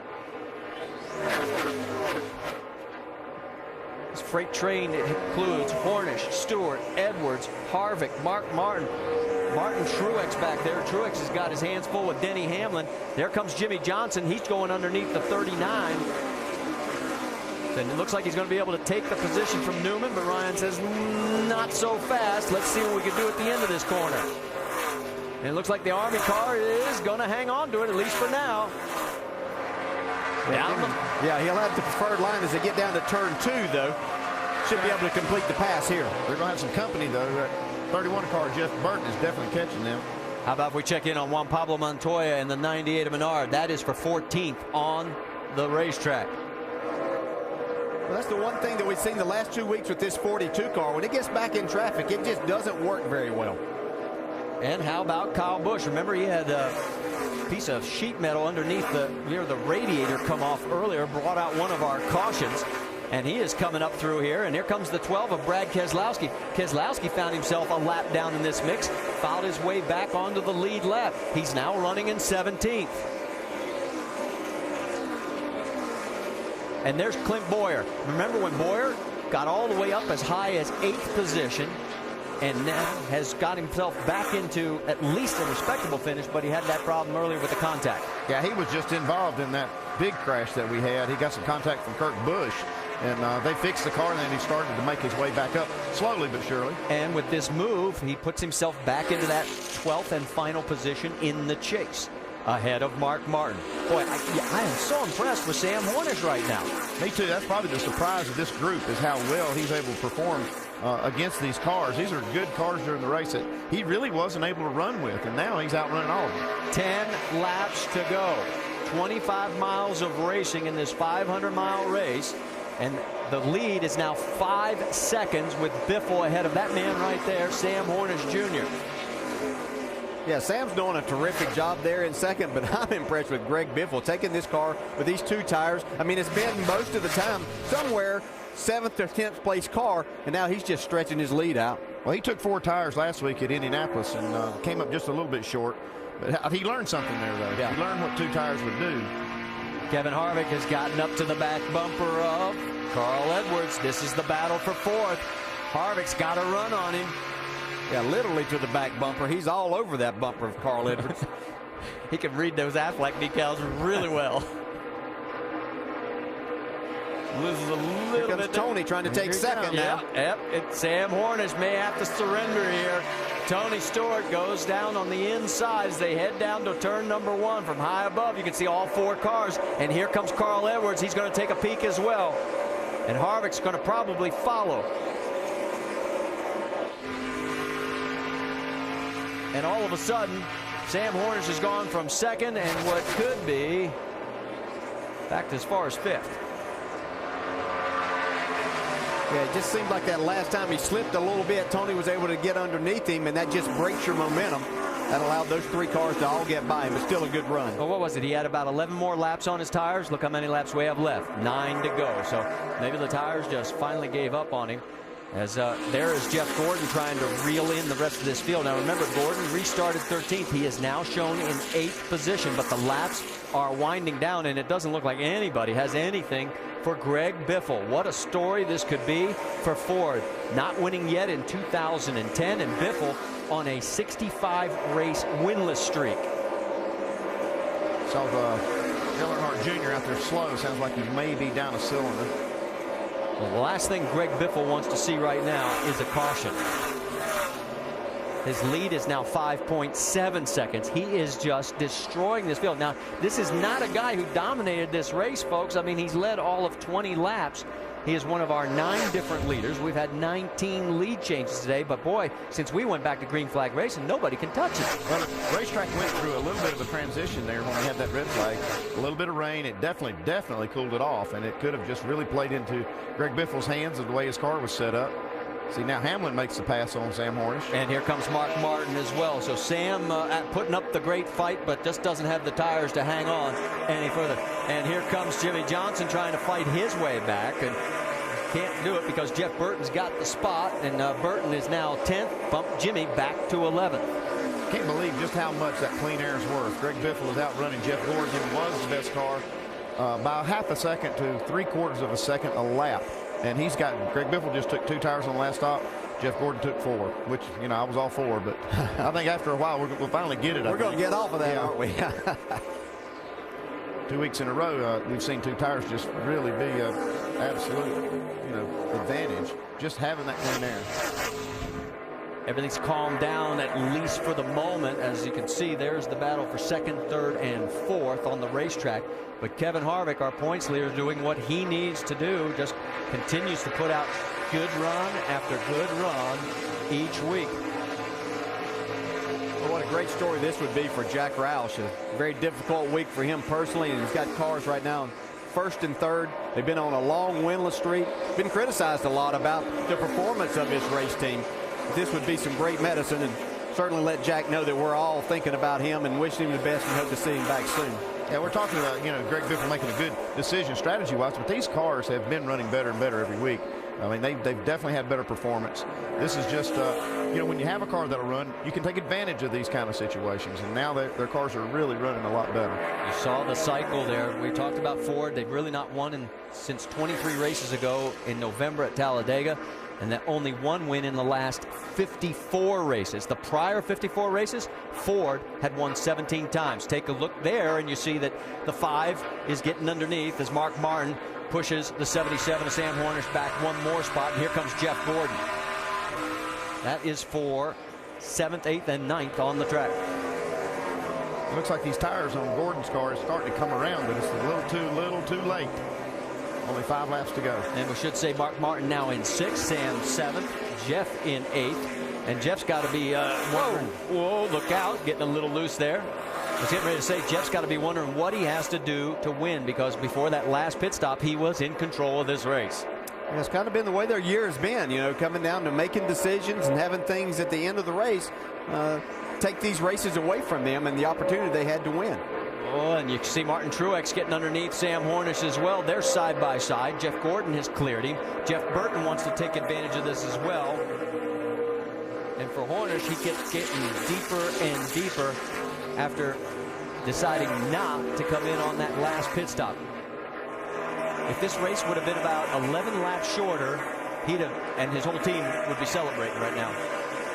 Unfortunately, he's got 4 more laps to go, and he's going in the wrong direction. That or a harder rain shower would have got him, but obviously his tires are going away now. To see Jeff Burton trying to take the spot away from Martin Truex now.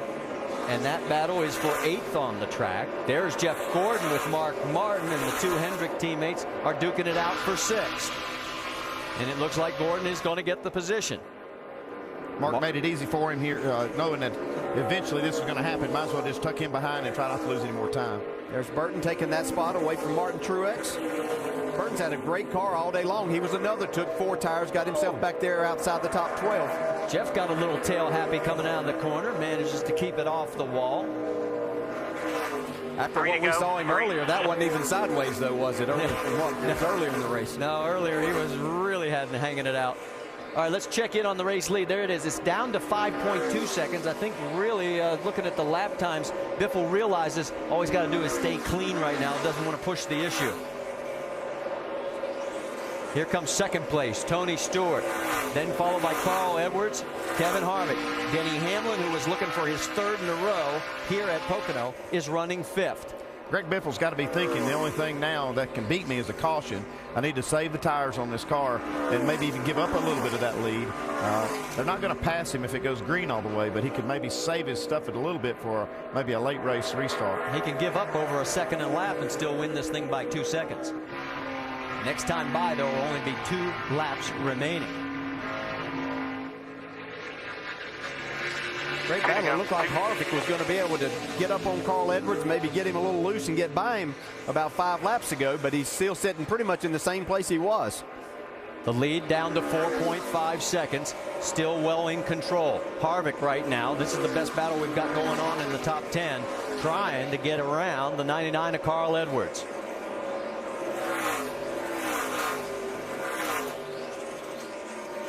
Tony Stewart has opened up a sizable margin now, a good cushion for second. And Carl came off that corner better as they head into the tunnel turn. Harvick again tries to close. Across the short chute, heading for 3. And that looks like a place that he may be a little bit better than Carl Edwards on the exit of turn 2 and a couple of these exits, but Carl seems to be better down in turn 1. One more time, buddy. You heard the call. White flag, one more time, nice and smooth. Hey, do any of you guys remember how Greg Biffle was so upset with the way his car was handling earlier in the race? Oh, yeah. Hollered on the radio. Him and Greg Irwin not really agreeing on it. And look at them now. Got to hand it to both of them. They've done a great job today. Oh, hang on to her, Greg. It's been 65 races back at Dover. You saw right there of 08 that Greg Biffle has been to victory lane. 1.5 seconds back, nice and smooth, man. 4 seconds back by our clock right here. Just one more time around turn number 3. It was for Jack, guys. You heard it. Yeah, I hope Jack's watching. Jack's got to be watching, and this is the best medicine he could have had, guys. Greg Biffle is going to bring it home and give Jack Roush his 4th win here at Pocono as he crosses the line and wins for the first time in 65 races. Tony Stewart second. Edwards, Harvick, Denny Hamlin. There's your top 5 on back through the field. Gordon, Martin, Burton, Truex Jr. Is there going to be a close battle there? Hornish hangs on for 11th. Newman, Menard, Reagan. And here comes the 18. They're duking it out right to the stripe. Every position counts. All the points count. You can see McMurray edges Kyle Busch. Awesome job, Greg Biffle. Way to go, Greg Irwin. 3M guys.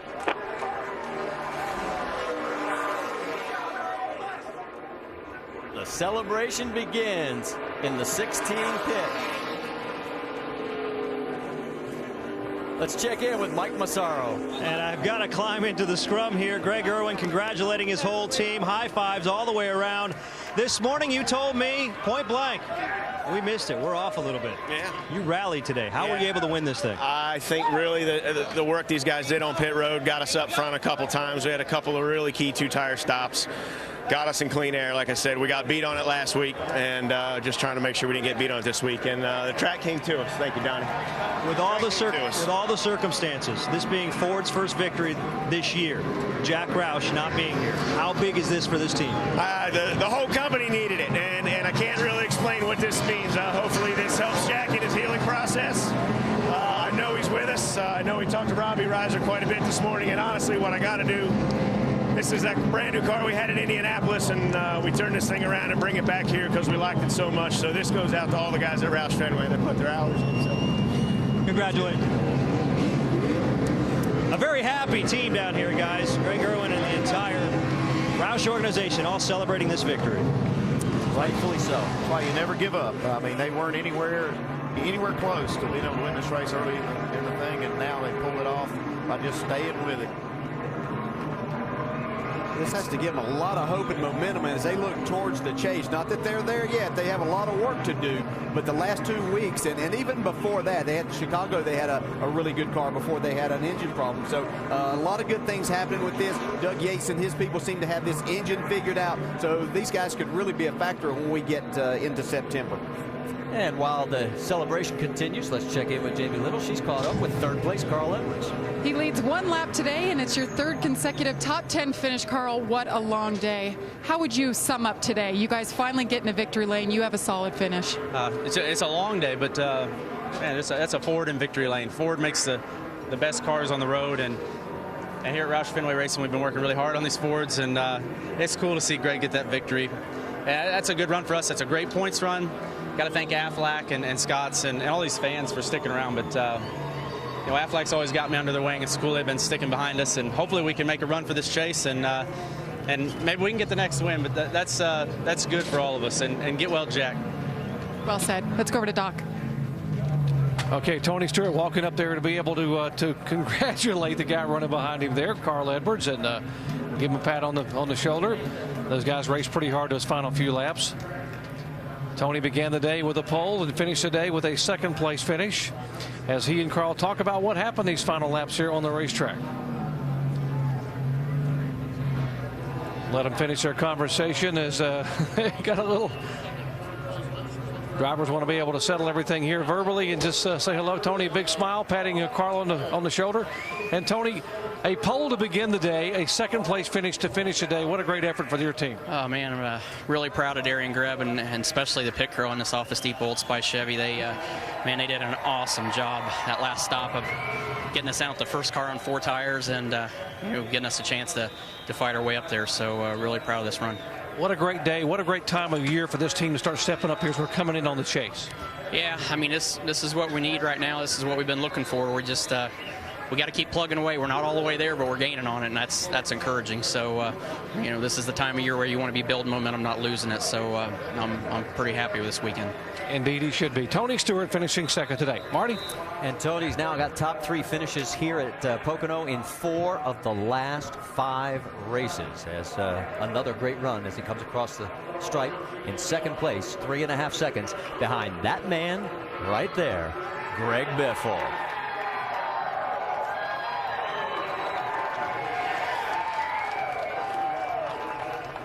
Mike, let's send it your way. Lots of happy people down here in victory lane.